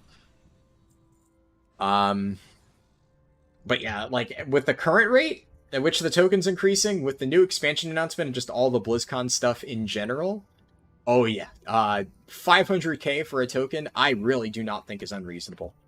Because we already saw it spike, like, a little over 100k for this one, and that was, like, what, Diablo 4 was, like, what caused the main spike, and it's just been steadily rising ever since. So unless something significant changes, if it keeps going at this pace with BlizzCon, oh yeah, definitely. I could see that happening.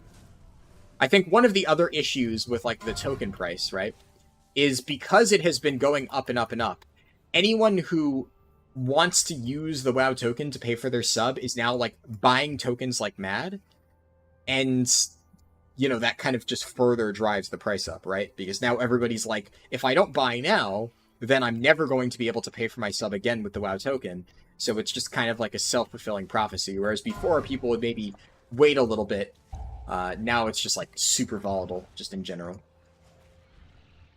At least, you know, that's obviously speculation, but I think it is reasonably well-founded speculation.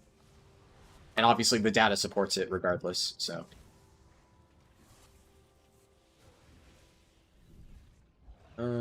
I don't think I can do any damage to those guys while they have, like, the little Blessing of Protection effect. Just got back into the game a few weeks ago. You just looked, 350k for a WoW token is nuts. Yeah. I think this is the highest that it has literally ever gone, by, like, a significant margin. It's, like, never even been remotely this high before. So it's definitely, you know, a little bit of a weird spot at the moment as far as the price goes.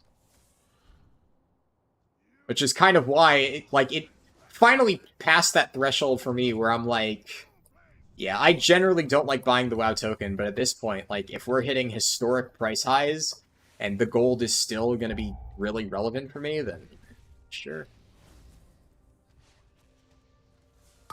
How's Destro so far? So obviously, yeah, the Destro one is finished, but, I guess as, like, some final closing thoughts on that Destro run, since I didn't give it, at the time, I think Destro is pretty good.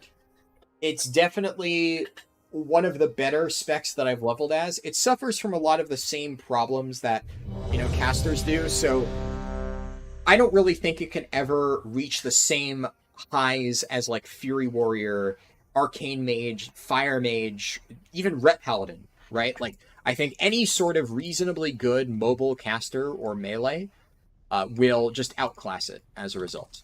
That being said, you know, in order to make casters and stuff like that worth it, one of the things you really need is ridiculously powerful burst windows. That way, kiting is never an issue, because, you know, the only way kiting is not an issue is if you can kite effectively while maintaining all of your damage, like Arcane and Fire can, or if everything dies within your burst window, so therefore you really never need to kite because either you have so much survivability, like Warlocks have in general, or by the time things even reach you, they're generally speaking dead, and Destro does both of those. That being said, Affliction also does both of those, so I don't know which one I would say is necessarily better.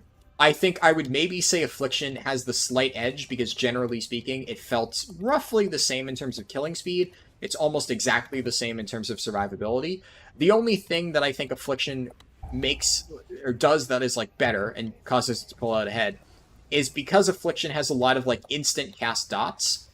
Affliction is really nice for, like, rounding up a bunch of different mobs. You just run around, you tag a bunch of mobs with your instant cast dots, and of course it's going to do a lot of damage because that's what you're building around. And then once the mobs are all grouped up, you do, like, Seed of Corruption, and then you blow them all up with, you know, a lot of AoE burst as well. And then, of course, as mobs die, they start to cascade, so Affliction kind of scales exponentially the more mobs you pull, whereas Destro does very strong, you know, high target burst AoE, but other than, like, the specific interaction of the PvP talent with Cry Havoc causing you to do, like, a big explosion of damage, and even then it's, like, a little bit finicky because you have to, like, round mobs up within that circle, it's still good, but I don't know, it's not like amazing. So I would say, you know, of course, the exact final ranking will kind of be determined when I make the tier list itself, because the reality of kind of a tier list format is, oh no, Tyrion, oh no, be careful. So one of the problems with pulling all of these mobs is I think we're still fine, but it is possible to bug out Raz if you pull too many mobs, and then what will happen is he just won't jump down, and then like bricks the rest of the dungeon. I actually did that once by accident, and it was not good, because then later on in the dungeon he just won't show up, and then you're basically unable to progress because it's kind of impossible to do a lot of those later mobs. We're still fine there, though, because he did finish his RP, but pulling a little bit early there can sometimes brick it. You're good, though. Don't worry about it. It's only, like, bad if you do what I did one time and just literally pull the entire bridge all the way to the end faster than Raz can actually get there, because that's what causes him to bug out. And the problem is, once he's bugged out once, you can't, like, unfuck it. You can't just, like, say, alright, well, I'm just going to reset the pull. No, it's just, the dungeon is permanently bricked. I learned that, like I said, the hard way, unfortunately. That's Bloodlust. Why not? This is, like, one of the only difficult bosses in here. I guess Karsh can be a little bit tricky if the healer isn't on the ball, and I assume Tyrion knows about, like, dragging the boss in and out of the lava to keep the stacks up on the next one. So it shouldn't be too much of an issue there. I'll also soak this one Dragon Beam a little bit, just to get a little bit easier. And okay, I'm gonna move out. There we go. Not too bad.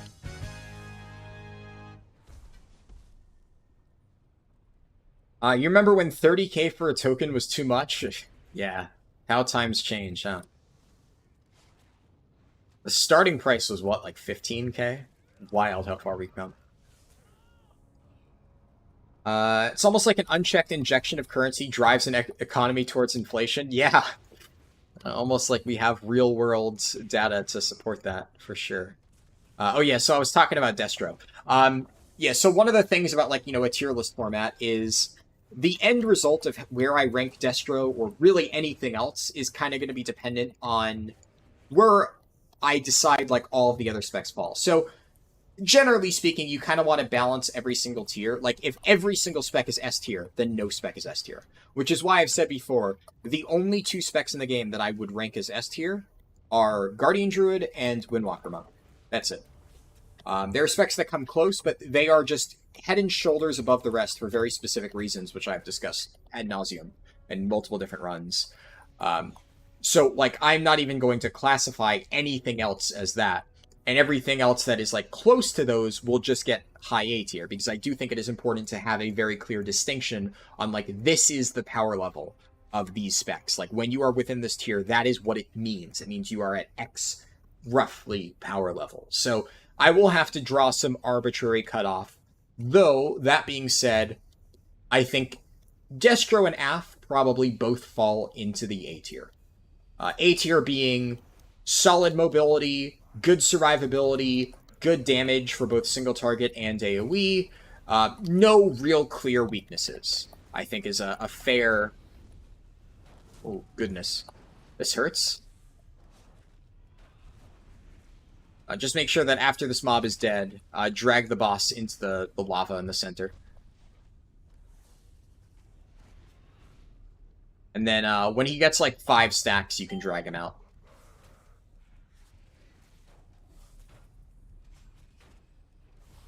Yeah, that should be good. Perfect. Yeah, so like A tier is basically... The spec isn't like godlike, like Guardian Druid or Windwalker Monk, but it has no real clear weaknesses. It kind of does everything pretty well. And I would say, Destro, it did everything pretty well. While I can, like, sit here and nitpick on, like, it doesn't have an amazing ability to, like, round up mobs, it still does have an ability to round up mobs with, like, Conflagrate and spamming Curse of Weakness. So it may not be as efficient as some other stuff, but it still has that option. It's not like it's forced to hardcast everything. It can quickly round up mobs, and it has, like, mobility to do that with Burning Rush. So definitely has a lot going for it. I think it is very safe to say that it's A tier. I think it was fun to play, for sure. That's another important thing to consider. I really liked... Channel Demon Fire especially felt like a really nice ability to use. It wasn't always my top damage, but whenever I pressed it, it just felt really good, where, like, I have Immolate, and then just, boom, I send out all these bolts that just shred the remaining health of whatever mob I'm fighting.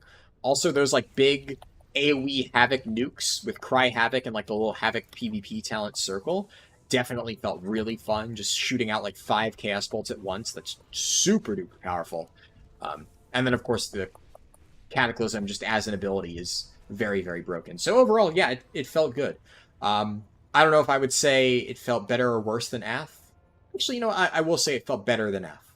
Whether or not that means it was faster to play, I don't know. I think they're both roughly almost identical in speed. I would say Ath, like I said, is maybe a little bit faster just because of its ability to round up mobs efficiently. But generally speaking, I prefer playstyles that are more like instant damage focused rather than... that you have to build up your dots, even though Ath is very strong at that. So I think, personally, for me, Destro is, like, a more fun playstyle. But they are both very, very good. Both of them, I would say, are A tier. And Demo definitely falls into B tier, relative to the other Warlock specs. And I would say, out of the ones I played, it is the weakest. It was not bad, by any means. Demo is still... infinitely better than a lot of the other specs that I've tested that felt like a little bit more on the janky side of things, but Demo is a very safe B tier. Anything that kind of relies on your pets to do damage can feel a little bit funky to, like, really get right. I was not a huge fan of that. And in overall, just the way in which you went about doing damage, it did not feel quite as bursty as, whatchamacallit? It did not feel quite as bursty as the other 2 specs did. So, definitely I feel... and that kind of reflects what I initially thought would happen. I initially assumed Demo would be the worst. It was. Demo was better than I expected, though. I think that is another important thing to consider. Initially, when I was, like, looking at the Warlock specs, based on what I had heard people say about them over, like, the years. Okay, it's whatever reason it's bugged, I'm just going to leave the instance group. I can't re-queue from here. Like, whenever people describe the different Warlock specs to me and, like, how they felt each one, like, went, a lot of people were like, oh, Affliction is the best one by far. It's so good. Like, Destro's okay, but it really can't compete with Affliction. And then they would also say, like, you know, oh, Demo is terrible for leveling. It sucks. It has, like, nothing good going for it. But having played them all now, I do think it is safe to say that, like, while AF is the best, Destro gave it a pretty good run for its money. That was relatively fast. And while I did say that I think Demo is slow, a lot of people describe Demo as just being, like, unable to even remotely compete in terms of, like, the leveling pools. But if you build it a particular way, like I did on, you know, the Demo run, which you can go watch, it honestly didn't feel too bad. I would say it actually felt, like, roughly comparable to playing Boomkin. You know, it was definitely more held back by its, you know, being a caster compared to these other two that we've played, but I think it outperformed my expectations for sure. So I think it ended up being way higher on the tier list than I would have initially suspected if you had asked me, like, a year ago, where do you think Warlocks would rank? Now I think they're all fairly solid. Whereas before I probably would have said never level as Demo. Now it's like, yeah, sure. If you really like Demo, it's not terrible. In fact, honestly, I think one of the main strengths of the Dragonflight class rework is that there are very few, or like talent rework, I mean, there are very few classes and specs in general that just feel abysmal to level as. Even like some of the historically worst specs to level as that felt absolutely god-awful, if you now build them a particular way, it actually feels pretty good. Like, Marksmanship Hunter used to be miserable to level as at low levels, and now, well, it's really not too bad. It's pretty solid. It takes a little bit to really come online, and it's definitely the weakest Hunter spec at lower levels, but by level 30, I would actually say it is stronger than Beast Mastery, and it kind of continues pulling ahead, whereas Beast Mastery is just like, throughout, like, most of the rest of the leveling process. And, like, while you'll see here, I'm, like, doing decent damage here. Like, this is really nothing to write home about. Like, the damage is okay. Honestly, Stomp is, like, a huge chunk of your damage. Rushing that as soon as possible is crucial. Like, what should I take here? I'm gonna take... You still have a 3-pointer? Thrill the Hunt is 3... What the fuck? Man, Hunters need Jesus. Why do they still have a 3-point node on their tree? That is something. I actually didn't even realize that was still a thing. Let's go Killer Command, and then I'm going to take Wailing Arrow. I actually think, honestly, Wailing Arrow is just better because, once again, just having an on-use burst ability, it's like the same thing with Orbital Strike on Boomkin. Everybody told me Orbital Strike, terrible talent at max level for Boomkin, and yet having on-demand burst damage is just very good. Let's see. What do I want? This Wilderness Medicine's pretty good. Keen Eyesight, yeah. And then just rush Death Chakram. You think there are 2 3-point nodes. I believe that. Where's the other one? Dire Command is also a 3. What the fuck is that? That's just one of those, like, what is the Hunter dev doing? Because, like, every single other class has removed all of their 3-point nodes. Is, like, the Hunter dev just kind of asleep? Has he not realized that he needs to not do that? That's a little bit odd, honestly.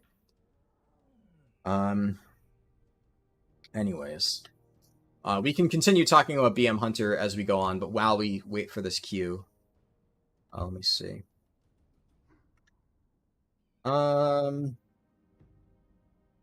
You do Call to Arms for dungeons. It's 6 to 13k gold per Call to Arms into Chondrius to get an alliance, and it's up really often. Yeah, it's definitely a solid way to make gold, for sure. You can make 10k in a 40-minute freehold alone, but yeah, 350k for token is unreasonable, yeah. I'm a tank. I don't need to do damage. My damage doesn't matter. I'm a tank. You're playing a tanky playstyle. Do less damage so you don't over-aggro me are the most tilting sentences. Absolutely. Yep. Let's see. Almost everything you wanted to hear is some basics for you, so it's more like, can you learn routes and some dungeon tips, but tanking overall is harder for me to learn and understand. Thank you. No problem. Yeah, it definitely takes some getting into, for sure. And, like, routing tips, that's one of those where, like, obviously it's a much harder thing to get into. I would say early on for routing, just don't even really worry about trying to, like, find the best route, right, or learn all of the different routes. Literally just copy-paste any route. It doesn't matter. Find a route that can clear the dungeon in, like, an easy way without requiring you to do, like, any jank bullshit, which is why whenever I do my dungeon guides, a lot of times I'll get comments like, oh, but you can do all these, like, super fancy skips and whatnot. And it's like, look, whenever I make my dungeon guides, they're always aimed at players who are, like, getting into the game and just learning how to do Mythic Plus. Like, I am not pushing plus 30 keys. I understand that if somebody is coming to my channel to learn how to do a dungeon, they are not learning how to do a dungeon at a plus 30 level. They are trying to get what is the most important stuff I need to learn how to clear this dungeon on a Mythic Plus level. That is kind of what I try to build my guides for, right? So, generally speaking, whenever I build routes, I build ones that, like, anybody who has, like, never seen the dungeon before can pick this up, follow it. There's nothing extremely complicated, and you will get the dungeon done. And that is the type of route that I would recommend finding. Unfortunately, I wish I could say, oh, you should check out my Season 2 Mythic Plus guides. When I was making guides for Season 2 of Dragonflight, what the fuck? You guys saw that, right? What the fuck was that? I just got fucking wombo comboed. Okay. Thanks, Blizzard. The fuck?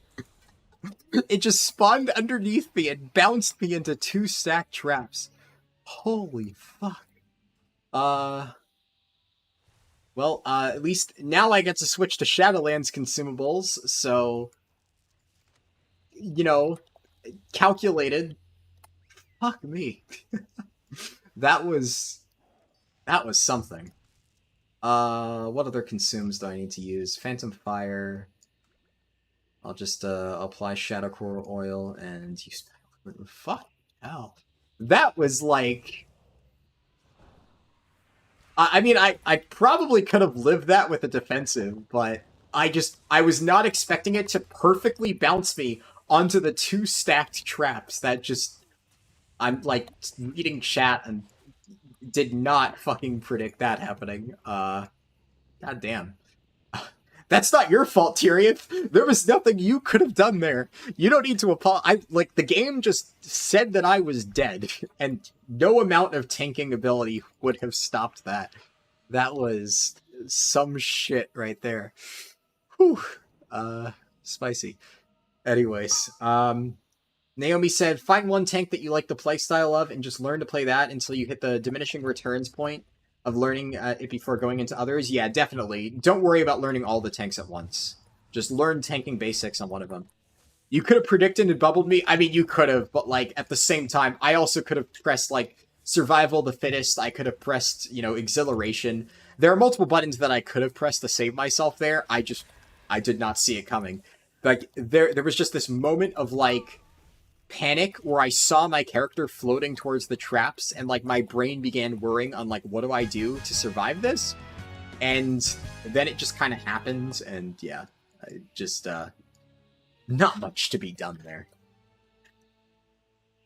Unless you're doing high keys or competing for world ranks, you can play the worst tank well and do better than playing the best tank badly. Exactly. Yeah. At least right now. I will say there have been times where, like, I still played Vengeance Demon Hunter at, like, a very high level in BFA, like, before Nyalotha, and I'm going to be completely real, most groups would probably have gotten better value out of bringing a dogshit Prot Warrior. That's just how bad Vengeance Demon Hunter was for, like, most of BFA. Now, at the moment, tank balance is actually quite good, and I would say what Naomi said is true. You can be really good at the worst tank, and it'll still be better than being, like, kind of dog shit at, like, a meta tank. But I do think it is worth noting that historically that has not always been the case. Blizzard has not always been this consistent at balancing. So, you know, take that with a grain of salt. Keep in mind that they could, you know, always change that. Though it has been fairly consistent for a little while now. I think, like, ever since Sanctum of Domination, roughly, tank balance has actually been quite good compared to where it has been in the past. I haven't really had any major issues with tank balance since that point. Nathria, there were definitely some ups and downs, for sure.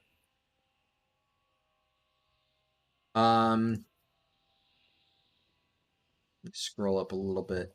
I have to. One of the problems with trying to catch up on chat is now, because of like the stuff we had earlier with like the spammers, I have to keep going back and like checking the most recent messages just to make sure. I do believe that if something bad happens,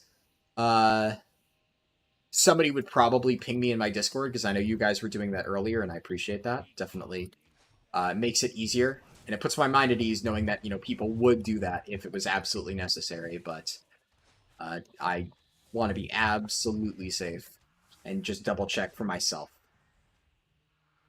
Let's see. You re-entered stream on Just Shake It Violently. What was I saying where I said that? I forget what the context was to that. But that's definitely a good thing to enter the stream on. Oh yeah, and real quick, since I mentioned it before, yeah, with Season 2 Mythic Plus guides, and honestly half of Season 1, a lot of them hit the cutting room floor. I only really got out, like, half of my intended guides for Dragonflight's launch, and I intended to get more done for Season 2. It just didn't really happen. There were a lot of different guides that I wanted to make, and Mythic Plus guides were kind of my bottom priority, especially because they historically haven't performed super well. But I have a few ideas on how to change the format this time, so for Season 3, I will be making a guide. I've said that before, and it'll be one gigantic guide to every dungeon, like everything you need to know for all of them.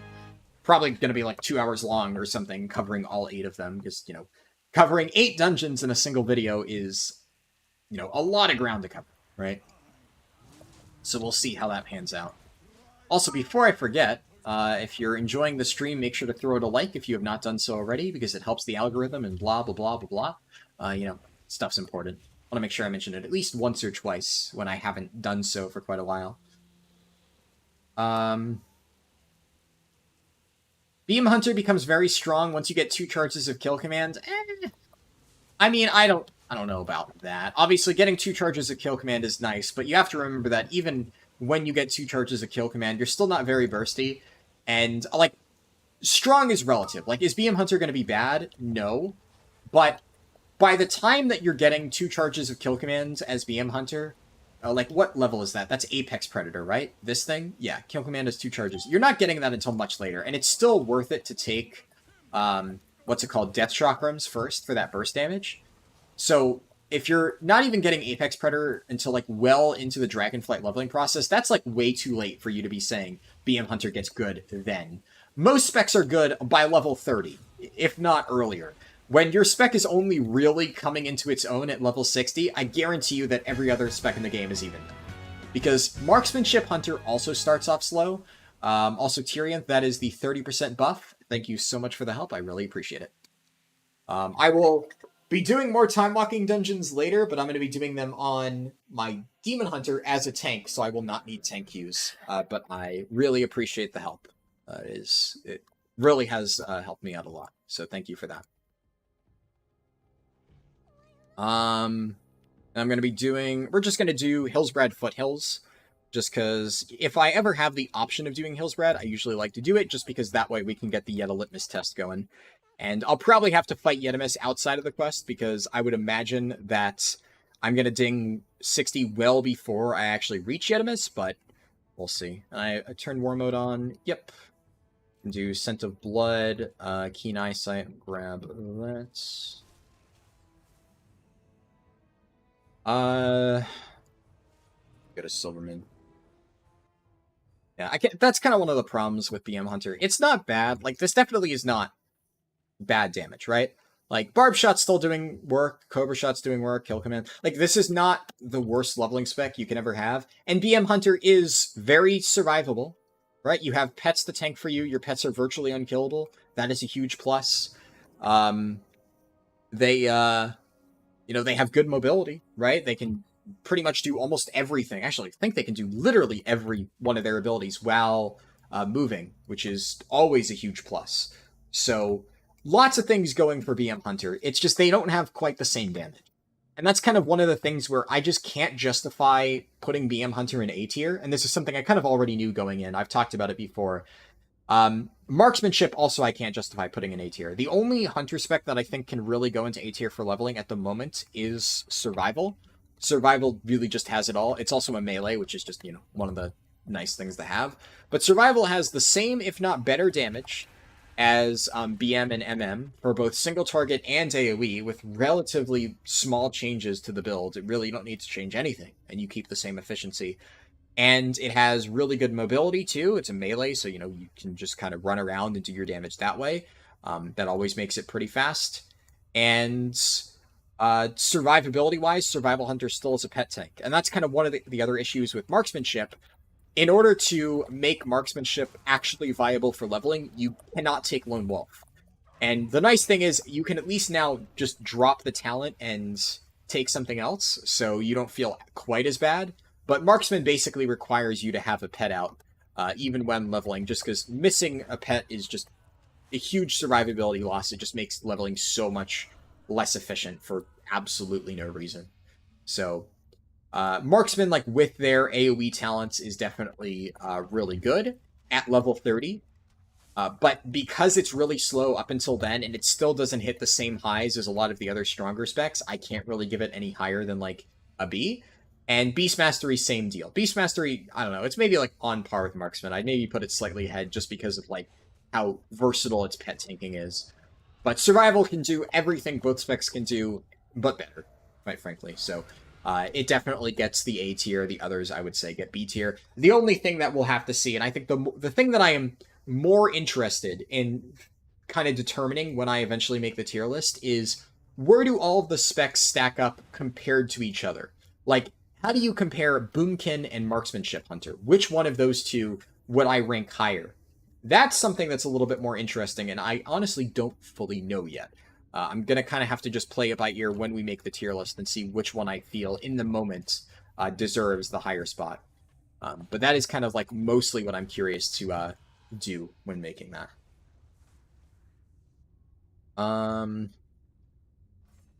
Got Death Chakram. Throw this on. Let's actually move these, because I'm used to having Death Chakram on E. Oh, that rare mob's dead. I can go and check. I'm guessing with all these other ones, yeah, Lost Skill and War Dog is up. Of course, hitting all these rares back-to-back is definitely worth it with fast flying, just quickly zooming through the zone, getting, each one of these is worth roughly one quest. So imagine that each one of these rares I'm killing is a quest completion. It's definitely worth doing. If you're slow flying, maybe not.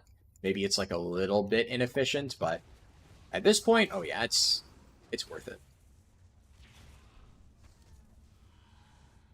You started time walking at 35 with 5% no rested, did your 4 dungeons and then did WoD intro up to getting Garrison Hearthstone, finished at level 47 and 15%, crazy fast leveling with that buff. Oh yeah, it definitely helps. I think without so here's kind of one of the problems with measuring it accurately. I did have Tyrionth to help, so in these dungeons, I was effectively getting boosted, right? Now there is a chance, of course, you can get a geared level 70 Tyrionth was in your own runs completely by chance. But one of the reasons why it's nice to tank or heal is that way you have a lot more control over how your actual run goes on your own. So I would actually define what I had today as boosting. I was partially boosted by Tyrion. Now, because this is not a serious speedrun, and I'm mostly just trying to showcase how the route should be done with Turbulent Timeways, and mostly test how BM Hunter and Destro Lock go, I'm not really too concerned about that. I don't really care too much if it ends up, being slightly inaccurate. But, I'm so glad my hunch was correct. Easy fucking chest.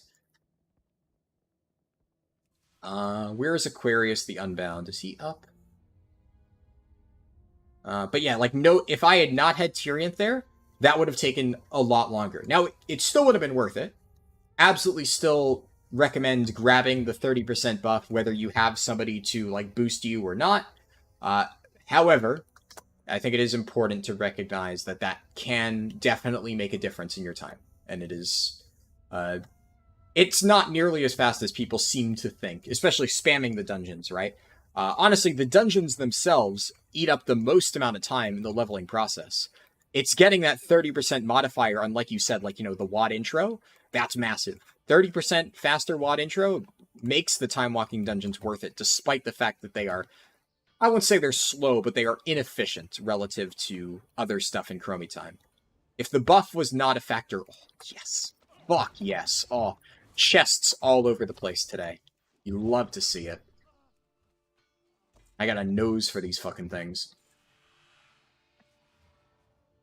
I think I saw the dragon? Yeah, there we go. Another rare mob. Easy fucking peasy. And I think I can still do these quest lines. Oh, wait. Can I actually not? See, that's interesting because I assumed that Chromie time would automatically unlock all of the quests for me. But I guess if I already did them on a lower level... Words. If I already did them on a lower level character, like, I played this character, like I said, back in Cat and Mop, maybe I can't quest here. Which would really suck. No, I still have this area. So I definitely didn't do these quests. So in theory, if I go to the start of Hillsbred Foothills, these should be available. Right? No. Okay. This is actually kind of interesting to test because I haven't really been able to officially confirm exactly how Chromie time works in terms of, like, older quests. Like, what works, what doesn't. Because it seems like none of these quests are working. But this zone is still phased to its older version, like, before you pick up all the quest lines here. Oh no, when I fly into it, it shows that I'm phased. So I guess I did do Hillsbrad back then. And I've done all of South... Oh, fuck. Well, I can do some quests here. It looks like I haven't finished everything. Cry of the Banshee and Breaking the Hands. I don't remember exactly by name. Oh, I haven't done these either. Okay, so... Nice. I guess I can start in South Shore. I haven't done these, so we'll just assume that this is where I left off 10 years ago, or whenever it is that I did these quests back in, like, Original Cataclysm. I don't know. I wish Chromie time would reset your quest progress, because that is, like, a little bit confusing. Let's see. I think I have all the quests, right? Am I missing any? We have, kill 15 Worgen, collect the Blight samples, get the, Blight canisters, empower the Dark Rangers. Yeah, that's all of them in this area. Okay. Just continue from here and assume this is, like, everything from here on out is where I left off. Maybe later on I'll run into problems. I have no idea, but we'll cross that bridge when we get to it. I think even, like, part of Hillsbrad should be more than enough. The nice thing is, because this cut out, like, a huge chunk of the early Hillsbrad questing process, I should be able to get to Yetimus fairly quickly.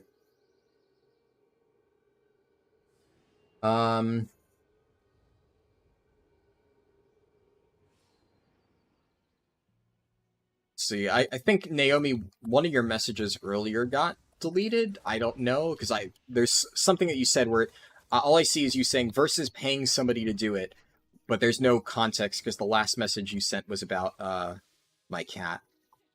So I don't think the initial message with the context for that statement went through. Maybe one of those typical YouTube things where it, like, erased half of it.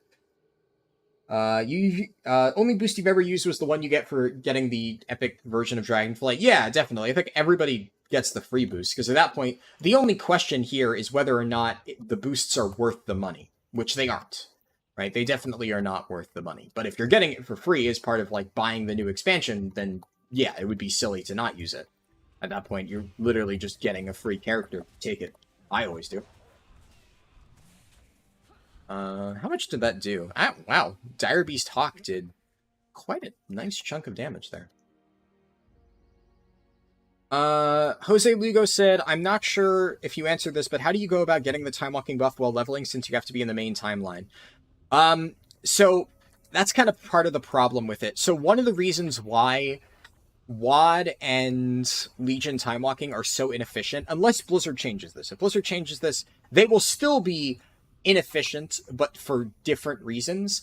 So right now, obviously, Wrath and TBC are the best because you get the buff earlier. So the earlier you get the buff, the better. And that means that for 10 to 60 leveling, this coming week is like the prime time. Like these days, this is when you want to level your 10 to 60 characters, because this is TBC time walking, which is, it's roughly tied with Wrath for the fastest. And it starts at level 30, so you can get that buff online immediately at level 30. And more importantly, to answer your question, Jose Lugo, which is a really good question, on how do you handle the... I didn't get the quest for killing the angry blight slime. What the hell? I'm supposed to get the quest for that. Weird. To answer your question, you can still do stuff outside of Chromie time. However, it needs to be scaling properly. And notably, WoD will scale up to level 40. So think about it like this. If you are outside of Chromie time, you should be doing WoD if you are in the levels of 30 to 40. Which means that if you do my kind of old standard route before, TBC dungeons were a thing, you would now, I guess, do TBC dungeons up to, like, I don't know, 25 or something, whenever you finish them. When you finish TBC dungeons, you can turn off Chromie time and do stuff in, like, Cataclysm, so Duskwood for Alliance, Silverpine Hillsbrad for Horde, and then, just like we did in the very old versions of the route, you would, at level 30, return to Chromie time, or return to Chromie, start Warlords of Draenor, and then turn off Chromie time the moment you pick it up. And the reason for that is because you can still do WoD from 30 to 40 without being in Chromie time, because it still scales up until that point. And previously... Okay, the quest is bugged. What is going on here? Do I need to kill it normally without using the Slime Drainer to get the quest? Yes, that is weird. I did not think that was a thing. Anyways... So it used to be that obviously the reason you would want to do that is because you get less competition for stuff within WoD, like with mobs and whatnot, and also Gorgrond used to be a laggy mess. So that used to be basically required to even quest in Warlords of Draenor. But now, you can do it so you're questing in WoD, getting full experience up to level 40, and you're still able to queue for time walking dungeons. But notably, this is only really achievable if it is specifically on the Burning Crusade or Wrath weeks, because then you can start doing time walking the moment you hit level 30 with Chromie time off, and reasonably you could probably get 4 dungeons done while doing some WoD quests on the side before you hit level 40. And at level 40, WoD stops scaling, so you will need to go back to Chromie and turn on Chromie time, and then continue doing whatever it is you were doing, probably the Cataclysm stuff, like either Lock Modan for Alliance, or Silverpine and Hillsbrad for Horde. Finish that stuff up. Did I already do the Orcus quests? Because... yeah, Orcus is not here.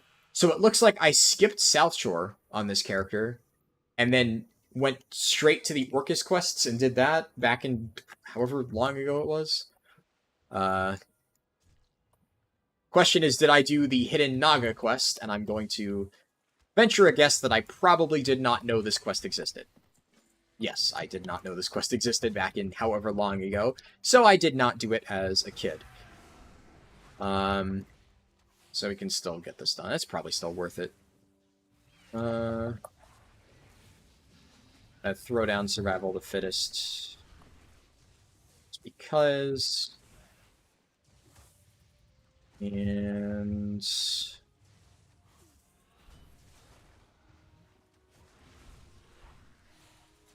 I'm just going to drink a healing potion here, because this stuff can be a little bit spooky. Kill shot. Nice.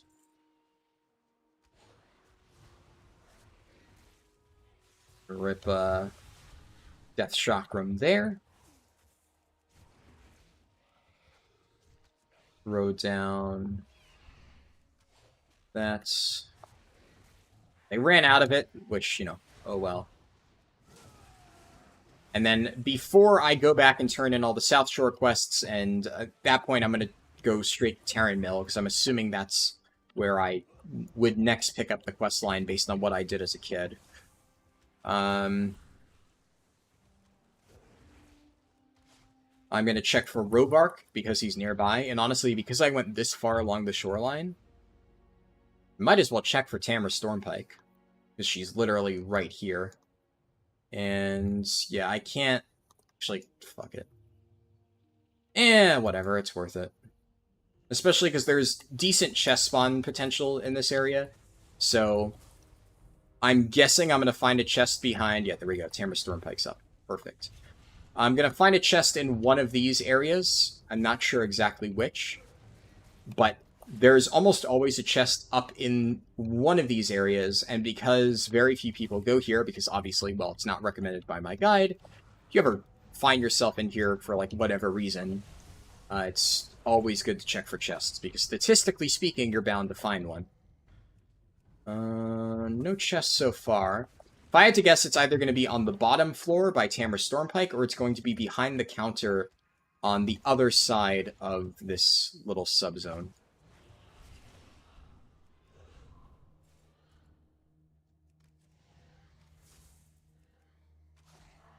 Second now.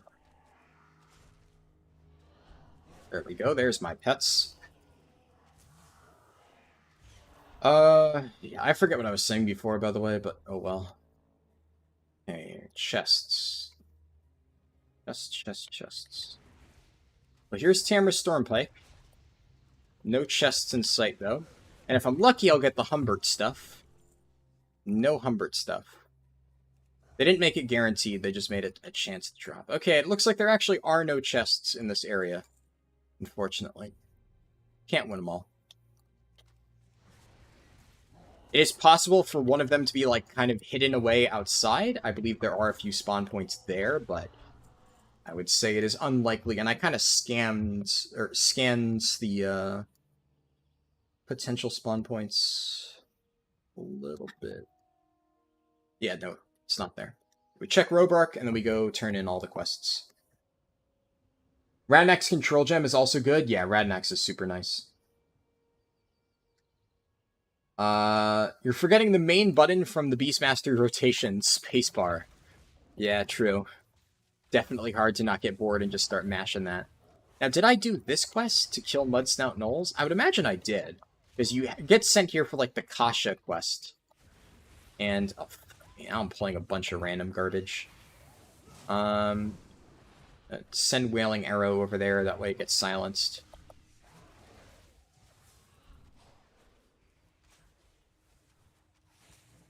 Wait, Wailing Arrow, did that one-tap it? What happened to that mob in the distance? I think it just got one-tapped by Wailing Arrow.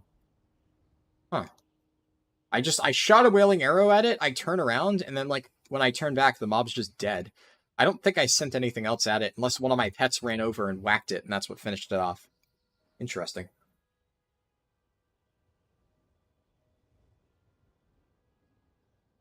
You swear to God, it's only in 1720s, you'll +3 a key and still never want to see any of the other players there again? Yeah, definitely.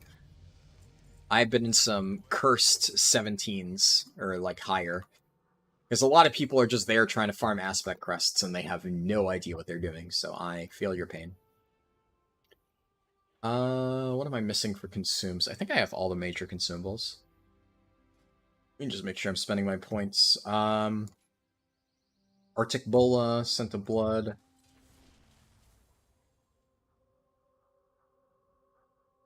Yeah, you can thank Tyrion for the gift sub, owner. I just saw you did that, but I thought that was pretty cool when it happens.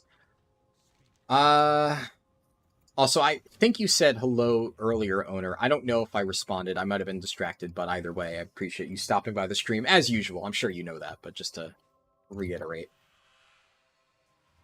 Have I seen how close it is to the Glad set from the Nighthold season? I have not actually seen that, no. I knew it was close. I knew the Druid Trading Post set was close to the Nighthold set. I didn't know it was, like, really, really close.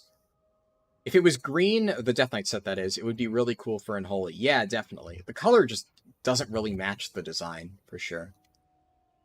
Demon Hunter 1 looks like the Season 3 armor set if a child made it. That's a pretty accurate, though, rough description of it, yeah. Definitely, I kind of agree with you, though. I don't know. I can kind of understand what they were going for. It's just, it's a little bit weird. Especially the rocky part of it.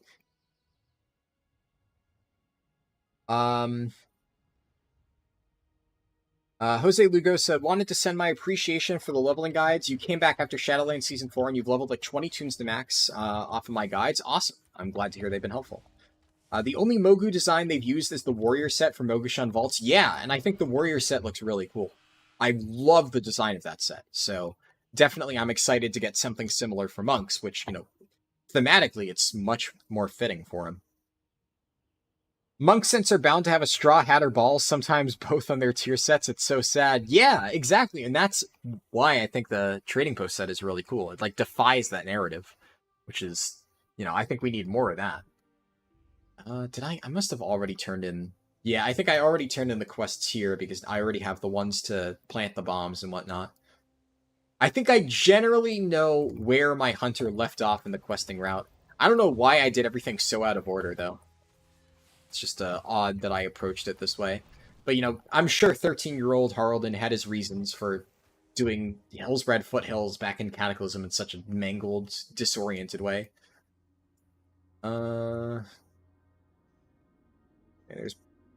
Grab a Slipknot I knew was definitely somewhere around here. There's probably a chest nearby as well. There's usually a chest in this area. Nice. And rare mobs are so good for experience. Okay, no chest in there. Classic chest spot is in this little hut. No chest there. If there's no chest, then there's probably one further down. If anything, now is a good time to sell a token in-game to make some gold for next patch crafts. Yeah, I would agree with that. That's kind of what I'm doing. You're looking forward to making an Orc Monk set with the Blade Master beads? Yeah, those look really cool. I'm definitely glad they're finally adding, like, Orc Blade Master type appearances, because I always really liked the look of them back in Warcraft 3. And the new Blade Master swords just kind of go with everything. I've been using them, like, you can even see if you look in the Fury Warrior, like, thumbnails for those speedruns I did, in that transmog, I have the Warrior Mage Tower set, and then the... like, one of the colors of the Blade Master swords, but I fucking love the Blade Master sword model. It just looks so nice, and the color just matches that set really well. So I think the Blade Master stuff in general just goes with so many different outfits. Definitely a huge fan of it. It's one of the reasons I like those cloaks so much. Like, the basic cloaks that, like, you know, you just have one color on it. I've bought every single one of those that they've released, and they're easily my favorite item on the Trading Post. Just because it's so versatile. Like, you can make so many different cool sets. Like, on this set, I'm using one of the purple cloaks, right? It's a general purple set. You just slap frayed purple cloak on it and matches the aesthetic and color palette perfectly. It's just, can't go wrong with it. Yes! Yes, I knew it. I knew there was going to be a chest somewhere around this area. There always is. This tower is like a classic spot for it. Fucking easy. And now I can head back to... Terran Mill, or actually I can just drop here, because I don't even need to turn in all the original quests. NA tokens finally caught up to the EU prices after 3 expansions, yeah. I heard that EU prices are, like, kind of ridiculous. And there we go.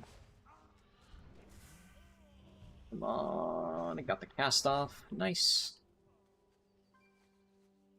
You get 400k gold on EU for the token. It's better to buy it for the gold and not the game time. Yeah, exactly. It's getting there on NA. We're very close to 400k. I mean, the peak price of the past, however many days, 30 days, I think, according to the website I checked, is, like 360k. And I think that's, like, the all-time high as well. I don't know if it peaked higher before that. I don't believe it has. I think every month we get, like, a new all-time high, which is just wild.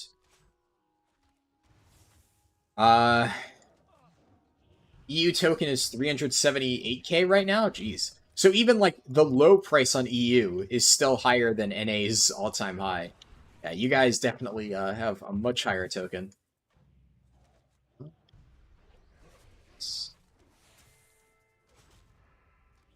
Push this mob off. Where the fuck are my pets going? I'm just gonna feign death, and nope, I'm still stuck in combat with those mobs. And my pets literally chase themselves out of leash range. Well, that sucks. I can just resummon them. Playtime on this hunter. Well, that's a good question. You checked your Paladin and you played all of TBC and Wrath. You were shocked at 95 hours. It's going to be a lot. Let's see. Total playtime. Wow. That's it? I think I have more playtime on my Monk. Which, obviously, I didn't even create my Monk until WoD. Yeah, this was my character for, like, pretty much all of... Fuck, my pets are gone. I forgot that I didn't have my pets out.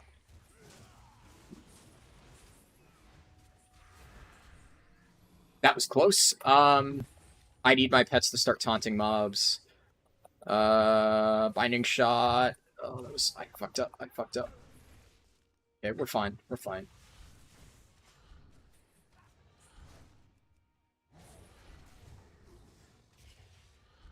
Whew. A little bit spooky there. 100% my fault because I forgot that I couldn't just, like, jump into the middle of mobs and immediately have my pets take up threat because they were dismissed. Another fucking chest. No fucking shit. How many chests is that? And, like, I've barely been playing this hunter. Like, this is a 40 to 60 run, and I found however many. This is, like, Brazilian servers level of chest RNG. Like, holy shit. That's nice. I will not complain.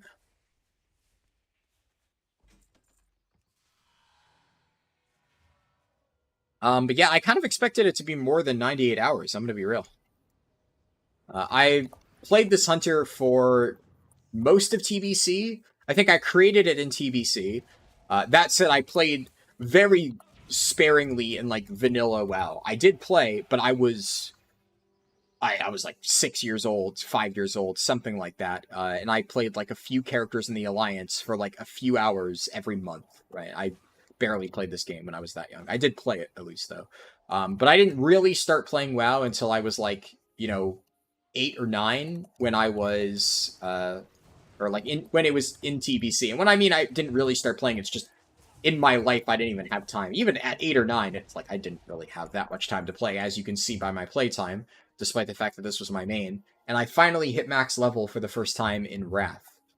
And I played this character for all of Wrath, all of Kata, and most of Mop. So, decent amount of playtime for a character that I was, like, an Omega casual back when I played this character.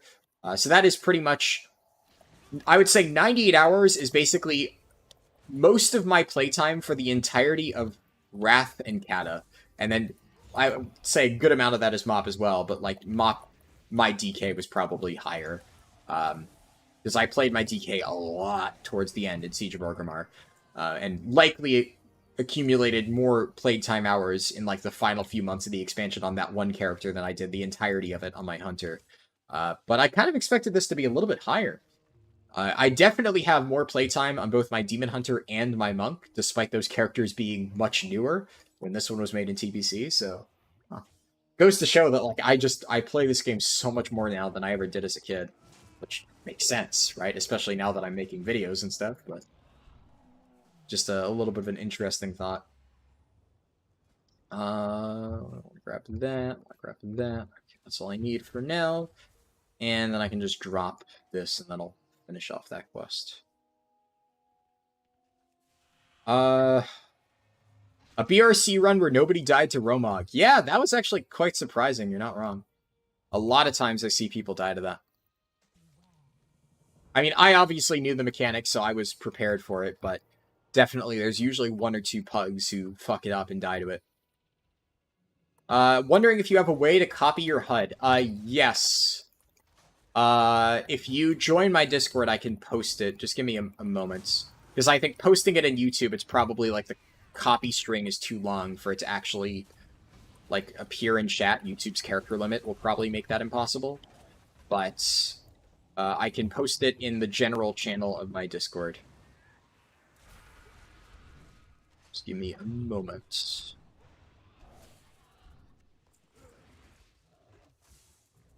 Just finish this quest and then mount up. And that way my cooldowns are going so I can fight Yetimus in style with all of my fancy things up. And the nice thing about BM Hunter is it's one of those classes that doesn't even need to use the cave strat for Yetimus. You can just fight Yetimus out in the open and your pets will take care of the rest. Really not too hard. Any second now, and kill shot, perfect. Fuck me, I keep pulling extra little Stormpike Engineer guys. Alright, edit mode, share, copy to clipboard, and UI import code for the person asking in stream chat. Yeah, I dumped it into the general channel of my Discord. You can find the Discord invite link in the description, of course.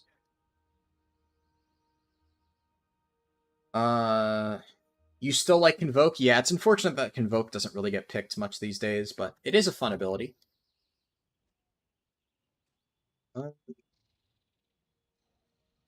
Game said think fast chuckle nuts. That was definitely when I got comboed, yeah.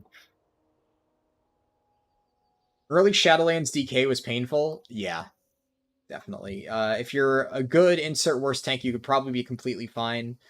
Yeah. Shake It Violently was talking about the big box of catnip. Ah, right, yes.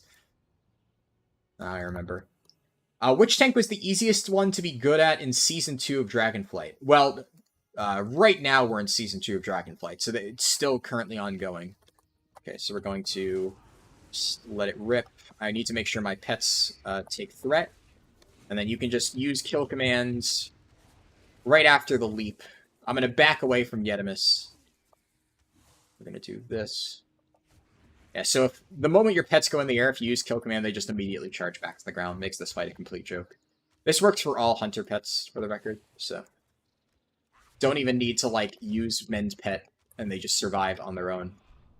That is kind of one of the plus sides of BM Hunter. I think BM Hunter has quite possibly the easiest Yetimus kill out of any spec in the entire game, which actually is the reason why I initially picked BM Hunter for my first ever like leveling speedrun that I did back in like 2020. It was like the first world record I got. Because I was like looking at, I found the route that was the fastest, and I already knew that Hillsprad was really good. And I found a few specs that were able to like kill Yetimus relatively quickly. But the main specs that I found at the time, obviously things evolved, that were able to kill Yetimus really well were like Paladin, Druid, Hunter, and I forget what the other one that I tested was, like Death Knight, right? And obviously Death Knight is slow for other reasons, but out of all of the specs that I could have picked, the only ones that Vulpera could be were Hunters. So because Vulpera racial, you know, in the old version of the route saved a ton of time before we knew about, like, you know, the dollar on Hearthstone being really good for routing and, like, travel time and stuff, Vulpera was, like, the obvious choice for leveling runs. So I knew that I would need to play that as a race. And then my question that I was trying to answer with all my tests, like, back in 2020 was, what is the best class combo to play with Vulpera to be able to easily handle all of the content in the route and what's it called? Like, solo kill Yetimus without having to rely on anything else. And BM Hunter, that is where it excels, right? It can solo basically anything in the game. It might take it a little while to do it, which is why at the moment with this current state of its damage, at least while leveling, I would say it's like only a, you know, maybe low A, high B tier spec. Probably better than Marksman still. But it's still fairly good. And it's easy to play, which I think is another major selling point. Like, in terms of the least stressful leveling run, especially for people who aren't familiar with Hunter, like, BM Hunter is just shut your brain off and press buttons and things will just die. I mean, it's the classic spec for that, right? Everybody knows that's what BM Hunter's good at. I don't know if that's gonna, like, offend any BM Hunter mains out there, but, like, we all know it's true. Come on.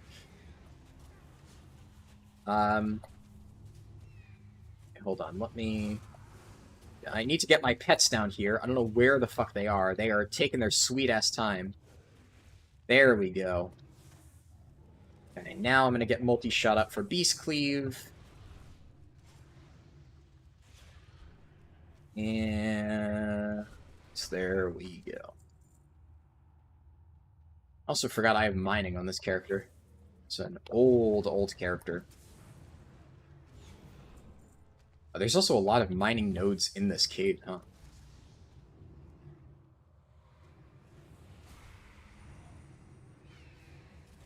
How much damage did Wailing Arrow do? Yeah, that's a decent amount. That's enough to justify taking Wailing Arrow for sure.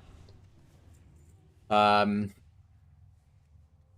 yeah, having like a really easy Animus clear is definitely a major selling point for BM. Like, you honestly could suck ass at BM and still be able to kill Yetimus, like, really easily. It's very forgiving. And you don't even need to use the cave strat, which would make it even easier, I would add. Let's get Beast Cleave online and do this, do this, do this. Can also Bloodlust. Yeah, honestly, that's like decent burst AoE. I don't know. I think BM Hunter is definitely better than I thought it would be in terms of like its AoE burst potential. It's definitely more sustain focused, but it has enough tools that I think it's like, it's solid. It definitely is better than MM, like, for sure. MM definitely has better potential than it had a long time ago. It's come a long way, whereas, like, BM Hunter was already pretty good. But I wasn't sure if MM improved enough to beat BM. After doing this test run, it definitely hasn't. MM is still a little bit worse, but it's fine, I guess. It's a playable spec for leveling. Whereas a while ago, I would say never, ever, ever level as MM Hunters. There's just no reason to. Nowadays, it's like, you can. I think the Trick Shot's playstyle is actually quite fun to level with. I definitely prefer it in terms of playstyle compared to this, though I prefer Survival Hunter over both of them. I love Survival. And then I think I can turn in all these quests, and honestly, this big turn-in may just get me straight to 60. Also, keep in mind, although these are the only two advertised runs on the stream, we are not done yet. We are doing a bonus 60 to 70 speedrun with a Vengeance/Havoc Demon Hunter after this, and I'm going to be showcasing a very broken strategy that may get patched. I hope it won't be. But it may get patched, and it lets you reach level 70 in, like, a ludicrous time. So, if you're curious about, like, a ridiculously fast way to level your characters from 60 to 70, definitely stay tuned for that follow-up run. Wait, are you kidding me? Look at this fucking XP bar.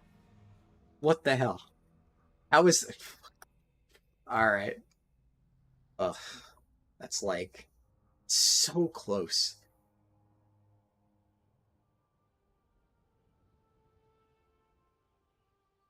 You ain't going anywhere? Awesome.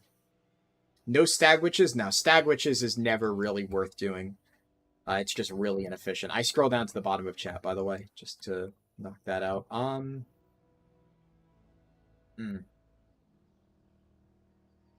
You've never been 1 XP off a ding? I've never been 1 XP off a max level ding like this. I think I may have like once or twice, but it's not common.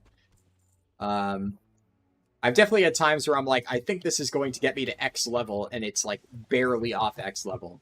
But never that close. There we go. Yeah, that was pretty fast. Obviously, I had more experience banked than other stuff. Like, the Destro lock run had more mileage to cover. It's pretty fucking good. Stag Witches would not have been worth it. Stag Witches, I would still be trying to farm from, like, my 3rd juicy stag meat, and I would still not be leveled up. It would be terrible. I was going for the rare mob Lopex over there, which, like, I probably could have just killed anything, but I just wanted to ensure it. Lopex was down, so I just killed 2 mobs.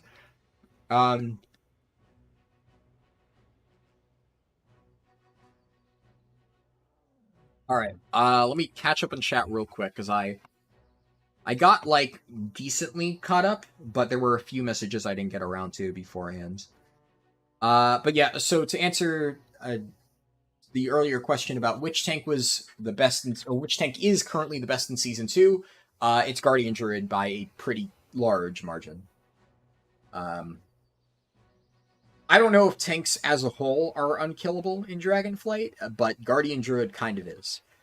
How is Arcane Mage for leveling? Arcane Mage is very strong. Arcane Mage is like one of the best leveling specs in the game, like top 5. It might be number 3. It's close. It's either 3 or 4. 3 and 4 are either Arcane and Prop Paladin. I don't know which one I would put ahead of the other. But they are both ludicrously fast. And there are like other specs up there, like... What else did I put up there? Honestly, Fury Warrior is up. Fury Warrior is fucking rough to play in a leveling setting, but it is pretty fucking good. Especially having done that recent 60 to 70 run, a lot of specs fall off hard from 60 to 70. Fury doesn't. Problem with Fury is it's brutal on the wrist, and keeping up with all the different buttons is kind of tough, especially when you're just trying to level casually. Getting all the damage out of it is... it's an effort. Definitely not the easiest thing ever, but it is quite good. Definitely quite good. Recently leveled an Affliction Lock to 10 to 60 with your route and 60 to 70 with the Time Walking Dream buff. You didn't have the gear fully upgraded. It was very good up to 60, but it was very slow after Dragonflight, as you have to use what you get from quests and whatnot. I would still definitely buy like the crafted gear, because the 3 16 pieces or whatever are dirt cheap. Basically no gold whatsoever to buy those, and they are massive for leveling. Even better than heirlooms. And like, there's usually some cheap greens, though not always. How are the shaman specs? Without like going into super detail, Resto is good for low-level dungeons, but it kind of falls off after that. Predictably, it's, you know, it isn't the greatest healer ever for leveling. Most healers are not. It's a healer spec. Healers in general fall off. For low-level dungeons, though, Resto Shaman is definitely one of the better ones. It's up there with, like, Holy Priest and Mistweaver and stuff. Not quite as good as Holy Priest and Mistweaver, but it's strong. Elemental Shaman is interesting. I think Ellie Shaman is, like, good when it gets its full kit online. It's hard as fuck to play, though. Like, getting the most out of Ellie Shaman, I think that was definitely the spec that I've tested that gave me, like, the most trouble trying to figure out its rotation. Usually, playing a spec that I haven't played in a while, or even have never played before, I'm generally able to figure it out, like, relatively quickly. Like, Unholy DK, I'm no expert on, but after playing it for a little bit, I'm like, yeah, okay, I get the hang of this. Like, it's not too bad. Same with Fury Warrior. Like, Fury Warrior I haven't really played much, but after leveling with it a little bit, I'm like, yeah, this makes sense.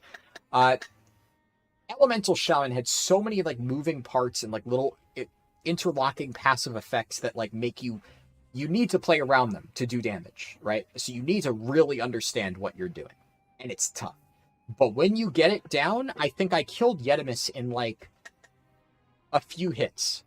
I got, like, a lightning bolt that did 50% of Yetimus's health and just erased him from the fucking planet. So Elemental Shaman definitely can be good. I think it struggled a little bit on AoE. Maybe struggled's the wrong word. It did good AoE, but it was not, like, as insane for rounding mobs up and then, like, sitting there and bursting them. But it was strong. I think the main downside of Elemental Shaman is that it takes it a while to get there. And I think when a spec isn't really viable until level 30, it's kind of a downside. But it was nice. I don't know exactly where I would rank it. It is kind of like in that little weird gray zone of like low A, high B, where whether or not it ends up in A tier kind of heavily depends on where I decide to put a lot of the other specs, and I'm still not 100% sure on everything. It was good, but not like spectacular. Enhancement Shaman was kind of the same deal. I would say Enhancement is probably just better because they kind of do all the same things that the other ones do, but Enhancement is melee, which means generally it's just better for like doing like rounding up mobs and grouping them up and blasting them. It also comes online much earlier, right? The moment you get Storm Strike and Lava Lash, like you kind of just do damage. You don't really need to worry about setting up like massive combos.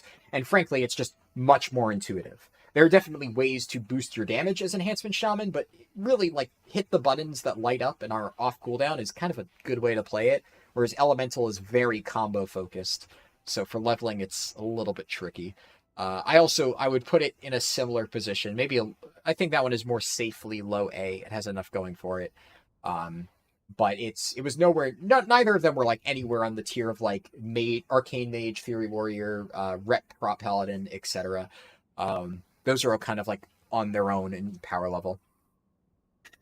What's good to level 1 to 40 now? Like spec or zone or something? Because my leveling guide kind of covers all of that, really. You're heading out to the store with your fam, but if you're around later, you can heal if you want. It's up to you, Tyrion. I'm gonna start the run like in 30 minutes. I don't know if you're still watching, but whenever I do, maybe you can heal, but honestly, you'll probably just need to snipe me in queues, because that run I do kind of want to simulate in an actual testing run, because I'll be trying one later tonight, and I kind of want to get practice for it. But once again, I appreciate you helping with the queues earlier, and of course, once again, appreciate the gifted memberships. That was very, very kind of you.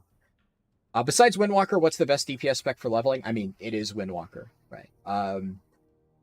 I think I kind of answered that. It's probably Arcane or Fury are the best ones, but Windwalker is the strongest DPS spec for leveling pretty safely by like a decent bit.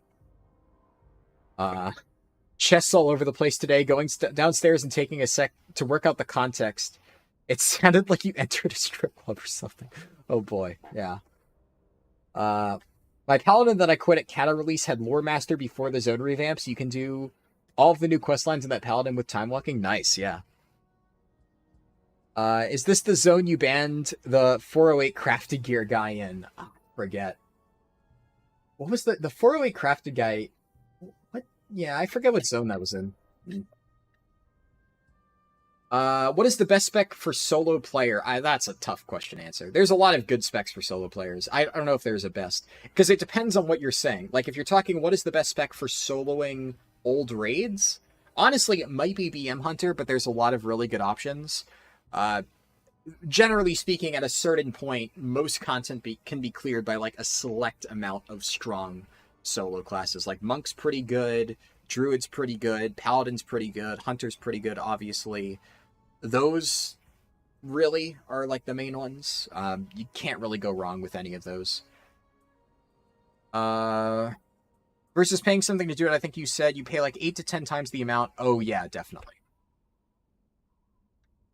He'll likely say Guardian Druid. Yeah, it depends on if you're asking for like general solo content like raids or like world content or leveling. Because leveling, I think I've already thoroughly answered that. But if you're saying solo content in general, it's a different thing. Want me to make you a macro to mark out all of the potential spawn locations of chests? Yeah, if you could do that, that would actually be pretty cool. Monk sets are so bad, so many terrible sets, which is strange because the Shadowpan Pandaren style looks great, but they insist on complicated sets. Yep, completely agree.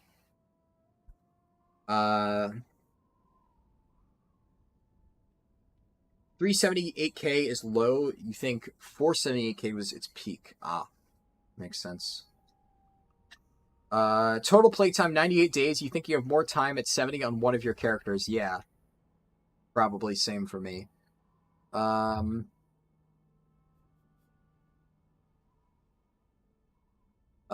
those are definitely like high play numbers, Naomi, for sure. Especially like 64 days and stuff. And I know you're an alcoholic, right? So you've probably played a bunch of different characters a ton.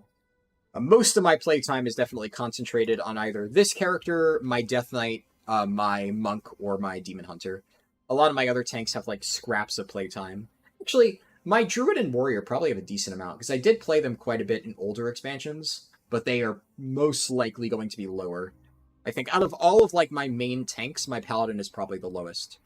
Especially because I've played like 4 different Paladins at endgame over the years, so my Paladin playtime is kind of fragmented across like a lot of different characters, because I never really had one main Paladin, which is also why I would say it's probably the lowest out of all my tanks.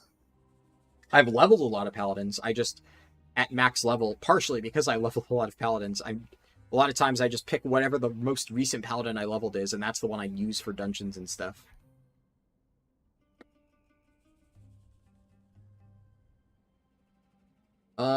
Your Monk is the same playtime as your Paladin. You were shocked at having similar playtimes in the two? Nice, yeah.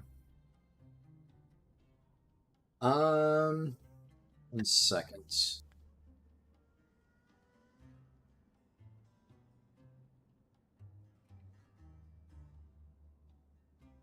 Just had to check something real quick. You think about the pet as a smart dot. That's actually a good way to describe BM Hunter pets, yeah. I mean, sometimes it is not a very smart dot. It is kind of sometimes a stupid dot, but I get the comparison. That's definitely a good description. The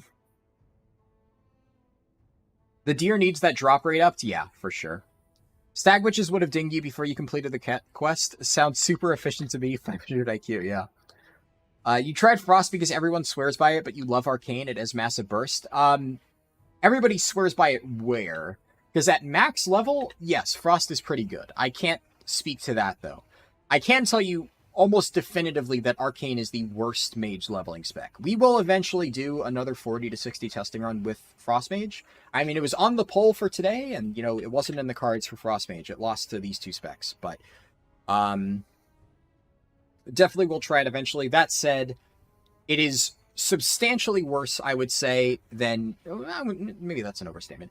It is notably worse than Arcane Mage. It will still level perfectly fine, but Arcane is, like I said, one of the best leveling specs in the game. So when you're comparing it to a ridiculously powerful leveling spec, it's just... Frost then feels slow by comparison. And as I mentioned earlier, Fire is pretty tricky to play while leveling, but if you really make it work, it is also very, very, very strong. So Frost just really does not hold up while leveling for that. Is that a new Abyssian model? Abyssian did get a new model. Yeah.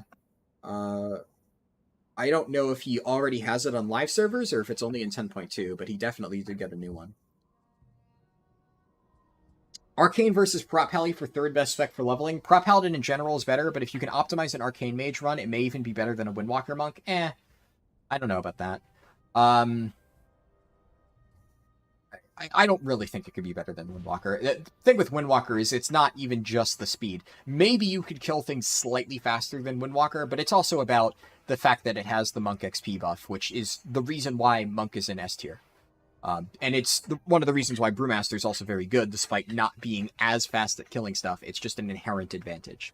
That is why it's faster. In terms of kill speed, survivability, mobility, etc., they are all very comparable. And Mage portals are very nice to have, but in a speedrun setting, being able to just take Dark Iron Dwarf and get the same value out of a Mage portal, actually slightly better, because it saves like an entire minute because you spawn closer to Loch Modan. It just kind of defeats the purpose of mages. Don't get me wrong, Arcane, very powerful, very good, nice utility, but I would not say it's better than Windwalker. Definitely not. Definitely not better than Guardian. In fact, honestly, I would say if we are factoring in tank queues, which obviously Windwalker has access to by queuing Brewmaster, Prop Paladin is definitely number 3rd. The only reason why I would maybe say it's technically speaking not really fair to evaluate that is because a lot of specs, Brett Pally, for instance, can just play Prot. So are we going to take points away from Brett Pally because it's not a tank when it can play Prot? No. But then also, are we going to take points away from every single DPS spec because it cannot play a tank and cannot get faster queues? I definitely think it hurts its viability. And if we're talking like in practice, right, how fast can mages actually go? They are actually severely hindered by that. It is by far the greatest weakness of leveling a mage is the fact that it's a pure DPS class. They cannot tank. Now, if we're ranking Arcane Mage's efficiency for leveling in general, do you include that? I don't fucking know. That's a tough one. I probably won't for the purposes of the tier list, but I do think it is worth considering. And also, Prop Paladin is quite literally just unkillable at low levels and does ridiculous damage, single target and AoE. Mobility, it's its weakest point, and it doesn't have any special class utility. So maybe if we're not counting in the tank thing, it falls behind Arcane Mage, but it's tough, and it's just really, really, really strong. I don't really know. It's hard to say. Am I taking a break? I'm just catching up on chat before I start the next run, because I want to make sure that I've gotten all of the chat messages knocked out before we get around to that. But we will be starting the final run somewhat shortly, but we'll see. Kent W said, like the stream. Yes, make sure to do that if you have not done so already. It definitely helps with algorithm stuff. You started gearing an Ellie Shaman today. It's super fun in AoE at 70. Yeah, the playstyle is definitely fun to play, for sure.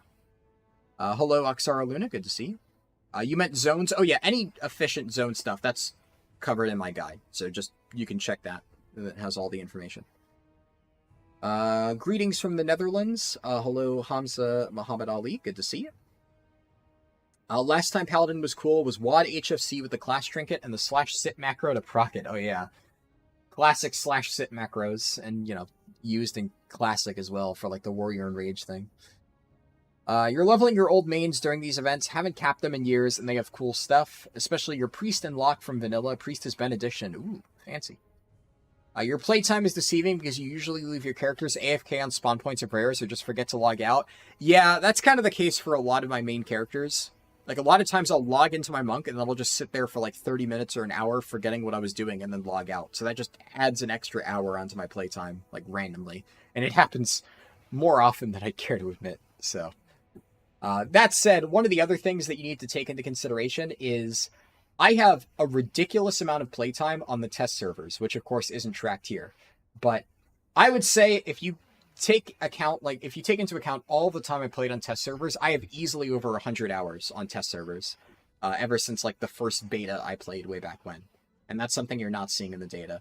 Because like realistically right now, I have spent more time in the past week playing World of Warcraft on the PTR than I have playing World of Warcraft on live servers. Because, you know, I log in, I raid, I'm done, right? And then I do this stuff for videos and whatnot, but, you know, whenever there's PTR testing to be done, I spend a ton of time on the PTR doing that stuff. So that is also time that you are not really getting.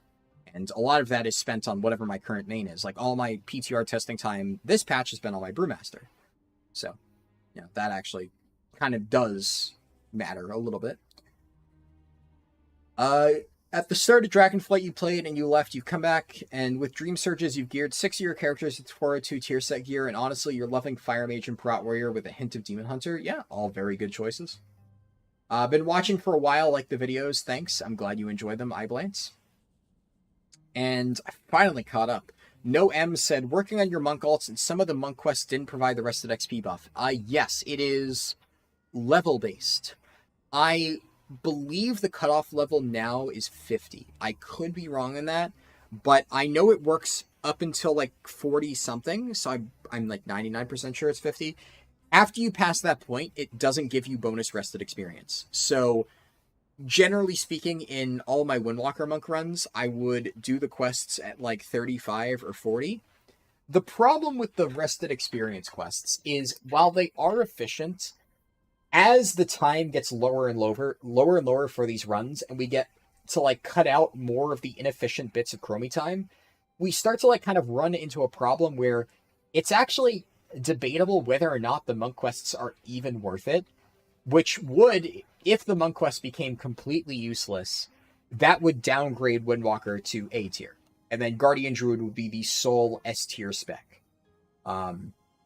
In which case, I would probably make, like, an S+ just for Guardian, and then S tier I would, like, recategorize as, like, you know, the God tier specs that, like, don't have Guardian Druid flight form. But for now, because there's 2 of them at least, I think they're both roughly comparable. Guardian Druid definitely is better, though. But the kind of, like, optimization that we've got into with 10 to 60 leveling and making the monk quests less and less efficient has kind of like pushed Windwalker out of the meta as a result. I still don't think we're there yet. I still think that does end up saving time, and it is pretty good. But yeah, it is. It's definitely something to consider for sure. Historically, though, the monk quests have always been very broken. Good to know that. Yeah, it's something that's not necessarily super intuitive. You are a brewy boy, Harldan? Yes. I really enjoy Brewmaster. Brewmaster, I would say, you know, let's compare. My Brewmaster is definitely going to be in the lead because I played my Brewmaster throughout a decent chunk of WoD, and I played it for the start of Legion before I created my Demon Hunter. So I suspect that my Brewmaster will have a higher playtime than my Demon Hunter, but I would imagine they're both roughly comparable. Definitely, since I've been raiding seriously, Brew and Demon Hunter are the 2 classes I played the most. And actually, I think Brew pulls ahead because I played Brew a lot for like the majority of Shadowlands, whereas I dropped Demon Hunter for like a good 2 years previously, whereas I used to play it like quite a lot. I would actually, I would be willing to bet my monk has higher playtime. Yeah, so my monk has 181 days / played. Oh shit, my Aberrus BOE sold? I think that's what it was. Nice. Well, that's cool. I got a mythic BOE on this week's Reclear, and it just sold for 250k. So that is pretty sweet.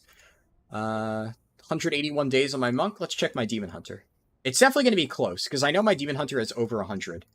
I played my Demon Hunter a lot in Legion. Just tuned in. What's the crack? We are doing a bonus 60 to 70 speedrun shortly. I was catching up on chat and just obviously like, you know, taking a little bit of a mini break in between the 2 main speedruns and the bonus speedrun. Let's see. Wow! My Demon Hunter is ahead! No shit! See, that actually surprised me. I would have bet on the monk. Mind you, I stopped playing this character almost entirely for like 2 years. Most of this playtime is in Legion. That is how much I played Vengeance DH back in Legion, that I have 196 days. Even more than my monk, despite my monk being like the thing that I've played more consistently over the years. I just played Legion such a ridiculous amount. Yeah. Damn, 196 days. I'll check my bear at least because, yeah, I'll check my bear and my warrior. They're both on the server. I'm not going to, like, go into every single character and check my playtime, but I would say the other 2 characters I have on here are probably higher. Bear will probably be, if I had to guess, my Guardian Druid's going to be, like, around 50 hours / played, and my warrior will probably be similar. So here we go. Warrior. What? How many hours does this have? Can you see the Demon Hunter Mog? I can show you again on the character selection screen after this. You love that Mog. You only saw it for a second, but that Mog is insane. But yeah, I can show it again. Okay, Warrior. How much time do I have played? 78 days. You know what? That's actually more than I thought. I played this character a decent bit during WoD. Yeah, I played it on and off. I played it a little bit in Legion, a little bit in BFA. And I played it actually quite a bit during Season 4 of Shadowlands, so that explains it. And I'm curious about my Demon Hunter. Or Druid, I mean. Yeah, so this is my Demon Hunter's transmog. I've shown it on stream before. There's a very clear inspiration for it.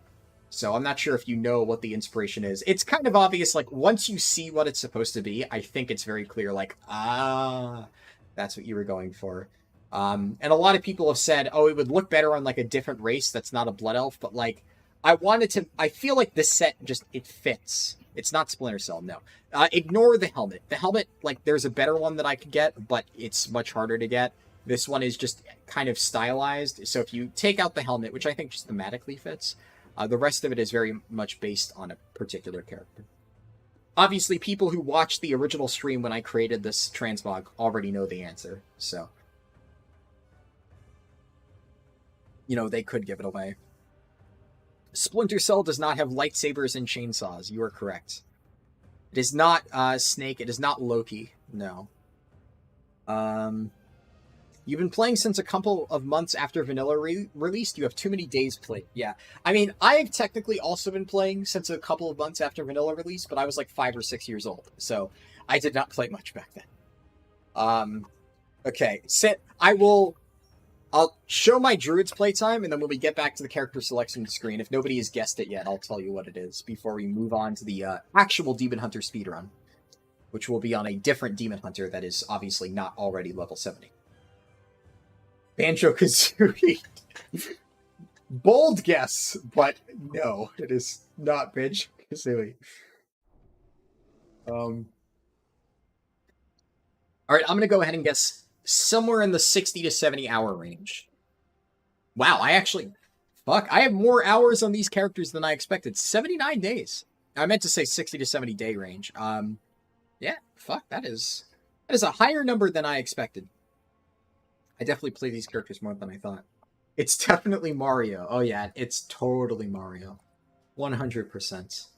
Yeah, this character, by the way, this is the one that I used for my alt catch-up and Dragonflight video. I geared this character up as part of that video.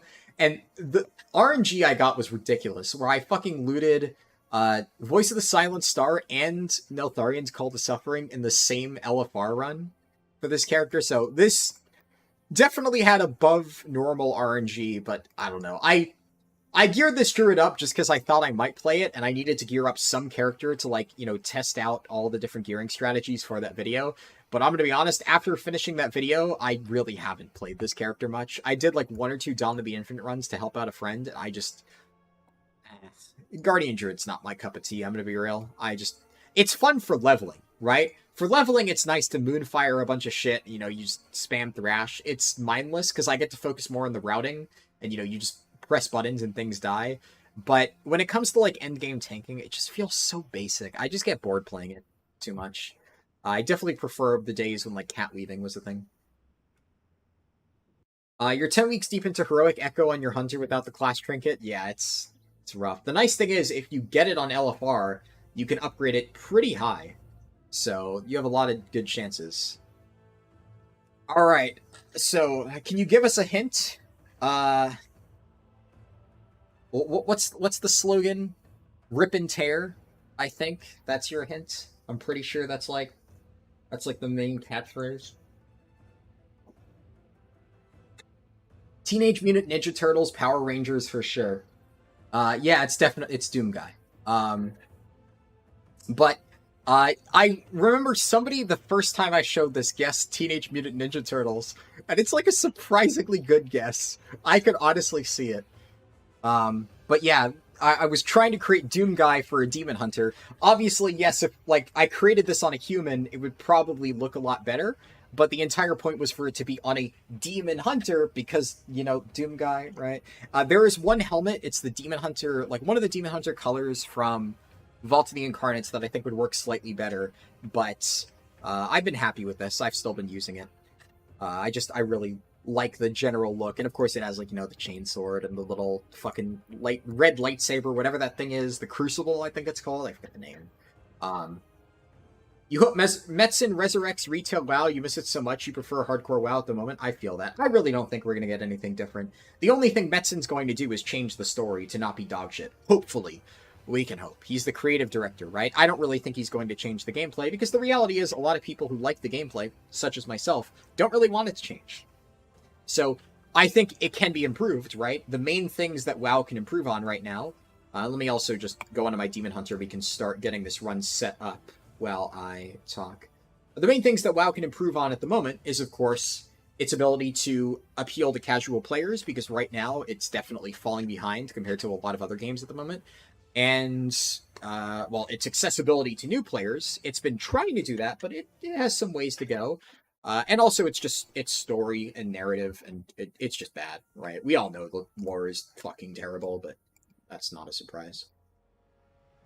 You like the Monk Xmog? Yeah, I've been using that for quite a while.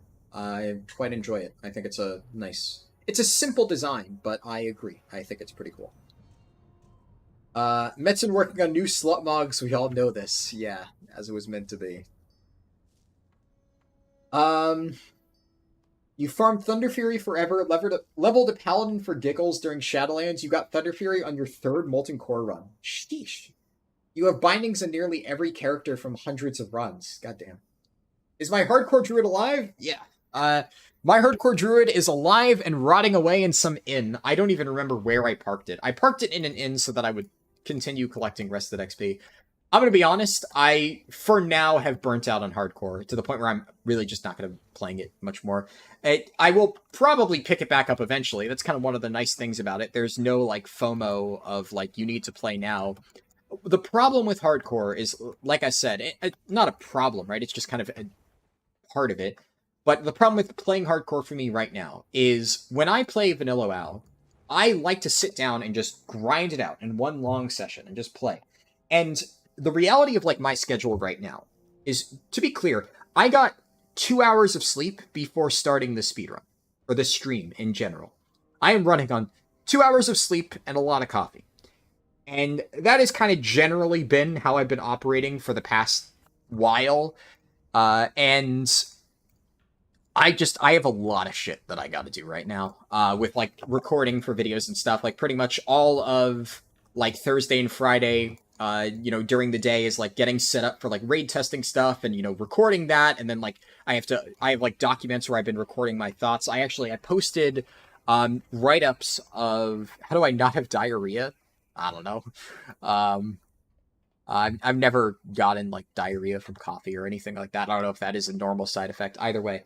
If you were curious to learn about, like, the upcoming Amirdrassil raid bosses, I've actually posted write-ups of every single fight in the Dragonflight channel on my Discord. It's pinned there in Google Docs. So that's, like, I've been spending a lot of time doing that, because obviously I need to get my raid guides done. So in order to, like, use my time wisely, after raid testing, I basically write up, like, all my thoughts in the document, like, give general strategy tips on, like, what we did for the fight. That way, when I go to create my guides later on, I'm not trying to pull from memory and rewatch my footage. I have, like, notes right there. So it's going to be much faster to actually do that. Also, more immediately, what's it called? What time is ICC coming out? ICC launch. It's like next week, right? ICC comes out on October 12th? Patch 3.4.3 becomes available the week of October 10th. Okay, so that means that, yeah, Ice Crown opens up on October 12th? What the fuck? Wait, ICC is opening up... Oh, I'm stupid. I'm looking at the wrong month. I'm like, I confused the shit. I'm like, wait, it's opening up on a Sunday. No, I'm stupid. I'm looking at the wrong fucking month. So the patch for ICC is coming out on the 10th, and the raid comes out on the 12th. So I'm not making raid guides. I'm not making ICC stuff. I haven't tested ICC, and I'm not really too concerned about it. So realistically, my timeline is the 10th. I have at least 4 videos guaranteed that I need to have out by the 10th, because I have the Forge of Souls guide, the Halls of Reflection guide, and the Pit of Sauron guide. 3 different videos that I need to have out by this time. I have the Titan Rune Gamma Dungeon guide, which, I've been making those guides. They've been doing well. I've gotten a lot of good reception for those. So I'm definitely going to be continuing with Wrath Dungeon guides, because a lot of people have enjoyed them. I like making them. It's a no-brainer, right? It's a win-win for me. So I'm definitely going to do those. And then this time, I'm actually considering making an alt catch-up guide for Wrath Classic, because especially now that it's the final patch, something that I've gotten asked a lot is just, how do you get caught up in Wrath Classic? And since I make retail catch-up guides that do really well, and I've been, catching up some of my alts in Wrath Classic and helping my friends do the same, also kind of seems like a no-brainer video to make. So those are basically 5 different videos that I need to have out by the next week. So I've been working my ass off to get all that stuff done. I've gotten almost all of the testing done that I want to get. For Titan Rune Gamma Dungeons, I'm pretty much done. Thankfully, the changes are fairly minor, so there's really not a lot that I actually need to cover. I got all the footage I realistically need. And for Forge of Souls, Pit of Sauron, and Halls of Reflection, there's, like, a few things that I want to get bonus footage on, but, like, I can do that later. I'm not in, like, a major rush. I've gotten, like, the bulk of the footage, to the point where I can, like, stitch together a video and then do, like, editing on top of that later on.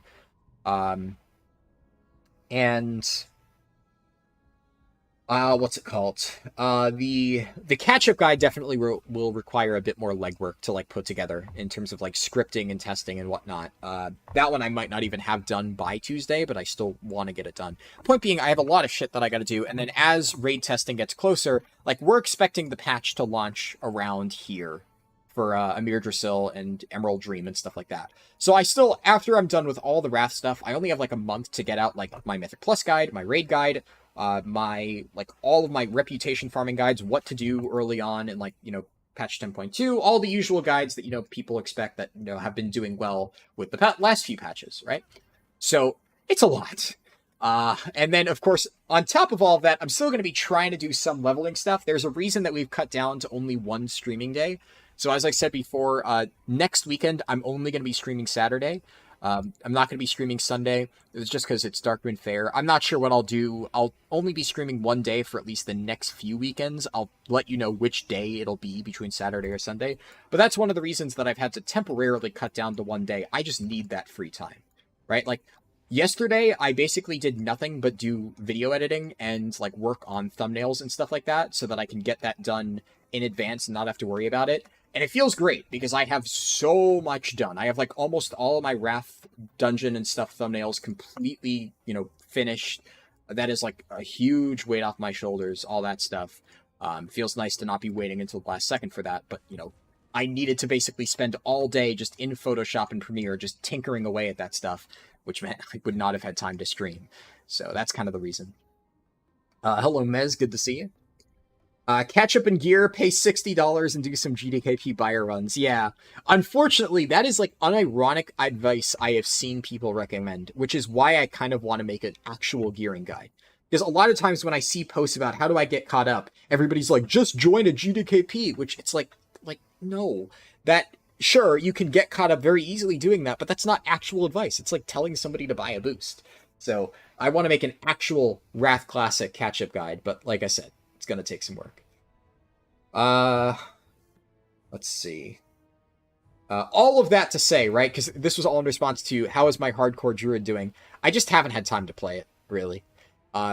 Every time I think about, like, do I want to play hardcore right now, I'm usually exhausted, I barely slept, and I'm like, if I play hardcore, I'm just going to get my Druid killed.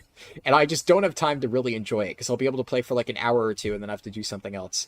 I keep telling myself I should at least clear my rested experience, but that's kind of the problem, where it's like, even if I were to just be clearing out my rested XP, I would probably still just like get myself killed by doing something stupid because I'm just dead tired.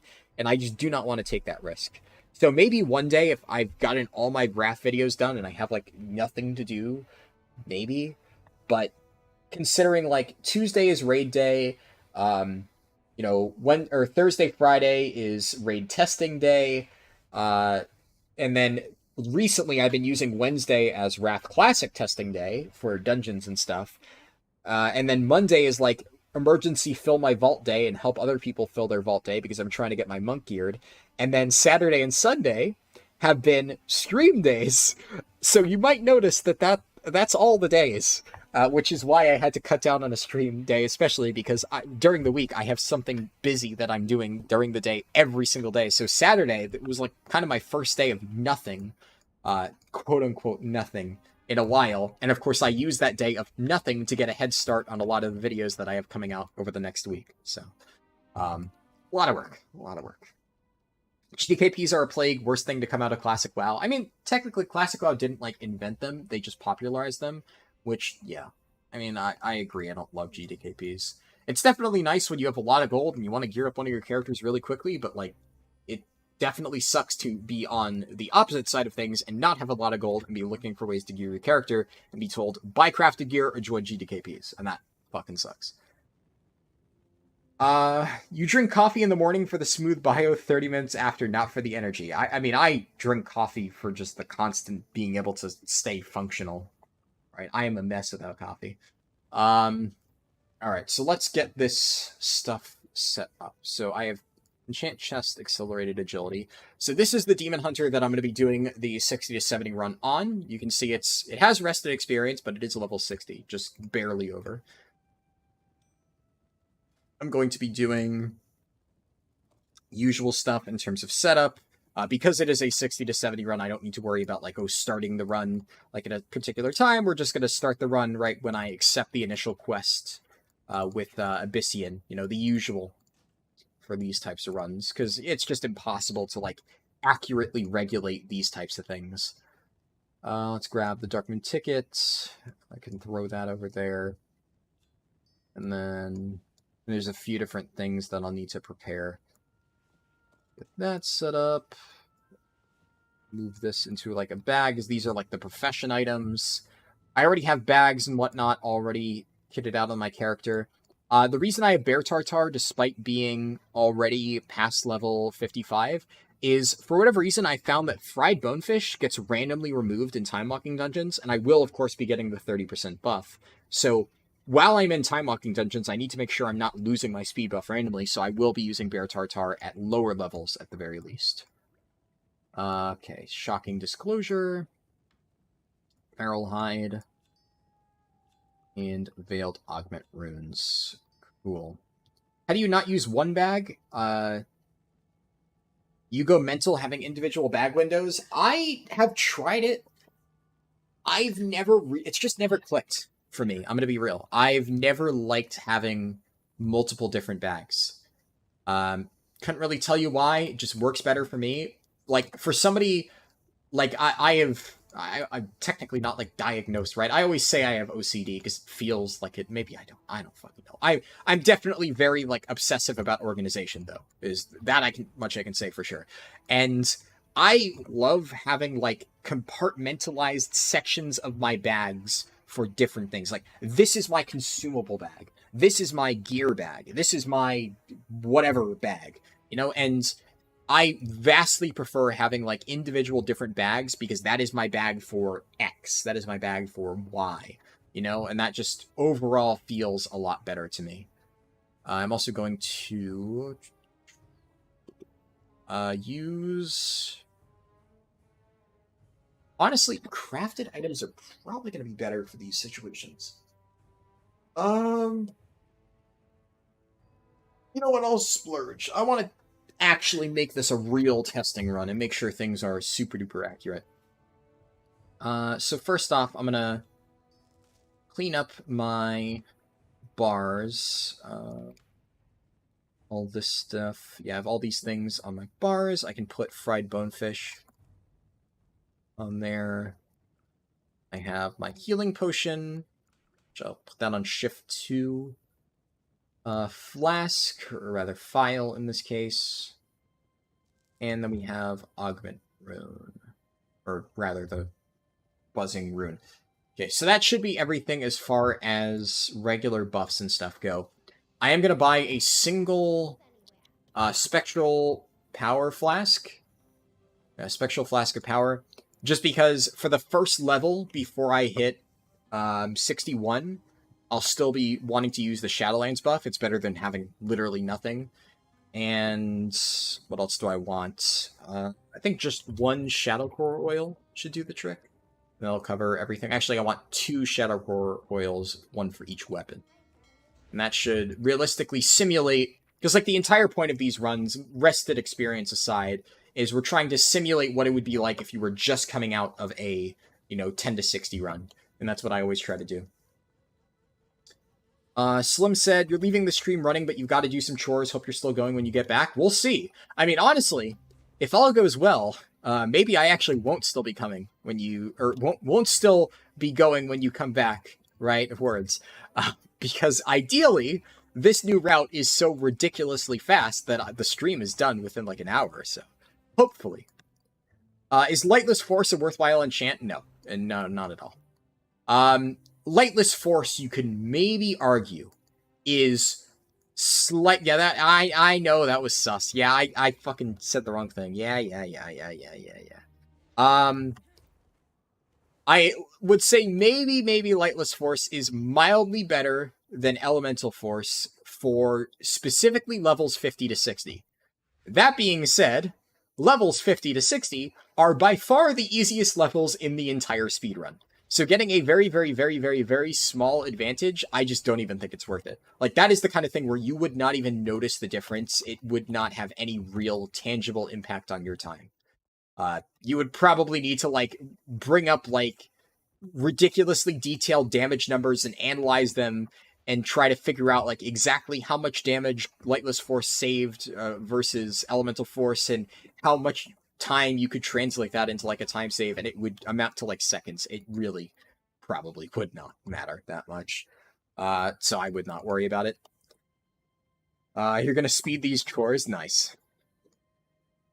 Okay, so what else do I still need? It can bring open my trusty leveling shopping list.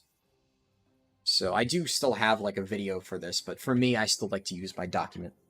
Find it much more efficient. So I have all the heirlooms I need. I'm going to be replacing 1 ring and 1 neck later on. But everything else that I need. So for Dragonflight gear, I have necklace with crit haste, but I need to make sure that the crit haste necklace has tiered medallion sockets. Tiered medallion setting, I mean. Medallion setting. Got one of those. One of those.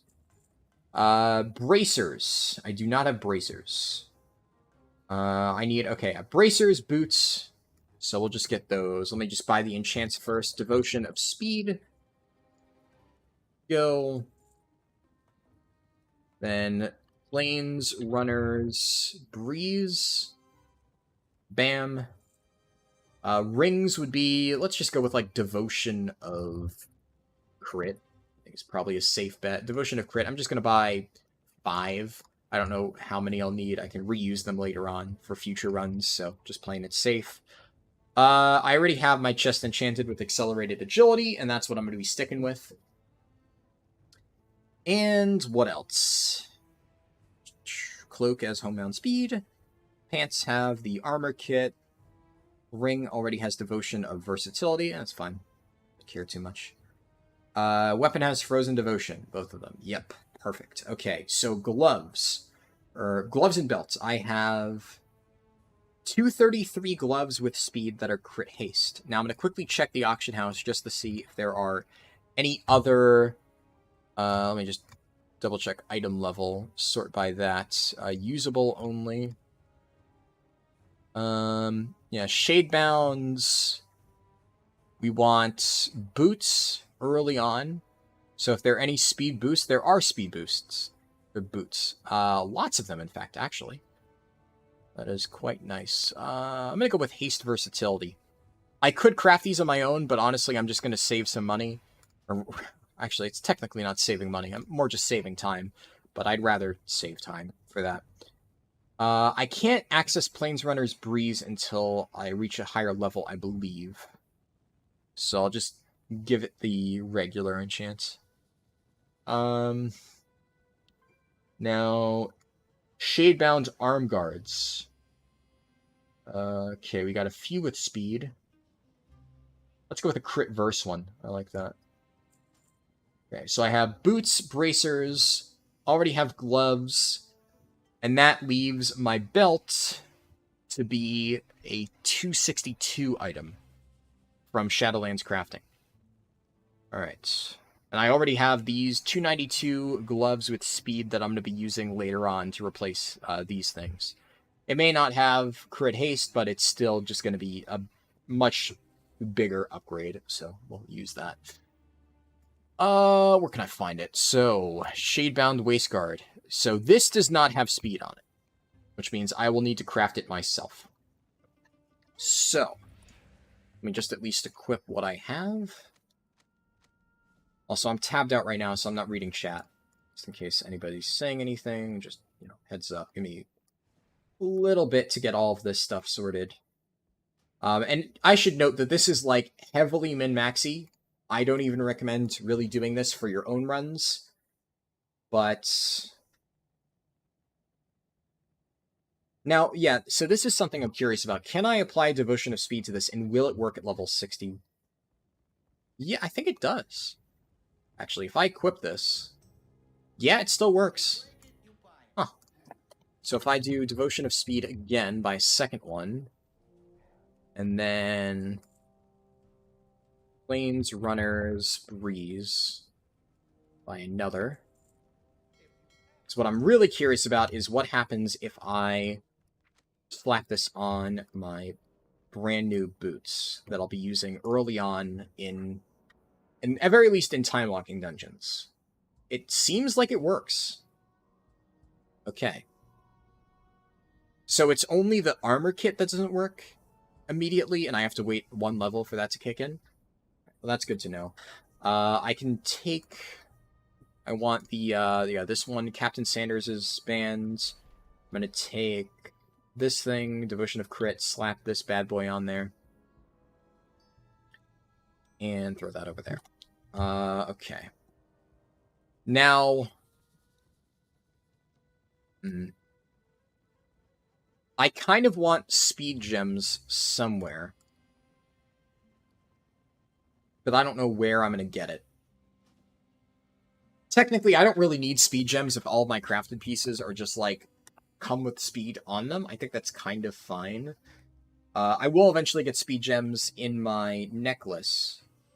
but it'll take me a little bit to actually get there. So we're going to hold on to this, and I can just vendor those items.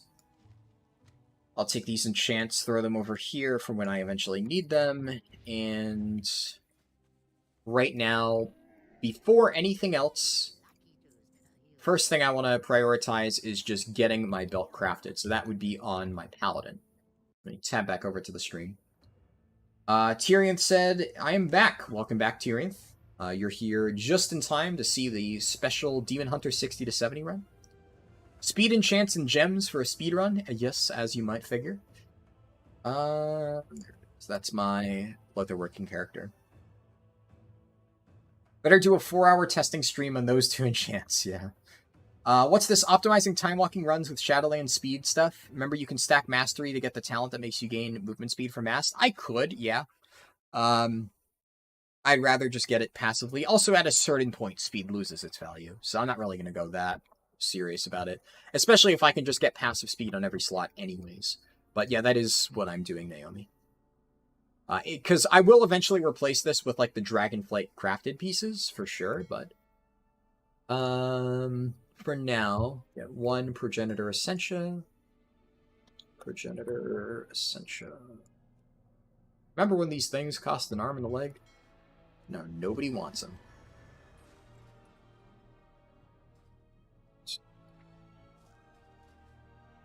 Crafter's Mark of the first ones. This is the 262 item.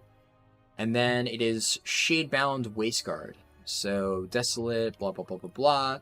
And then I want Missive of Crit, Missive of Haste. I have my Crafter's Mark, and I already have Pure Air Sail extensions. So I just need the Missives, and then we're good to go for that piece. Missive of Crit.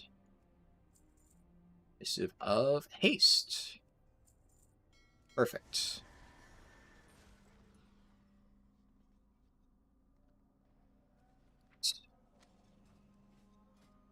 Shadebound Wasteguard. Here we go. Crafter's Mark of the first ones, and Pure Air Sail extensions.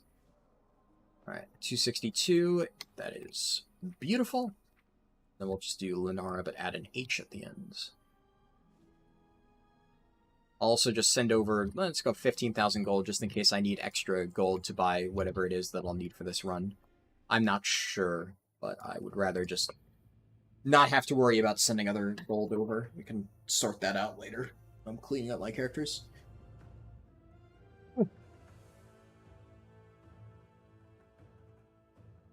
Remember when these cost an arm and a leg? You remember when you told your guildies, hey, legendaries will go up in price in this date, buy them before that or you'll get fucked? Then on that date you opened, you'll chat. Oh, yeah. Yeah, see, I drilled that thought into my guildies' head so hard that a lot of them actually bought Progenitor Essentia early, so much of it, that they ended up having leftover Progenitor Essentia to flip after the price skyrocketed, and then they were thanking me for it because a lot of them made millions off flipping Progenitor Essentia, so definitely a good strategy. The irony is, I only bought, like, whatever Progenitor Essentia I needed for my legendaries because I wasn't about to take that risk.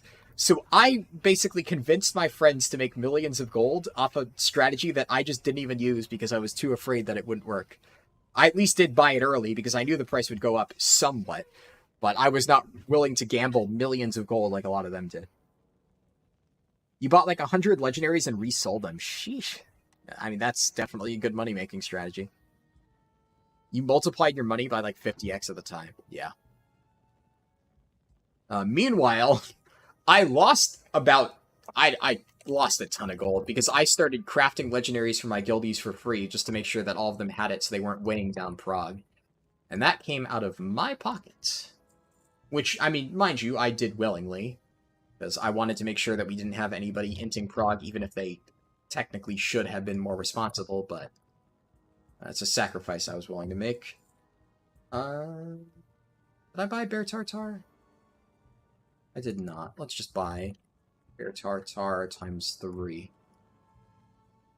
you ever get tired of leveling in dungeons? Do you ever do pet battles and fishing? Well, admittedly, that would be the last thing I would ever do if I got tired of leveling. Doing pet battles and fishing. I mean, if you like doing pet battles and fishing for leveling, go for it.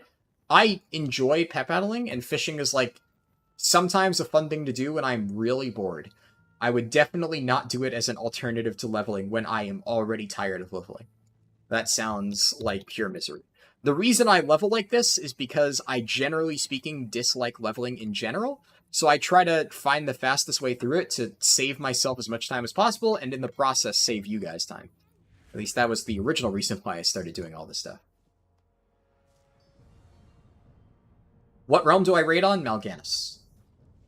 You made 20 million selling contracts. Yeah, I make a lot selling contracts as well, for sure. Will you be leveling in Thaldraszus for the Dream Surge XP buff? Yes, that is the plan.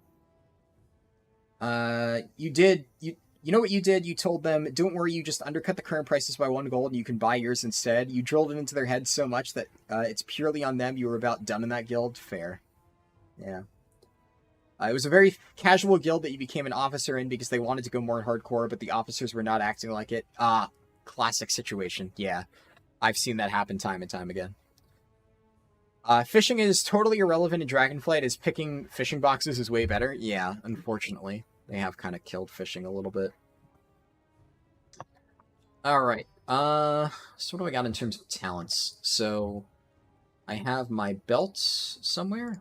Did I equip it? I did equip it. Okay. Planesrunner's Breeze on that. There's no belt enchant that I need. There's no glove enchant that I need. There's a strength one. Bracers are fine. I have all this stuff covered. And now, you didn't even get curve that tier. Oh, wow. Yeah, oh, they didn't get curve. Yeah, that sucks. You have to have passion to be good. If you're passionate about hating leveling, you'll find a way to level so quick you get world records. Yeah, pretty much. That's how it goes. Exactly. Dishes equal wash. Nice. Is it you or empowered rares all have 6 million HP and are not soloable? Oh, absolutely. They are not soloable whatsoever. Blizzard did not intend for it to be soloable. They just threw an arbitrary number on there and then didn't test it. That's how it usually goes with that kind of shit. I'm just used to it being dumb. So one little thing that I've started doing is for... what's it called? For 60 to 70 runs, I no longer use Straddling Sage Agate. It's just not really good enough. I mean, honestly, Straddling Viridium is borderline not worth it, but considering this gives, like, an extra 10 speed over the other one, I'm at least using this. But you get so much extra speed from, like, the rest of your gear that I really don't think the extra 19 is worth losing however many secondary stats this is. Like, that's a lot of secondary stats to just be giving up. Stokes said, I'm gay. Congratulations. Good for you. Alright, and I need to get my crafted gear. This in here, and then I'm just gonna throw these 2 socketed gems. Yo, same woman are hot. They're soloable at max, but not leveling. Yeah. Okay, I'm gonna tab out real quick to my shopping list just to finish this up. So I got all my crafted gear set there. And now, Dragonflight crafted stuff. Okay, so I have my necklace. Yeah, let's put it here. Bracers, so armor, leather, wrist, and then these things, pioneers. And we're gonna look for crit haste. Bam, there we go. And then I already have the enchants for this stuff. So feet, same thing, pioneers, leather boots. There's barely any of these. I'm gonna just go for the haste first one. Why not? I have a lot of crit elsewhere in my gear. Ring. So, ring would be finger. Band of New Beginnings. Crit haste. Let me go crit haste. I have Devotion of Crit already prepared and 1 more gem for that socket. And then I am not using a crafted chest as part of this run, or a crafted helm, because I want the full set bonus. Dragonflight level 63 green gear I'm not using. Dragonflight level 66 green gear, I have gloves to replace my 233, and I'm just going to keep using the belt over the other Dragonflight stuff. I think is just a better option overall for me. And then, let's see, I have my runes, I have Comfortable Riders, Barding, I believe. And augment runes. Got all that. Don't need draft because it's a 60 to 70 run. Healing potions, damage pots. Check, check. Flasks, Glacial Fury. You know what I should do? I should get Phantom Fire. At least 5 of these. Oh, let's fucking go 10. Let's be bad. Get 10. That way, for the 1 level, before I can use Shocking Disclosure, I at least have that covered. Then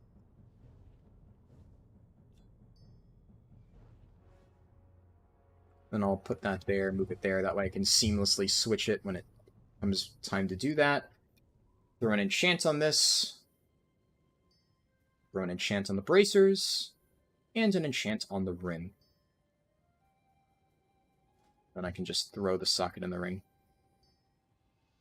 Nice. Just bury my remaining enchants in there in case I need it. You never know. Throw that over there. I also really don't need this dragon scale because I'm going to pick up the quest directly from Abyssian.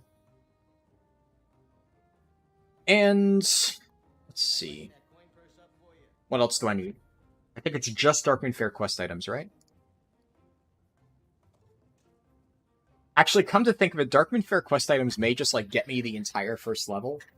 Actually, no, because I want to get the 30% XP buff before I do anything else. Yeah. So I'm going to wait to use the Darkmoon Fair quest items, for sure. Let's see, what else am I missing? I have drums. I can't use these drums, so I should get Deathly Ferocity. Let's go with, like, times 5 or something. 5. Deathly Ferocity. Don't need War Scrolls, don't need Diving Suits. Got all my bags. Sanguine Hibiscus, don't need, obviously. Darkmoon Profession items. Thermal Anvil. There's one on the auction house for 1,500 gold. Fuck it. We'll take it. Red dye. Get one of those. Blue dye. Get one of those. And coarse, or I can't spell. Coarse thread. Get one of those. And then simple flower. I am well aware that you can buy this off the vendor, by the way. It is just not worth my time to save 5 gold by going to the vendor. I have Darkmoon Ride tickets. Now Darkmoon Quest items. Or Dragonflight Profession Equipment. Profession Equipment, Blacksmithing. What the fuck? Oh, okay. For a second, I thought all of them were that expensive. That was crazy.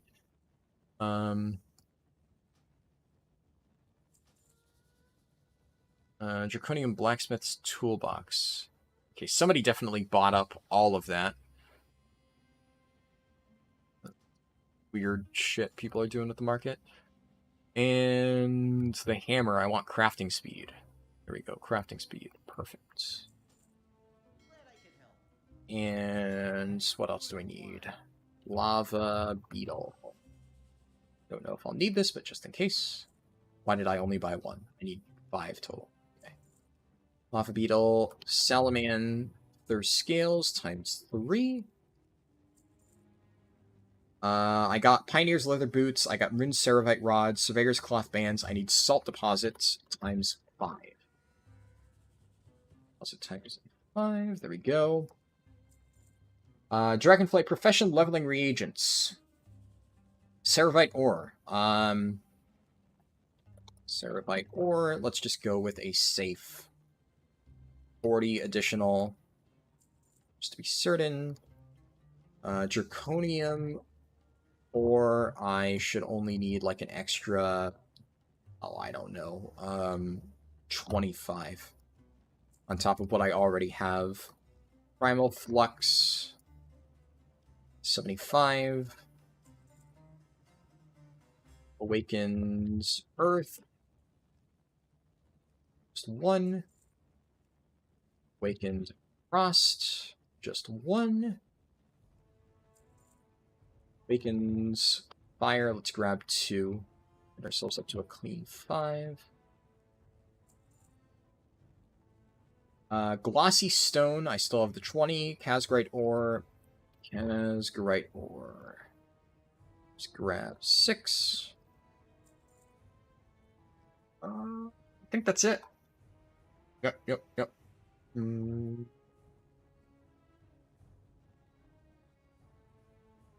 I think that's everything. Oh no, crap. How could I forget Darkmoon Quest items? I almost forgot Darkmoon Quest items after skimming by them. Moonfang. Wow, that's a cheap Moonfang's pelt. In fact, you know what? I'm going to buy both of these before I forget, and I'm going to send this other one over to my banking alt. That's definitely value. Banner of the Fallen. Fallen Adventurer's Journal.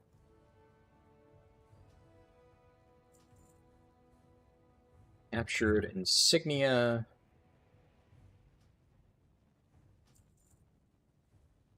Mysterious Grimoire. There we go. Imbued Crystal.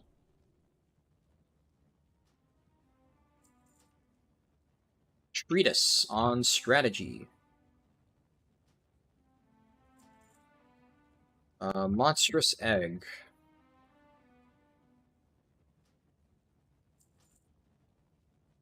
I already have Ornate Weapon, Soothsayer's Runes. Alright.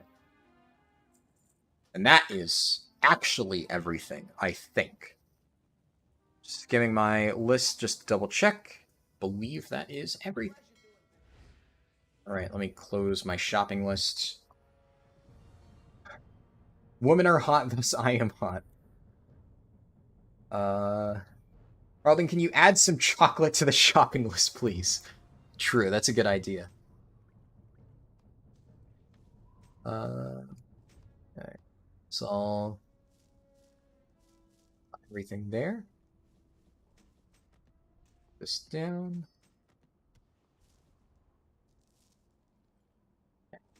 Put Thermal Anvil over there. Drums of Deathly Ferocity over there. Keep in mind, I'm probably going to completely forget to actually use this stuff, but, like, fuck it. Whatever. Might as well. Okay, Harldan Bank. Send over the Moonfang's pelt for safekeeping. Hello, Matt Skills. Good to see you. Shocking Disclosure is disgusting for damage at low levels. Oh, yeah. I definitely can't wait to use it, but for Phantom Fire for now, I definitely want to run that. So I'd rather run that over nothing. Speaking of Moonfang, how do you actually spawn Moonfang? Yeah, you just gotta kill the ads. If somebody killed Moonfang recently, it won't do anything. So if you kill the ads long enough, you'll hear like a piercing howl echoes throughout the woods or something RP related of that nature. And if you see one of those messages, that means Moonfang can spawn, and then you just gotta keep killing them. And it will take you quite a while to kill all of the mobs required to kill Moonfang, or summon Moonfang. It took me like 45 minutes on my geared Demon Hunter. It's a process, for sure, but you will get there eventually. I got it to learn tailoring.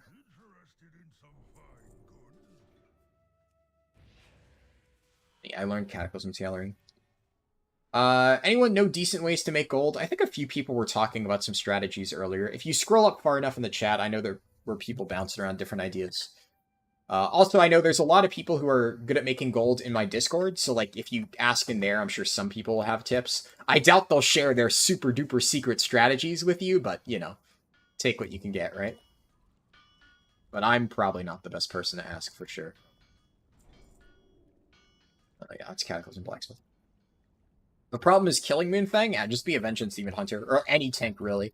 You know, Moonfang can't really kill any remotely geared tank. It's not too bad. Okay, I think I have all the professions I need. And I have all the stuff I need, so now I would just need to do everything. Okay, I'm in war mode, right? Let me double check my build, just to make sure it's everything I want. You suggest Penguin, she's the Harldan of gold making. I'm not familiar with her, so I can't comment personally. Sell remove transmog. Those are still selling for ridiculous amounts, so you can still make good gold selling them at reasonable prices. Yeah, I know Chori has been posting a lot about doing that, and it sounds like it's pretty good money. So definitely a good option. Best gold strat is to lower your standards, marry a 95-year-old oil tycoon, and wait for the money, and then buy tokens. That's a good one. That sounds like a reasonable way to make money. I believe it. This is fine. This is fine for Havoc. I'm happy with this. I'm only going to be playing Havoc for questing anyway. Vengeance will be low levels. So, okay. I've gotten most of my stuff set up. Now the question is, how do I want to approach this? So I definitely need to get Vengeance set up, and my bars are probably going to be a fucking mess. Because I haven't... Like, the last time I tested Vengeance, it was like a while ago. We were at a lower level, for sure. Okay, so toss that there. And my talents are all over the place. Okay, toss that. Generally, this is, I guess, where I want it. Minus one or two things. Let's go put that there. Put Phantom Fire over here. Deathly Ferocity goes there. These go there. This goes there. Rune. Right, Bonefish. Let's put Bear Tartar down there. Glacial Fury. I have all my movement things. And Veiled Augment Rune. I think that's pretty much everything that I'm looking for. Also, let's go with just move that up one step and put Thermal Anvil here. So I probably will be doing that anyways. Okay. What else am I missing? Just covering all my bases here. Got all my stuff socketed. Trying to make sure that this is like absolutely perfect. And let's, easy way to check this is, so before I forget, mounts, Control 6, right? And then, I don't know if I picked my dragon riding talents. I guess it doesn't really matter a whole lot. Well, I don't know why I almost logged out. We're going to switch specs back to Havoc and just look at the UI and see how it changes. I think that's roughly what I wanted. Oh, I see I did one slight change. There we go. That's, I think, how it looked. Other than that, it was basically the same. I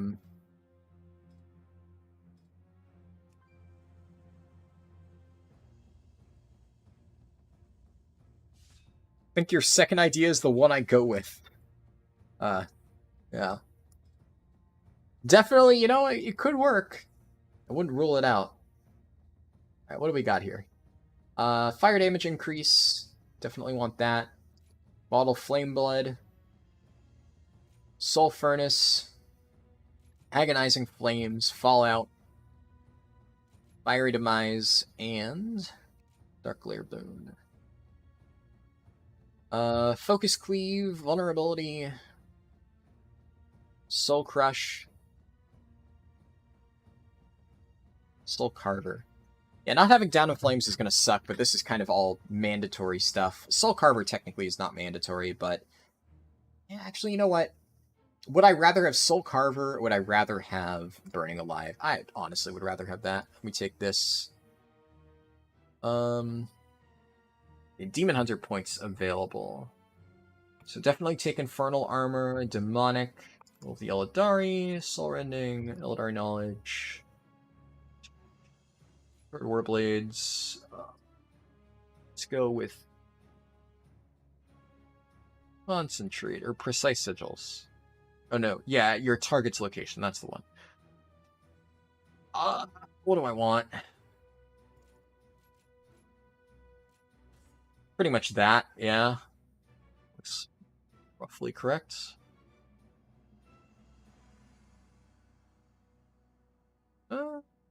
Sure. That seems about right. And then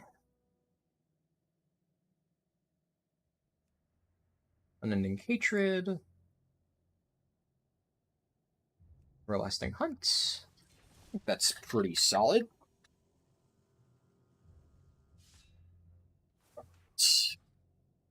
Control T.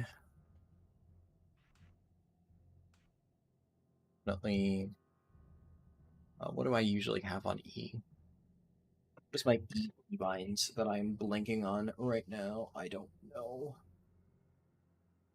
I'm just blanking on whatever I used to. Oh, Soul Carver was on E. Yeah, I put this. That's, yeah, that's correct. Have I already done the BM Hunter and Destro lock? Yes. Those runs are finished. We are about to start a bonus 60 to 70 run now. Also, before I forget, I can have Live Split open now. Because this one we actually do want a time, unlike the others. The runs that we already did, they were 40 to 60 runs, each one of them. So we finished 2 40 to 60 runs. Where's my Druid? I think it's still 45. Like I said before, I haven't really touched it a whole lot. But yeah, I haven't really leveled it much past 45. Right now, you're going to get to see a super secret, overpowered strategy, or well, not so secret anymore, overpowered strategy for 60 to 70 leveling. Okay. So. Vengeance stuff, let me just double check. Make sure everything is in the right place where I want it. All looks to be in order.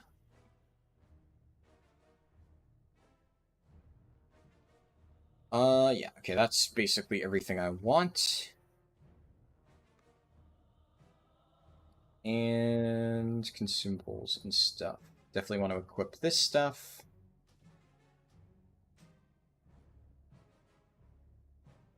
Yeah, somebody asked about it a little bit earlier, Naomi, but it is basically, just a lot of work, right? I just, whenever I'm playing Classic, especially Hardcore, I want to make sure I have, like, a lot of time to set aside and I'm focused, and I just have not had the time nor the focus to dedicate to Hardcore. Partially burnout, admittedly, but it is more so the fact that I just really haven't had the time for it. Let's put this stuff over there. Yeah, put that there. These two I'll use instantly. Phantom Fire will carry over. Okay. So, I think this is like everything that I need. So what else do I need to prep? Tosk Orgrond. Here. Toss anything in Silverpine, Talador, Artifacts, Garrison Support, Heritage, whatever. I'm going to grab... Actually, I'm not going to worry about the Darkmoon quest just yet. And the last thing I want to do before we start, so for this run, you know, I have all my Vengeance stuff set up. We're going to start by obviously going to get the Darkmoon Fair buff, because, you know, I definitely want to benefit from that. And I'm pretty much just going to sit in Darkmoon Fair right after, like, picking up the Abyssian quest. In fact, where's, like, a good place to enter that?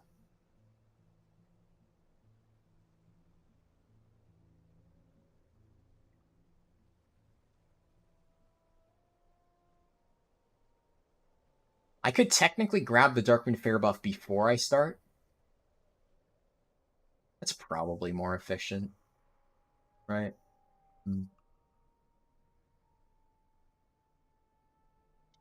Obviously, like, I think the way I see it, if this was a full... If this was like a full... What you call it? 10 to 70 run, I would have Darkmoon Fair buff carrying over into this, so it would make logical sense to start with it, instead of immediately going to grab it after starting the quest. That's finicky. Hello, Joel Ellenbecker. Good to see you. Good place to go to the Darkman Fair next to the Orc Flight Master. Yeah, that's what I was thinking. I was just thinking about how I routed in. I think I just get it done early. No real harm in that.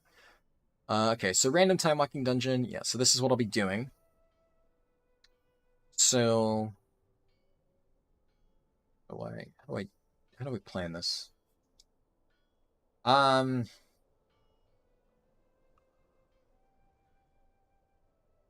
Okay, here I will just say set my Hearthstone to org. Just roll my Hearthstone over here. I went to use Fell Rush. Okay.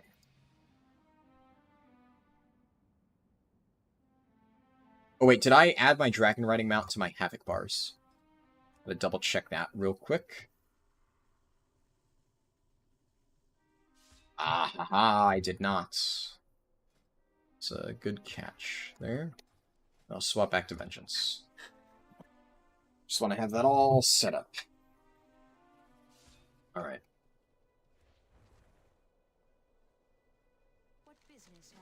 So Darkman Fair stuff, go to the fair staging area. And...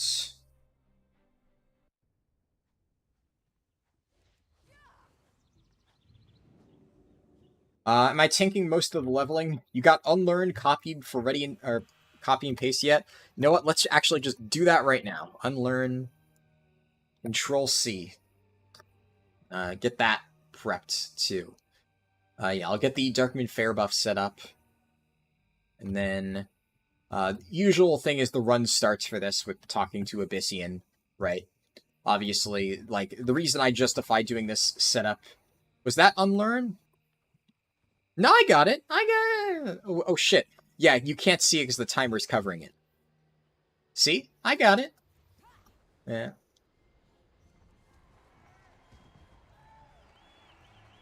So we're just getting the buff prepped. I'm not going to turn in any of the quest items, any of that stuff. We're actually going to save that. And get the entire buff set up. And I'll grab a single Darkmoon top hat. Actually, you know what? I'm not even going to do that. No Darkmoon top hat. Actually, I lied. I am grabbing one Darkmoon top. I need insurance in case I get griefed in dungeons.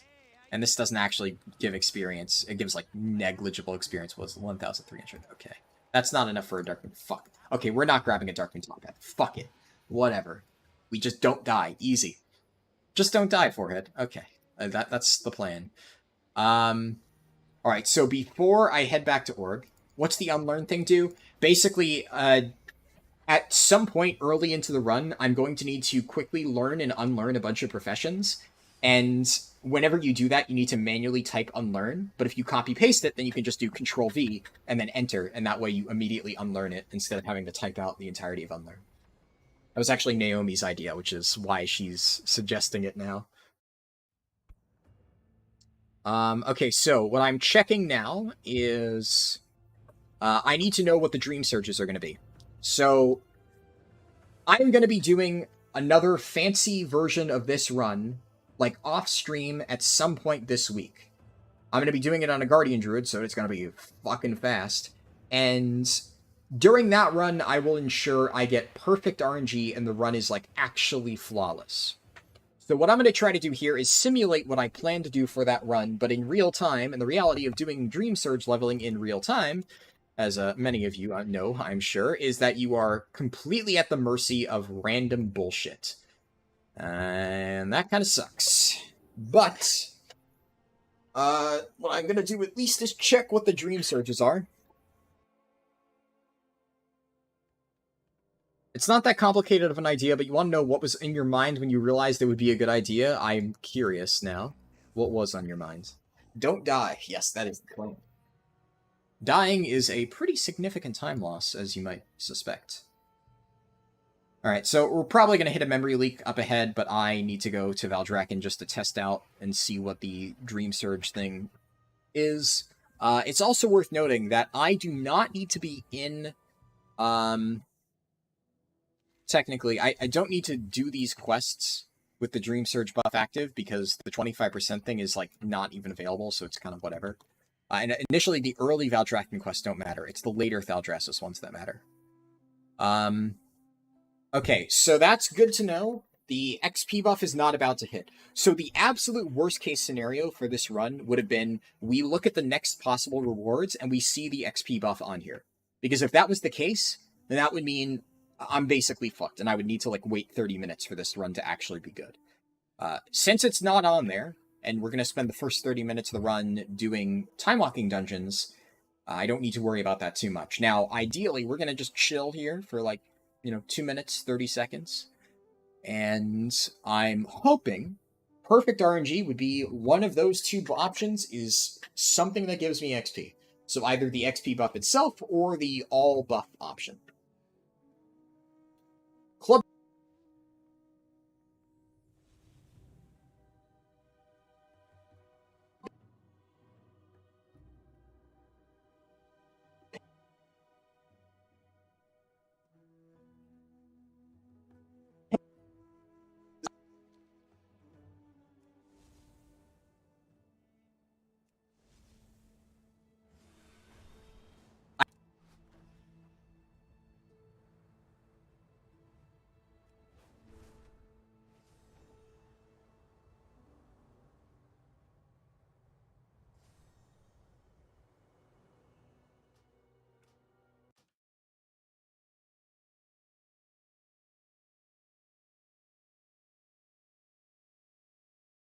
Alright. Now. I kind of knew that was going to happen. I was just like, how long can I get away with sitting in Valdrakken without my game shitting itself? Yes, that is exactly what I meant by memory leak. That is the problem. And that is going to happen during the run. So I'm not going to, like, restart the run the moment it happens, or, like, restart the client, I mean. At some point, I will give you a warning before it happens in the middle of the actual speedrun. But that's going to occur, and I will just be silent for a little bit, in fact, the entire Thaldraszus section, when I record it personally, like off the stream, I'm going to just edit that out and just do an voiceover recording thing. Is my DH Horde Alliance? Horde. It is Horde. Yeah, so what I was saying is just, I love the banned from Club Penguin posts where they say, like, some really offensive thing, and then you just see, like, the ban message pop up in the next part of the screenshot. I used to love reading those. Okay, let's tone it down. I'm not gonna... Matt Skills, I'm not gonna time you out for that, but, like, that's a little bit too, like... little bit too edgy. It's not, like, timeout worthy edgy, but it's, like, if you keep saying stuff like that, it's, like, not really appropriate. That's just kind of immature. But we'll see what the next buff is. So 0 seconds, so we'll see any second now. Any second. Any good, easy gold farming recommendations? Oh, man, scroll back like 10 minutes. A bunch of people are talking about it. So first off, I am not a gold farmer. I am not a person to ask for recommendations, but a lot of people in chat have been talking about it for a while now. So if you want recommendations on that, people have been asking me like every 10 minutes, some people in chat have been giving their own personal tips. You might want to test if you can get rid of the memory leak by opening a new game client and closing the previous one. I could see that, yeah. I could see that being faster. I'll try it next time. I don't know if that'll actually fix it. Alright. Okay, the XP buff is not active. Okay, so...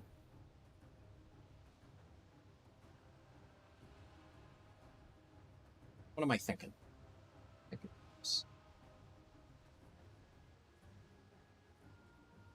The problem is, there is a chance, of course, that the time after this buff, it doesn't roll the 50% XP bonus. In which case, I'm kind of fucked. Because what this effectively means is if I were to start the run right now, then I wouldn't be able to even have a chance of getting the 50% XP buff until an hour into the run.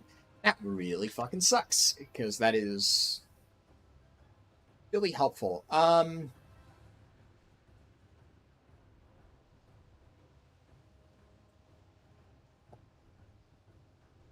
We'll do it anyway. Like I said, this is just a testing run for practice purposes. We'll see how fast I can get the time. Either way. If I get lucky, I get lucky. If I don't, then I do it offline later tonight, and just post that run. Hell, if I get unlucky here, that just gives me something to work towards in my offline run. So you know what? I don't really care. We're doing it live, right? Which character is it? Here. Okay, Demon Hunter. So, order and... Yeah, what's the order of operations on this stuff? I need to get to time walking 4 stack before, like, anything. So, before I turn in Darkmoon Quest, before I do Profession... Actually, Profession XP I can do, because it doesn't really matter the XP buff in that, because it's, like, a flat value. XP buff just means I'd spend less resources, which I don't care about. So, like, honestly, I can do Waking Shores beforehand.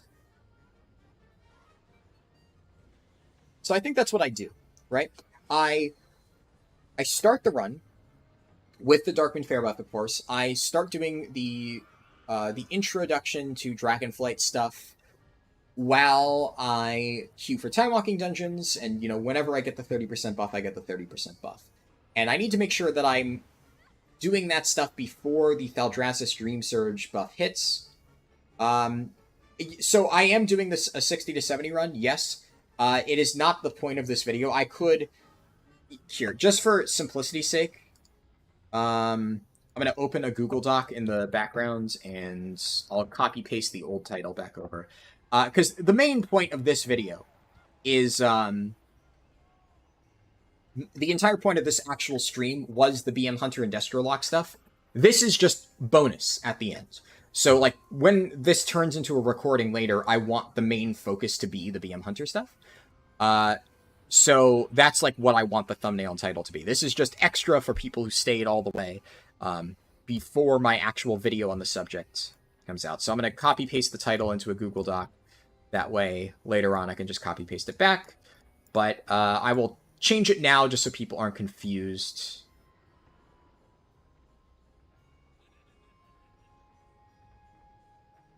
Here we go. Demon Hunter 60 to 70 leveling speedrun. Here we go.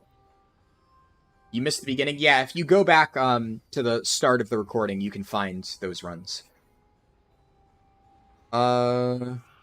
It's faster to reach the max XP crafting if you have the XP buff. I mean, it is, Naomi, but what I mean is, like, if push comes to shove, like, what would I rather be doing with the XP buff?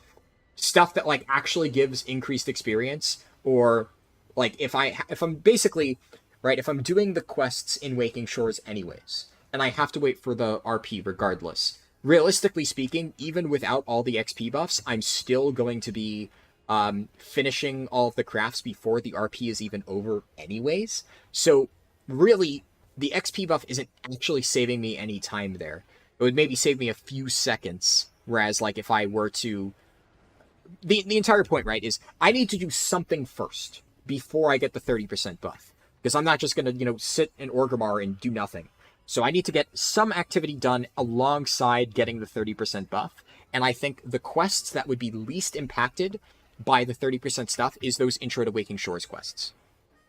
So that's kind of how I figure it. Like, if I'm going to pick something to do before I have all my modifiers, that is, like, the least relevant to get 30% additional experience with. Koshvi said, you want to see the 1 to 70 run? Maybe in a very long time from now. 1 to 70 is a pretty big undertaking. I've only done very few 10 to 70 runs in the first place. 1 to 70 is just an extra headache. Matt Skills said, I want to see quality content. Glad to hear it. What timer do I use? This is LiveSplit. It's an external program thing that's just overlaid through OBS. Crocagator said, hey Harldan, you just failed your speed leveling challenge on a technical foul. Your guides had me on track to beat it though. Oh, nice. What was your speed leveling challenge? And how did you fail it on a technical foul? I'm curious. If you're crafting during the RP anyways, it doesn't matter. Yeah, exactly. Okay, so let me just get this buff. Just one more 5-minute tick to get it to 60. It doesn't waste any more Darkmoon ride tickets. And then we can hearth over to Orgrimmar.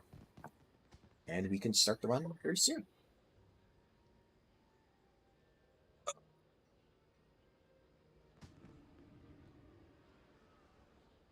So I have 1 hour to get the 30% buff. With only 4 dungeons, that's very achievable. Let's see here. 21 to 70 on a priest in under 7 hours, but you had to leave a stopwatch on screen. You reloaded your UI and it destroyed the stopwatch. Ah, I see. I mean, I'd say in spirit, you still got it, right? As long as you got the time, that's all that matters. Like, technically speaking, for actual speedruns, you don't even need to have a timer on screen. Like, if you were to submit it to, like, an official site like speedrun.com, like, they wouldn't give a shit. They just actually do the timing for you. This timer is really just more for, like, viewing purposes. So I'd say in spirit, you still got the run.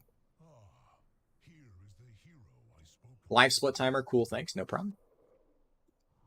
Alright, so we're going to get Shadow Core Oil all buffed up, all ready to go. And a Bear Tartar, because otherwise the new one will fall off in the middle of the dungeon for whatever reason. And it's got that buff. Veiled Augment Rune, and, well, I think that's everything. It was a guild challenge, so you took the Ice Buck as an honorable horde should. Ah, fair enough. Is 15 hours in slash played 0 to 70 a good time without heirlooms and any sort of consumables or still casual? Too many quantifiers. It's fine. I mean, if it's your first time leveling, that's totally fine. Whatever time works for you. I would say if you're new to the game, don't really stress over your exact leveling time. But, I mean, there's too many variables for me to say, is it a good time? I don't know, I level with, like, all of the stuff that you said you don't have, so I can't really do a direct one-to-one comparison. How many level 70s do you have in live servers? A lot. I'm going to start the run now, though, just so we're clear. So I will be focusing up at least a little bit. So 3, 2, 1, and can start the timer here. Right. Grab these quests, and immediately queue for Time Walking Dungeons. Yeah, so if somebody wants to queue as a healer and try to snipe me in the queue, you're welcome to do so. Oh, they let you spend your dragon riding glyphs early. Oh my god, that's actually such a huge change. Wish they did that earlier.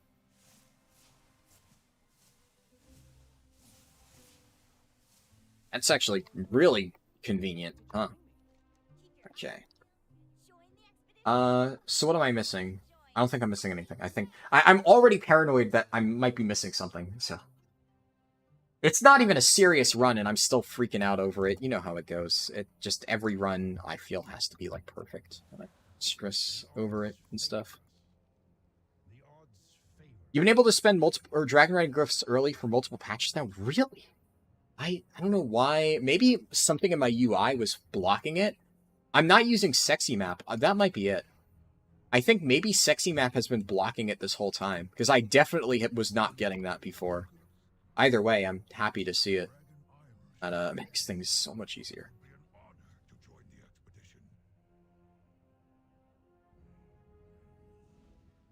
I got dismounted really early. Okay, should be fine.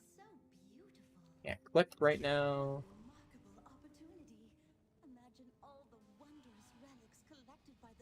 And head this way. What quest is that? Oh, that's, I think, the BFA star. I would say, hope you find a BOE, but on Dragonflight, I don't think there's any purple BOEs. Yeah, I'm not sure. To think of it, I don't really think there are. You might be right on that. Alright, well, the Zeppelin is not already docked and ready to go, so technically it's not perfect RNG. But that's fine, because we got a dungeon queue, so it's irrelevant. Time until arrival. It would have been actually fairly close. I think the Zeppelin's about to arrive, but... Alright, Throne of the Tides. Oh, let's see how this goes. So I need 4 dungeons.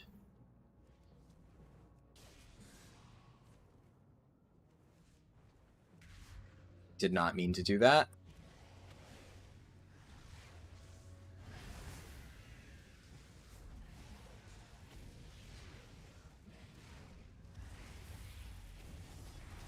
Should use Sigil of Silence here, because these healing waves are going to be a pain in the ass. Oh, that helps. And I'm just going to hunt them. Alright.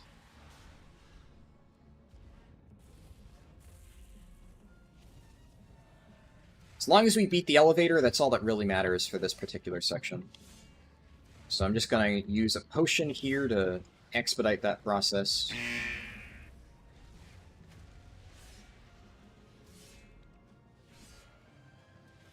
That's a big healing absorb.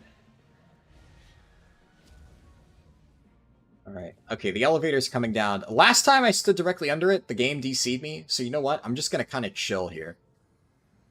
And I'm going to run on top of it this time. Should be good. And already we have a nice little scenic break from the leveling run. Sexy Matt May blocked it. You have 100% been able to do this as you've done it several times way earlier than this. Damn. Wish I knew that.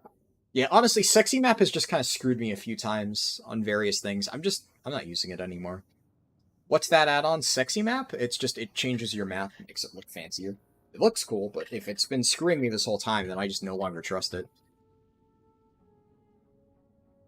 The stress is why you're the best at these kind of runs. The harshest critic is yourself. Let me just make sure I set up. Okay, let's go.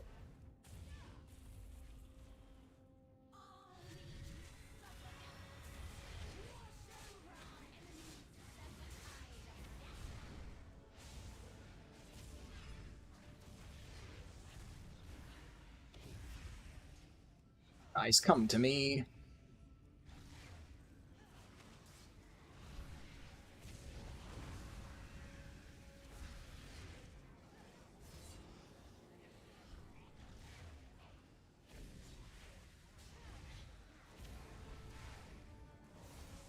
That heal got off. Come on, kick the fucking heal. Thank you. Okay.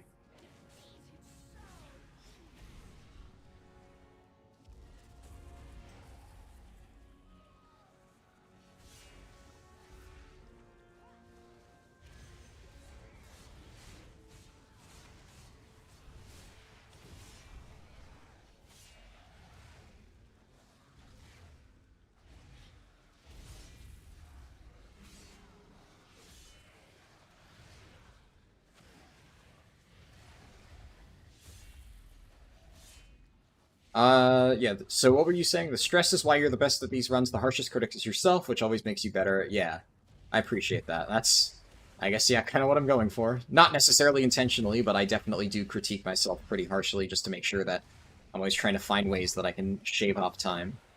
So it does kind of work out that way. The doorway. Everybody's inside. Good. God, I fucking love the hunt. Hey, somebody lusted. Alright, I don't need to drums then. Still level 60. Yeah, it's going to take me a little bit to actually level up with these dungeons.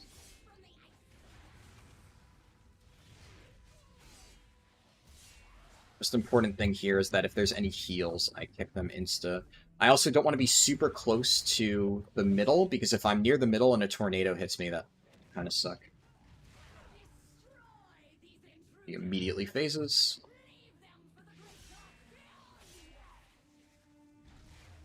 Okay, I'm just going to Fel Dev here.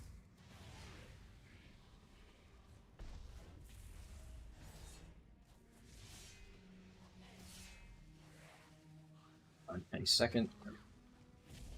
Brilliant. There we go.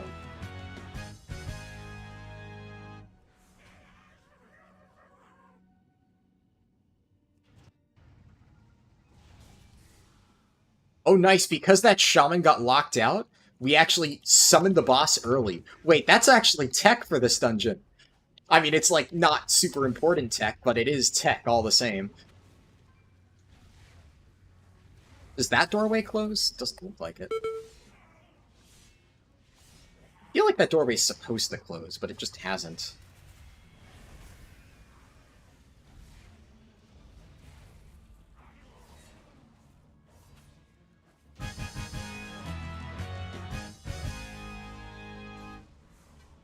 Do I have Bigwigs and DBM turned on at the same time? I think they might be making double noises.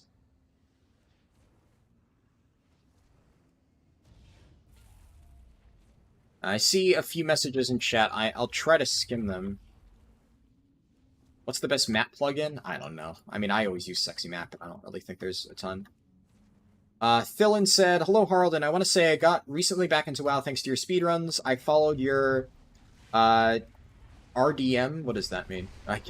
Initially, my brain read that as Red Mage, but I assume that it's something different. Considering, you know, it's not Final Fantasy. 10 to 60 speedrun, found you yesterday, now reach your first level 70 character, keep going. Awesome. Well, I am glad you enjoyed the speedruns and found them helpful. Definitely always happy to hear that. I think they meant random. Random by followed a random 10. I see. I understand now. That makes sense.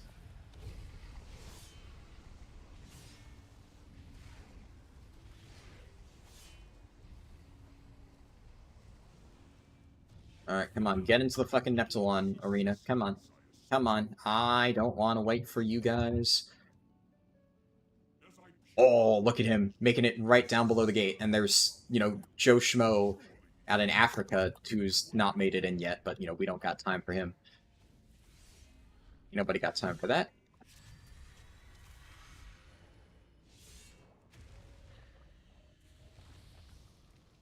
Be on the lookout on all of your non-official runs for tech. True. Yeah, in case, you know, you want to speedrun these dungeons in Cataclysm Classic. Just, you know, have one player skip the boss fight and sit outside. You know, it's spicy tech. Maybe, hey, that'll work in Mythic Plus when this gets added. Who knows? Wonder how lame this fight is going to be in Keys. Oh, in its current implementation? Definitely. But we haven't seen the version yet. There is absolutely zero chance this fight, the way it works right now, is going to be the version we get in M+. I honestly don't know what we're going to get in M+ for it. I feel like part of it is going to involve, like, some mini-boss that we have to fight. And it's like, we're going to have to kite it around the arena and, like, Neptulon is going to give us buffs to fight, like, this big beefed-up mini-boss, and then there's going to be adds that are summoned. We'll have to, like, kite around the room, and, like, little dark puddles, like, that they throw later on will clean, or, like, basically clog up the space, and, you know, we have to kind of kite him in, like, a circle or something, and then at the end, I assume they're probably going to do something similar to, like, what it is right now, where you get a big damage buff, but it's probably going to be a bit more involved, right? Where you have to fight Ozomat with the big damage and size increase buff, but there's, like, other mechanics that you have to deal with, and it's, like, a big healing check. And then if you don't kill him fast enough, you wipe. And honestly, they have... What is this shit? Aura of Dread? Oh, I see. It's the little fucking ads throw that. So, we kind of already have something like what I just described in the form of Iridikron, which Iridikron will be in the dungeon pool next season anyway, so it works out well. So this could be like a big damage check, like kill Ozomat before like X amount of time, or he wipes the raid or whatever. I think that's probably how it's going to go. That's a pretty safe bet. And I'm going to leave the instance group because I don't really care about the loot. I think I hit 61 off that. I'm not entirely sure. I might be just shy. Yeah, still 60, just shy. Alright. What's the timer? Okay. We pray for a fast queue time. Yeah, boots. For...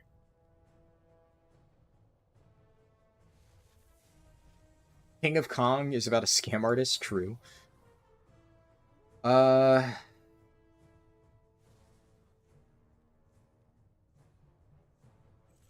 a DK 60 to 70 in about 7 hours, no heirlooms and lots of time walking dungeons. You're trying to decide if you want to spend the money to get heirlooms buffed up. It's up to you, I'd say. It can be worth it for sure.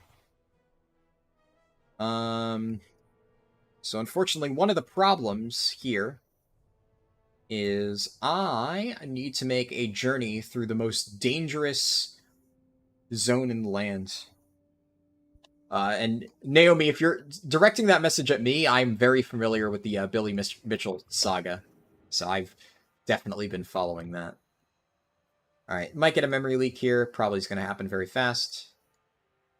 Do I have a Twitter account? I'm not calling it X. Fuck that. No, I don't have a Twitter account.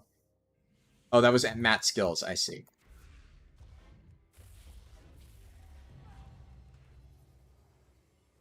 Come forward, champion.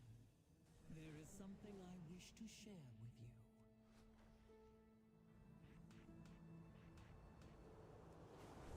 Is it already memory leaking? I can feel the game struggling. I don't know if I'm going to be able to fly out of the memory leak zone before it really kicks me in the nuts. We'll see. But calling it X, that's dumb. Agreed. The platform formerly known as Twitter is my favorite that I've heard. Okay, so far so good. Yell at me in chat if the memory leak kicks in, because if I don't need to restart my stream, then or restart my game, I'd rather not.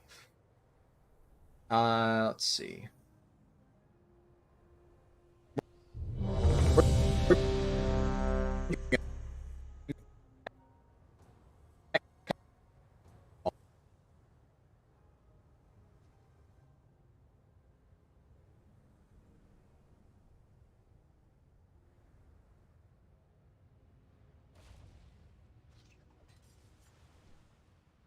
This will be the adventure of a lifetime.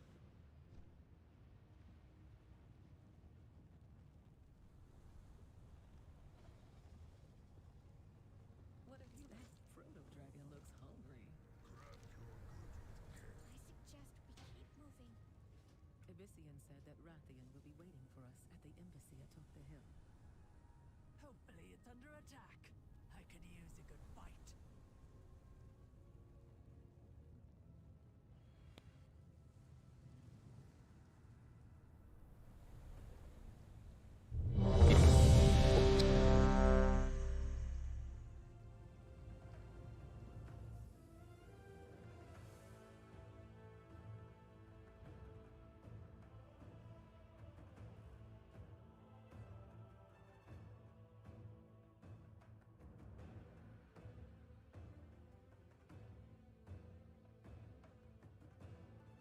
Yes, thank you guys. I'm aware that there are mic problems. It's just really unfortunate timing. Thank you. Obviously, yeah, I now wish that I didn't say that because unfortunately it happened as the queue popped, which meant my hands are kind of tied. I can't just restart it right in the middle.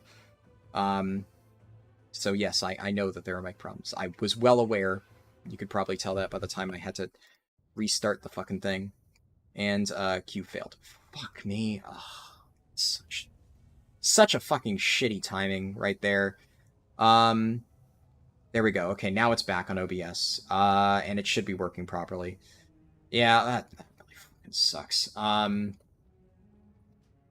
Also, where's my quest?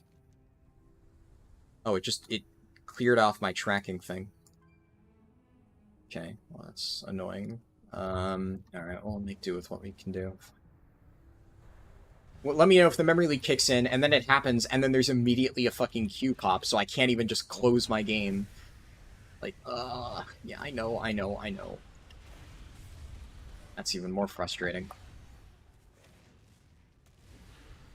What, fine. Fast queue times anyway, it's not a huge deal. Mildly annoying, but, what can you do?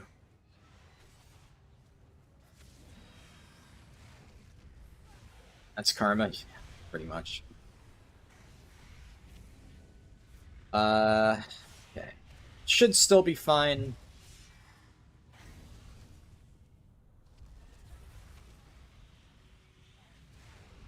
Any thoughts on S tier tanks? Definitely still too early. Way too early to say for sure. I can tell you that, like, what? Oh no. I hate this game so much. I hate this game so much. I hate this game. I fucking hate this game. I'm fucked. This is fucked.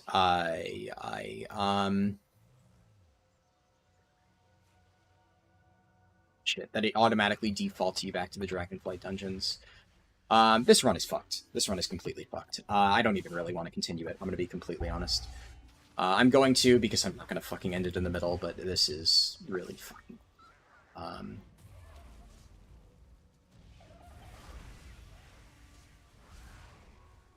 this sucks. Fun fact, Dragonflight quests and dungeons are still not fucking working. Just, since I haven't brought it up for a while, at least now, it's calculated to show you that Blizzard still hasn't implemented changes that they promised in patch 10.1.5. You know, they're never gonna fucking do it at this point. Literally, that just multiple lines in the patch notes that are just completely fucking bullshit.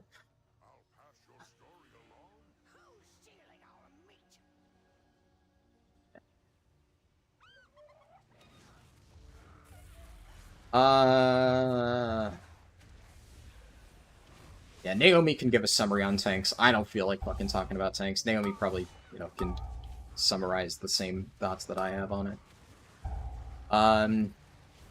Yeah. Definitely Brewmaster Blood, at least, level 61, so...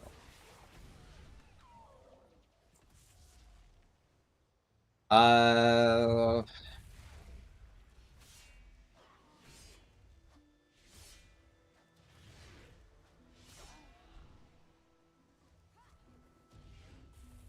I even want to do this.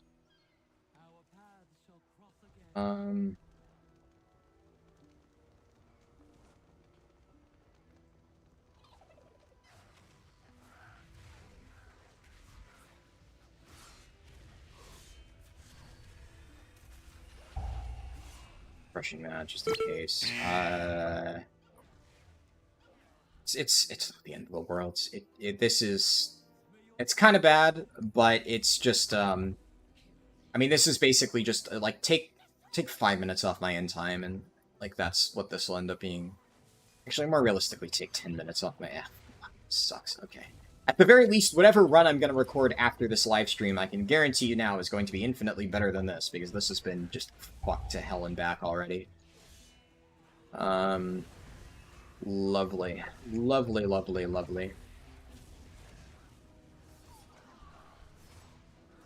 You got all 6 to 70 and want to decide which ones to focus? Yeah. As it currently stands, ignore Vengeance. Thought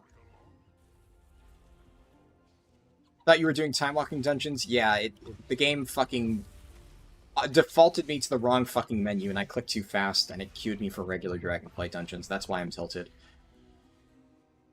Yeah. Of course I get fucking Brackenhide, man. Of all the dungeons, like, it couldn't have been any other, like, non-Brackenhide dungeon. It had to be the one that is named Brackenhide Hollow. Fuck.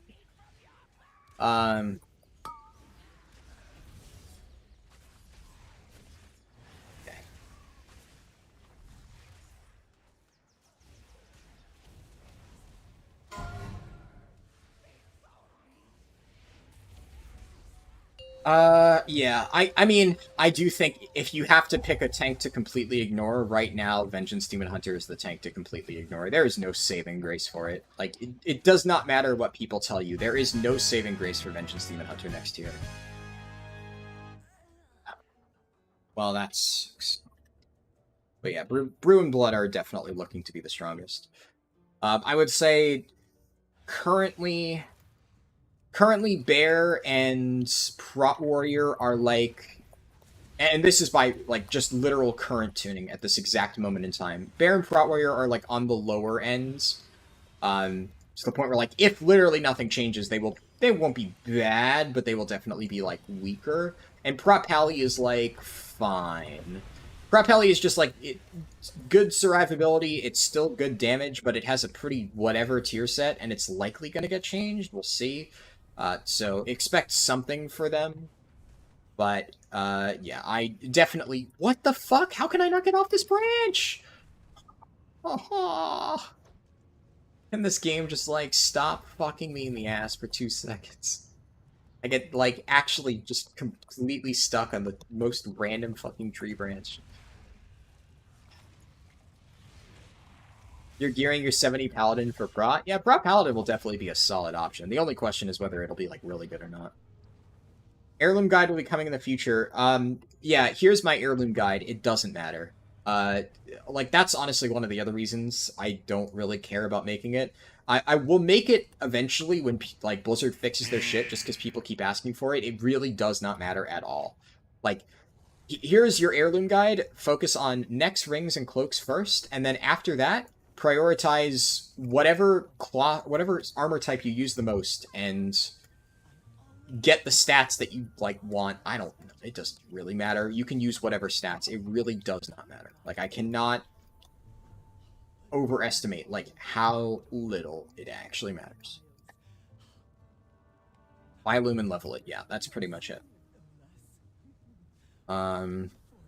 People like fret too much about heirlooms, and like I obviously do that stuff for like speedruns, right? Where literally every millisecond counts, but it really could not matter at all for like actual just regular leveling. That actually helps, no problem. Ready to serve. So you two were adversaries before leading this expedition together? Yes. The Horde and Alliance have a long... Take this guide. It shows the embassy's many amenities. What a joy it is to see new signatures in the visitor's log. After all these years. Queen Alexstrasza is far more impressive than any statue you'll find in the Isles. My artisans are the best on Azeroth. Take a look. I sell all my wares. Not a big deal, not a big deal, not a big deal. Can't say I fancy a fight with that one. You call that a unicorn? May this Bracia once more guide every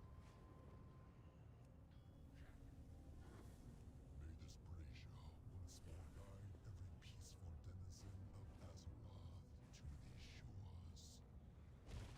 Welcome to the Dragon Isles. We have a mission to accomplish. What can I do for you?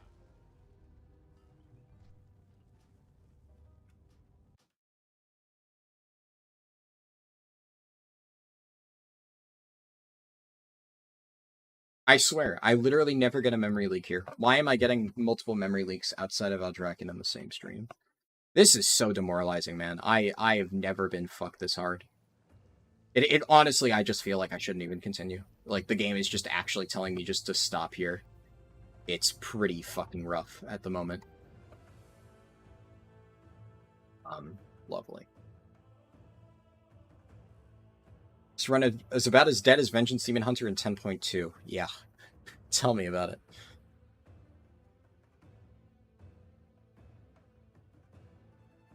Does anyone know how to start a DK at level 10? Allied races.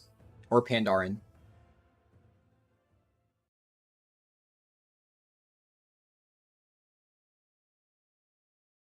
Oh my god, and I'm getting the world's longest loading screens too. Woo-wee. This is fun. Oh, do you need my help? We were trained to only use these signal flares if the situation is dire. But I suppose this is a type of emergency. There. Major Domo solicits Oh, it's almost uncanny. Does the Major Domo personally respond to every call for help? Okay. Yes. In times of trouble, there is no one Queen Alexstrasza trusts more. Be well.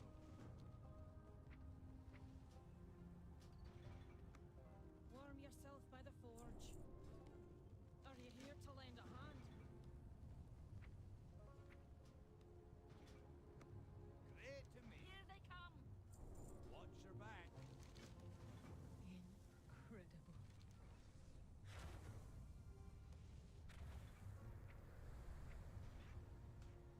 Ah, look who we have here. We saw the flare and assumed the worst. What is wrong, Cadet Sandrax? Major Domo, the new arrivals were wondering where you were, and I thought... I see. There's a reason for our absence. An ancient rival, the Jarden, have stirred to I'm gonna be focusing for a little bit, obviously, so, like, I'm just not gonna be talking. I'm also just, like, mildly tilted, and I just don't want to keep talking and complaining. Just a heads up. So I'll talk when I'm, like, not annoyed. We meet again, champion. I serve my queen. Cadet Sendrax, escort the adventurer to Commander Lefenak outside Dragonheart Outpost. Assist with the evacuation of the whelplings and wounded. Yes, Major Domo. Rathian and I will take to the skies and keep the Jarden contained inside Scalecracker Keep. Do hurry along, champion. After all, we wouldn't want the battle to be over before you even arrive. Engage only when the whelplings and wounded are secure. The rest of the visitors must remain here until it is safe to leave the embassy. I'm gonna miss all. Yeah, we're almost done with all the crafting stuff. Plenty to study here. That was the last crafting XP. We each Okay. have a duty before us. By wing or by talon, see it done. Hopefully this doesn't give me another memory leak. I will be very fucking pissed. Ready to serve. We'll launch expeditions to every corner of these isles as soon as it's safe. Where's the fun in being safe? What did you bring me? Surviving means being resourceful.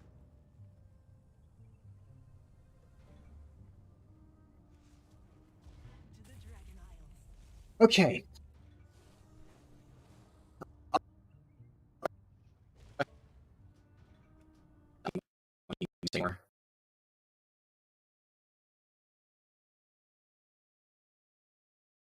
I don't even know what to say. This is actually ridiculous. Like, this is the third memory leak outside of Eldraken.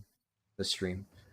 I keep getting an error pop up from Cinematic Canceller every single time that happens. I think it might be that add-on causing problems. I don't know for sure. But this is, like, actually just really fucking me over, and it's really tilting. New computer? I wish. No. Same old piece of garbage. I'm probably gonna have to get a new computer at this point, but that's, like, you know, money, right? That's, not necessarily the easiest thing to just do.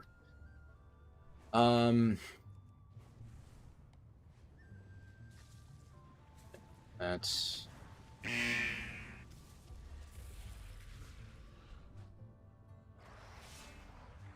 Can someone on North America go to Thaldraszus and let me know what the options are for the next poll?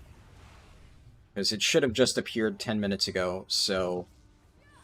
somebody on North America who has access to that, please, if you can just post in chat what the options are, like, if XP buff is available. Because if it is, then there's, like, at least a chance of this run being salvageable. If it's not, which, like, it probably won't be, then, I'm just, like, fucked. And there's no chance of this being even remotely decent, because it's just been so fucking turbo-screwed.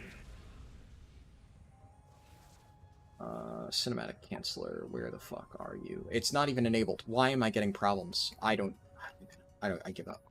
Thorns and what? I know the current buff is Thorns. What is the options, right, on the voting thing?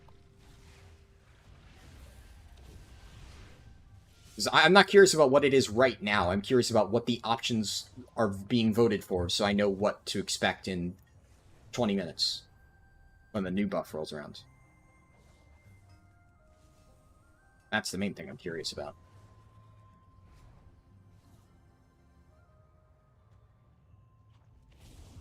That was actually clean as fuck. I can't believe I did not hit anything in the cave on my way in. Thorns is what's going to win. It's Lone Wolf at the moment. Really? Oh.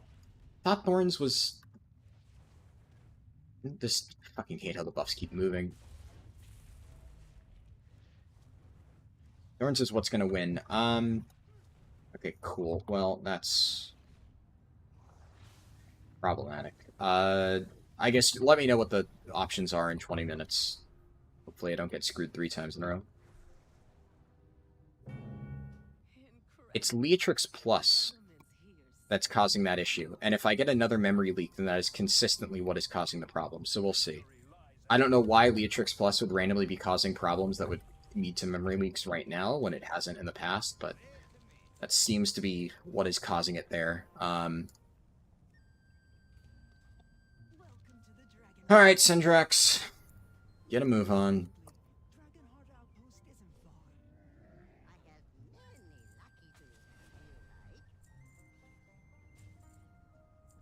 My Leatrix Plus should be updated. I mean, I didn't update it literally this morning, but I didn't think there would be a game-breaking bug.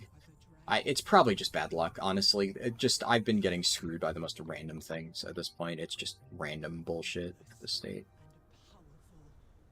Tyrionth, I don't know if you can hear me. No, you're definitely not timed out.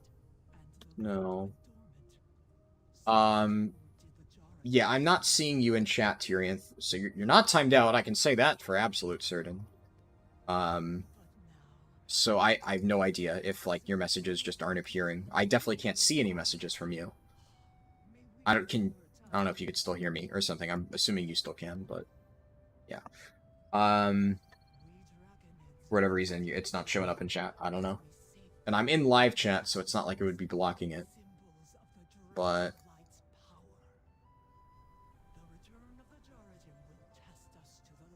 yeah, I'm not seeing anything. I'm just, yeah, try, I don't know, refresh the stream or something. Could just be a weird issue on YouTube, so I have no idea.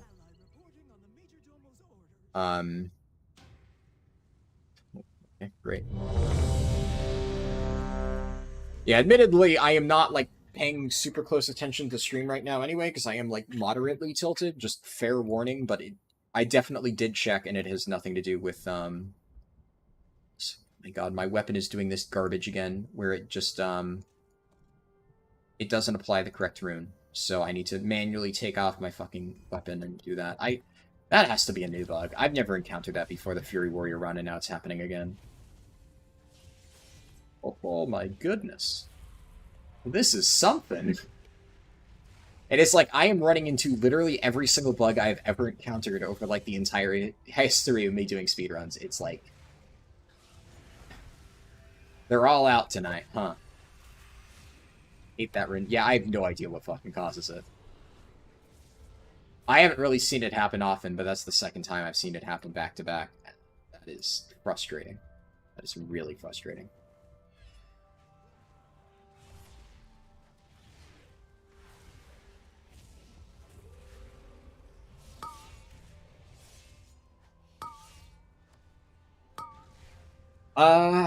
Do I need to refresh any of my buffs? What? Oh, I forgot there's different mechanics in original Vortex Pinnacle. What the fuck is that?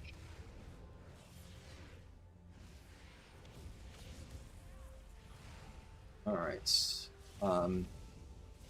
This isn't even spaghetti code, it's pure chaos code. Yeah, that's a good way to describe it.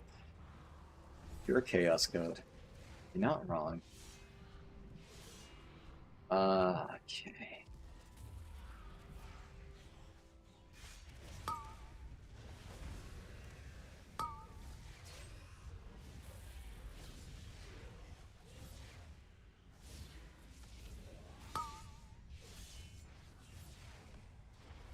Basically League client, yeah.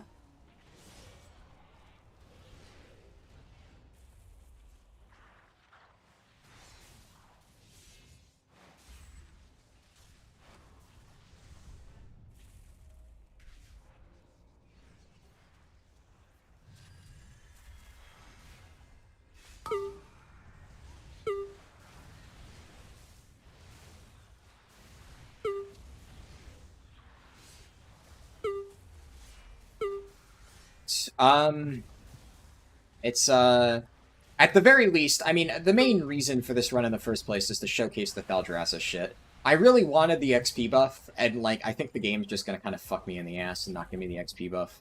Which, like, whatever. At least you guys will get to see how good it is without the 75% bonus, and then just imagine, you know, how good it is with it. And then I will try to get that run recorded with the bonus. after the stream, and it'll be posted either tomorrow or Tuesday. Ideally tomorrow, so that people can still benefit from it. We'll see. I mean, I haven't slept, so I don't know if I'll have time for that. Fingers crossed. I also need to spend my talent points. 3 of us had horrible lag and disconnects in raid a couple weeks back. Realized it wasn't just the game. Your PCs were running incredibly slowly. All 3 of us at the League client opened. Oh man. That sounds frustrating. Which one do I pick? I'll Dratchy Design and go Quick and Sigils.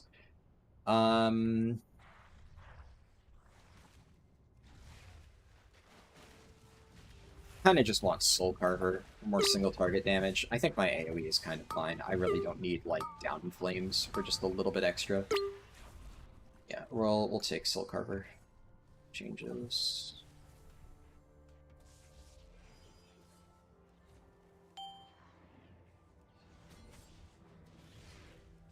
Oh.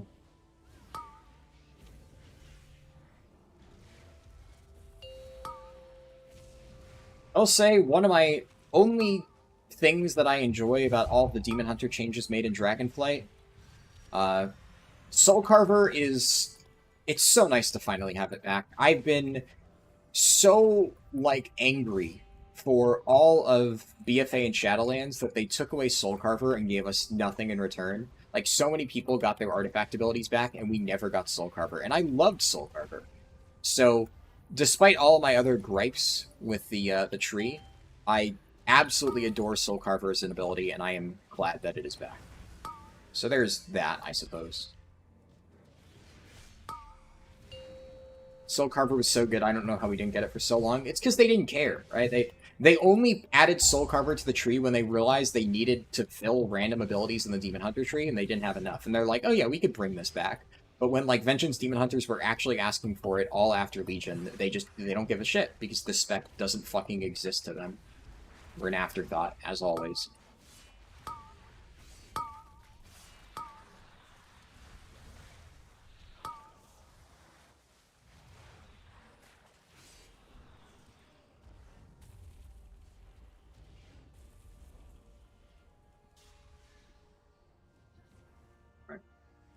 These time-locking dungeons are fucking fast.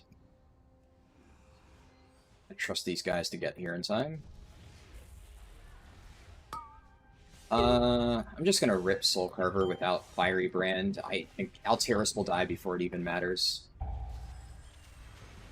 To go...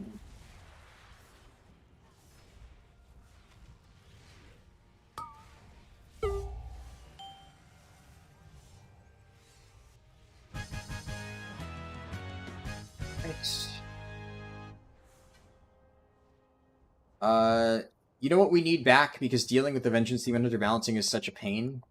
What do we need back? Are you gonna say, fucking... Twilight Dev? I hope not, but I feel like you are. That would definitely help. Honestly, or Vision of Perfection would actually, like, kind of help. One of your messages isn't there. Oh. Yeah, so YouTube's just being fucky with messages, it looks like. That's, weird. At least, Tyrion, you aren't the only one having problems getting messages sent. Call a resource pain again after the... Oh, call the resource pain again.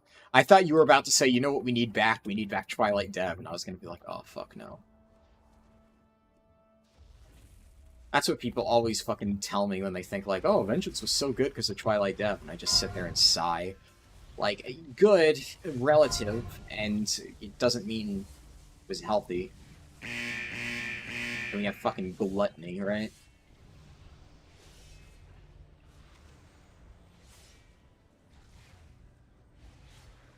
Spirit Bomb here, because otherwise I can't do physical damage.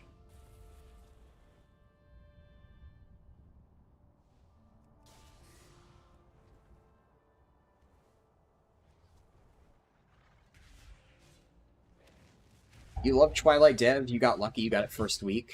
Yeah, I mean, it was something.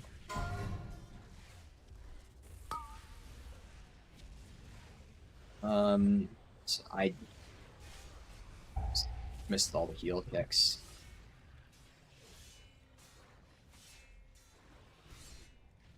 The hunts.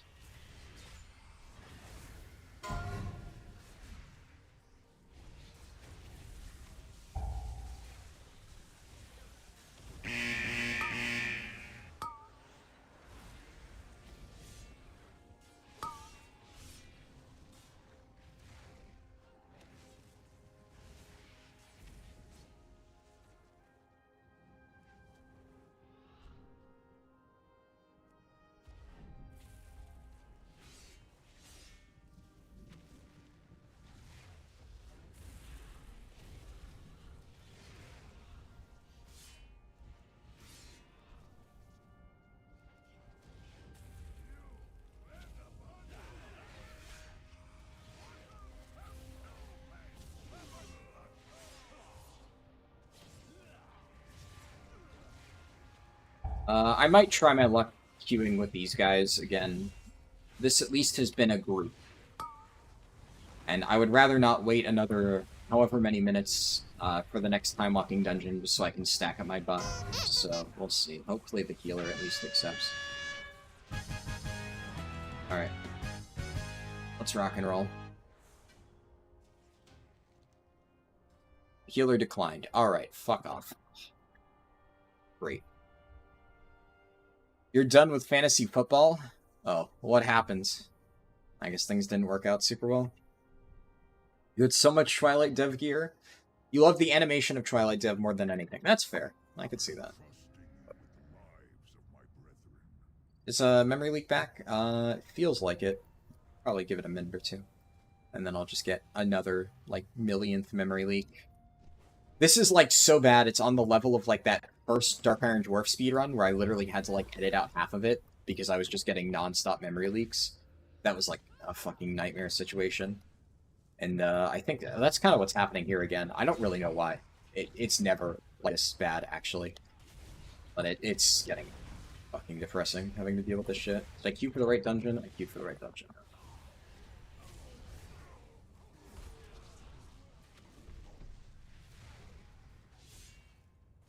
It's slipping in, small clipping. I can always tell. There's like very faint like FPS drops, and then it just fully kicks in. I don't care. I don't care. When it happened.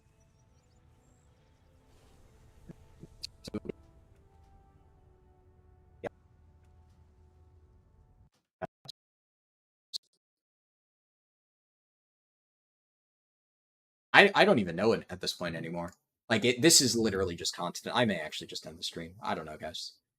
This is just unplayable. I can't be restarting the stream restarting the game every 10 minutes. This is just fucking ridiculous.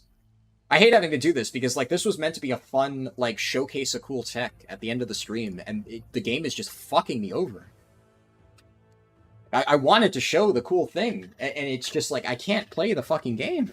And now I'm just frustrated, and it's making me miserable, and it's not going to make for a fun stream. I don't know. I don't fucking know. I don't know how this is happening. I don't know how I'm getting literal constant memory leaks. This is like, what, number 6? I'm usually, like, if I'm unlucky, I get 2. This is, like, astronomically bad luck. I just don't even know how to fucking deal with this shit right now. I do not stream on Twitch.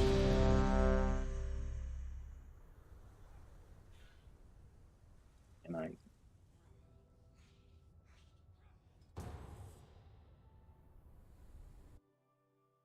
least it didn't drop me from the queue.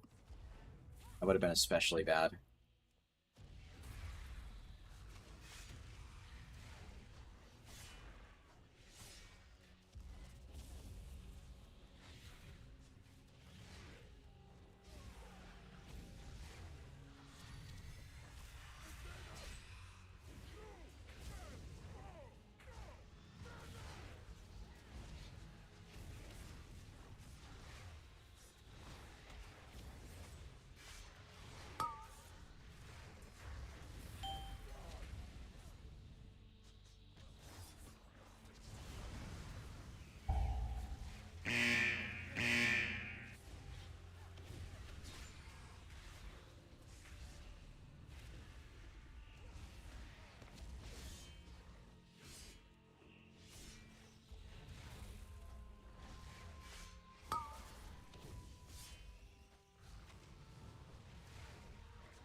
You kidding me?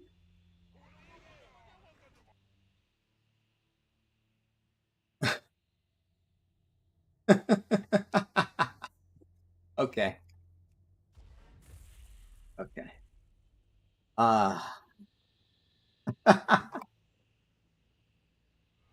Unfucking believable. Yeah, just casually fire breath me right as I'm about to use my healing ability. Garbage game. I.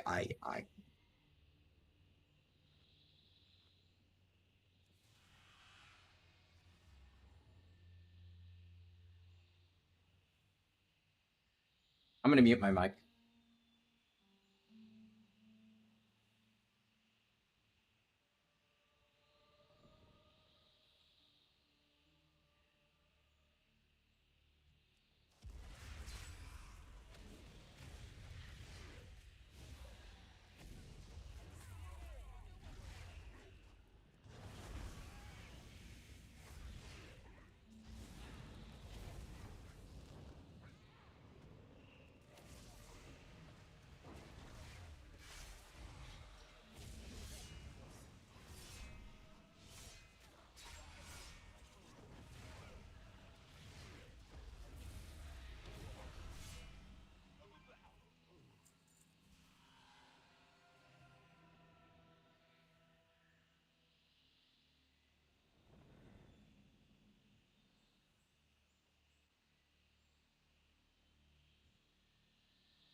Oh, well, at least the rest of it wasn't that bad.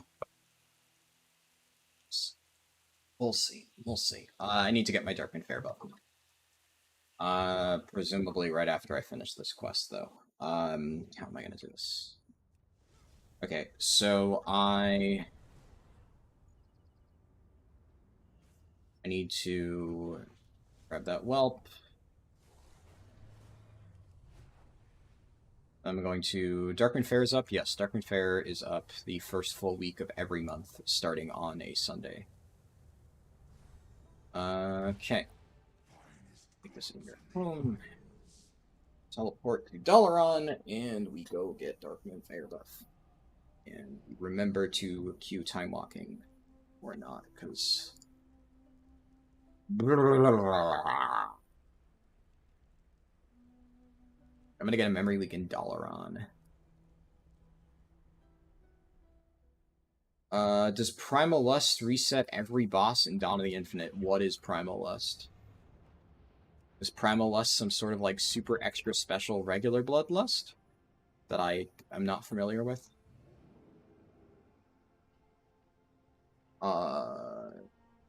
He's cursing up a storm with the mic off. Actually, dead silent the entire time, believe it or not.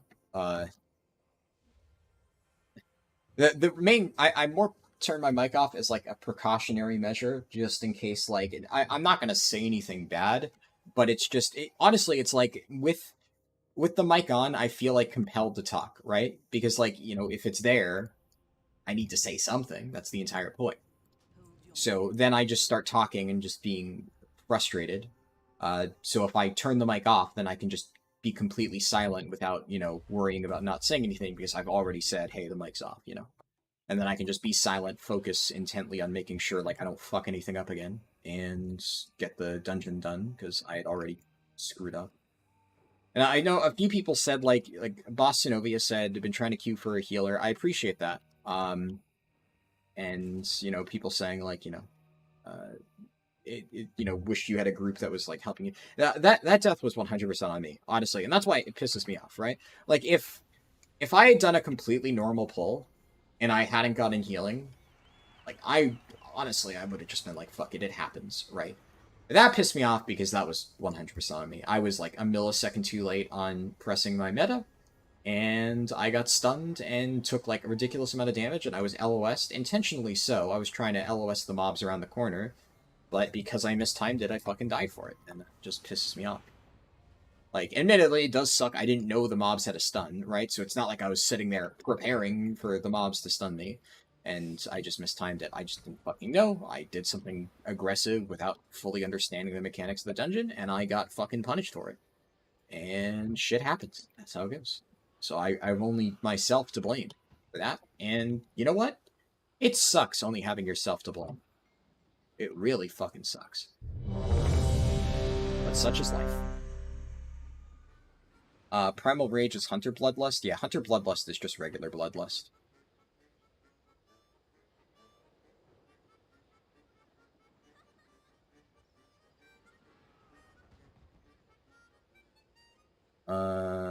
Yeah, I kind of was only, like, half paying attention to chat, so I don't fully know. I just apologize. Well, it's not Stonecore, so there's something. Honestly, Blackrock Caverns is not, like, too bad, provided my group is not, like, full of donkeys, so we'll see. We'll see.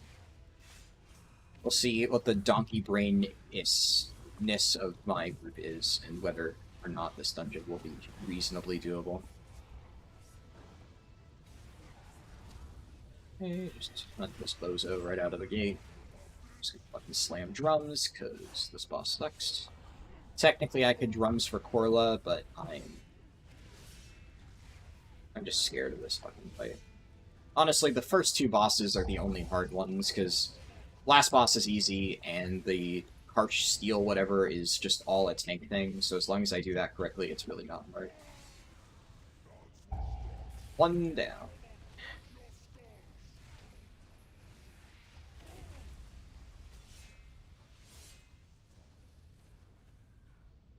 Two down.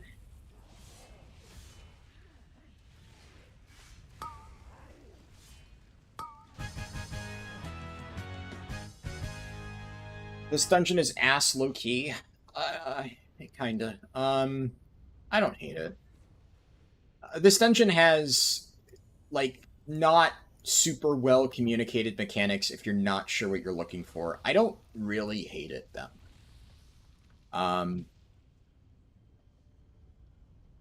Honestly, here's the thing. All boss fights in this dungeon, Ascendant Lord Obsidius is a little bit weird just because of, like, jank. But I think that's the thing, right? Like, all bosses in a vacuum, like, for their time, were pretty solid.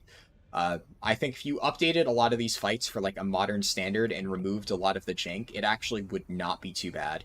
I think the issue is that there's just, like I said, a lot of jank, and a lot of people don't really know how to deal with the jank. You think this is a waste of time for requeuing time walking? Kashfi, I literally tried. Like, did you not see? I tried to queue for the a dungeon before, and people just didn't fucking accept. A lot of groups just don't, right? And I gave up, right? I'm not gonna sit there and wait like 2 minutes for little Timmy to turn in his quest. At that point, it's faster for me to just leave and rejoin. Tried it, just didn't work. Most people do not requeue afterwards. Yes, it makes the queue take a little bit faster, but all bosses needed one extra mechanic. I mean, quite frankly, for the time period when this came out, this is way ahead of its time in terms of, like, design complexity. Like, having freshly just come out of, like, Wrath hard modes, even with, like, little mechanics and stuff, these fights are still... I mean, how did this guy pull that? Okay, so this is...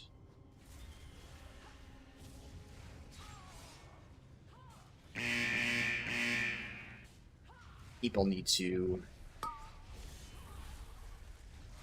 They're going to turn into dragons if they keep staying in there for too long. Oh my god. They actually know how to do a fight? No fucking shit. Like, I actually kind of like this fight. Mechanically, it's pretty fucking cool. It's one of those where if people fuck it up, it just cascades into a wipe. And, like, miraculously, I got, like, the single pug group known to man that actually knows how to do the mechanics of that fight. Normally, people don't soak at all, which is honestly kind of fine, and in many cases preferable, because I'd rather people don't soak at all and let the mobs turn into things than rather they turn into dragons and kill everybody. But in that case, they actually did the mechanic properly, which is really not often you see that. So that is pretty cool. You like the concept of that fight, but it's horrible for pugs? Yeah, that's why, like I said, it's a lot of jank. Like, the dungeon is cool in theory. It's just, it's jank. I also just, like, really love the final boss voice lines. Like, Earth can be shaped, molded. You cannot. You are useless. I love that voice line. It's so fucking good. So, that's also one of the reasons I like this place. Your tank doesn't know how to do it, or your healer isn't prepared for giga damage. Yeah, exactly. Like, I know how to do the thing, so it won't be an issue, but definitely you're not wrong there.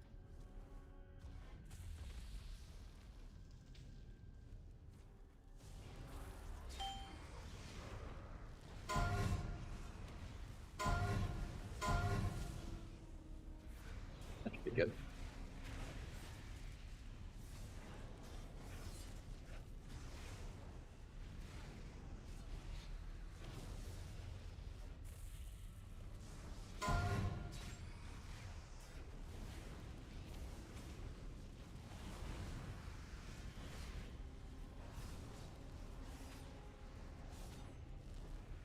Healer's struggling. I believe in him.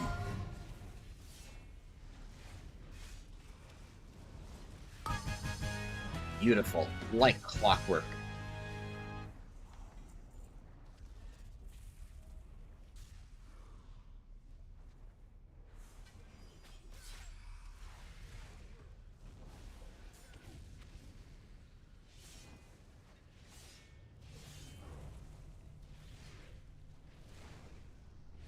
That was actually, like, the fucking cleanest fight of that I've ever done.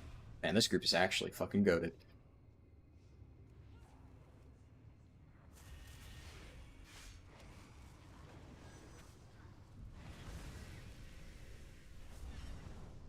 It's gonna hit all of those mobs. It hit most of them. Let's go. This is a re-queue angle? I would say it was! This is my last time walking dungeon. Like, why couldn't I have gotten this group as my first fucking dungeon? Like, oh. If I had these guys for all 4 of them, this run would have been so much easier.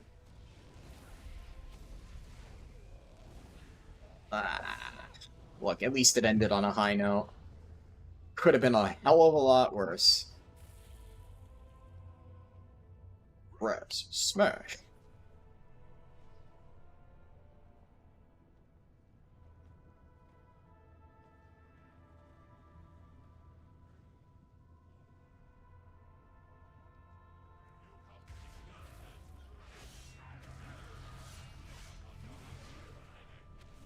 Also, something that I realized about this dungeon the other day. The implication of this dungeon. You can read this. This is not like my headcanon. This is literally what the dungeon journal and the canon around this dungeon says. Deathwing dug a tunnel from Blackrock Mountain to Mount Hyjal. That is genuinely the story behind this dungeon, the lore. Now, one problem with that. So, Blackrock Mountain is here. Mount Hyjal is here. There's this thing called a fucking ocean. And Blackrock Caverns is a tunnel connecting those 2 points. Doesn't really make sense. But that's the lore of that dungeon. So, Cataclysm logic, everyone.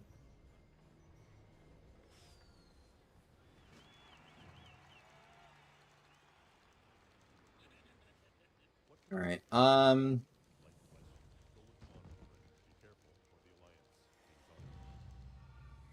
also, I don't have the tailoring quest. Yeah, whatever. Because I dropped tailoring at the last second so that I could pick up the other. Yeah, whatever. Whatever. One quest that I'm missing. It's not a big deal. It's not a fucking big deal.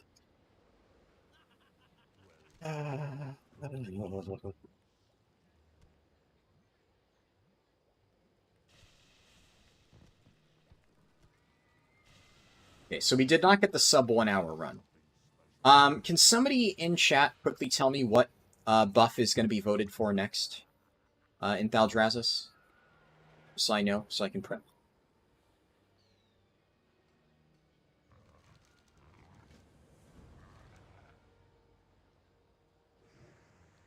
Kind of be summed up by the final fight of the final boss. Big, scary dragon, and we poke at his fingers. Yeah, pretty much.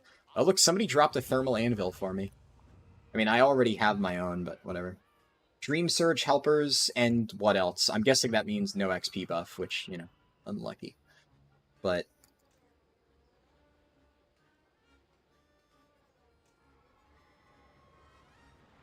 Dream Surge helpers, and what is the other option? Are you saying that's what's going to win? I also never re-equipped my gear, or my new gear, which I guess doesn't really matter that much at this point.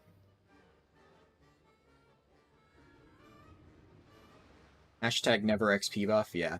See, the nice thing is, if we don't get the XP buff, I just get to complain that literally every aspect of this run was cursed. And then we just get to do it better next time. So, you know.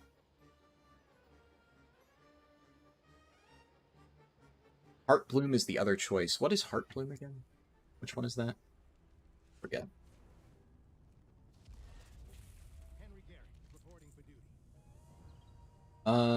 Complete 5 world quests of the Dragon Isles.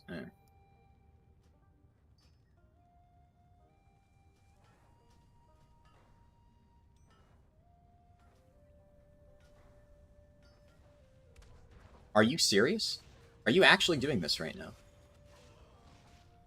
Wow.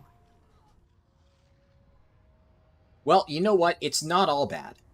Because as it turns out, that actually was not the worst thing that just happened in the last 5 minutes. I actually just forgot to get my Darkmoon Fair.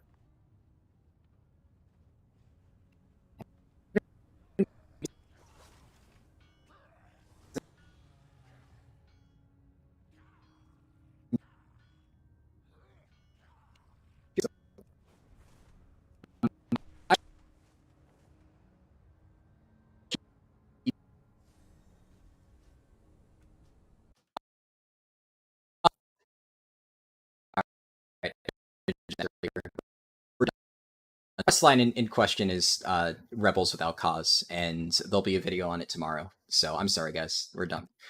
Thanks for coming to the stream. Just literally nothing could go right this run. I'm not even continuing this. No XP buff. Literally everything possible that could go wrong went wrong. We're done. We're done here. Not continuing. Sorry it ended on a bad note. I'm probably going to unlist this run later on because unfortunately I just do not want this to remain up. So I will keep this up for 24 hours after this, and then this will go unlisted. And as usual, if you want to watch this later on, you can find it in the playlist, but I really don't want to keep this up. Just got fucked at the end, and is what it is. This is like pretty much the worst stream I've had in a while. I'll stop complaining. I'm gonna try to see if I can get an actual good version of this run done later today, and I don't know. We'll see. Also stream next weekend on Saturday because, Dark Moon Fair and I need to get more testing done. So, yeah, that's it. Peace.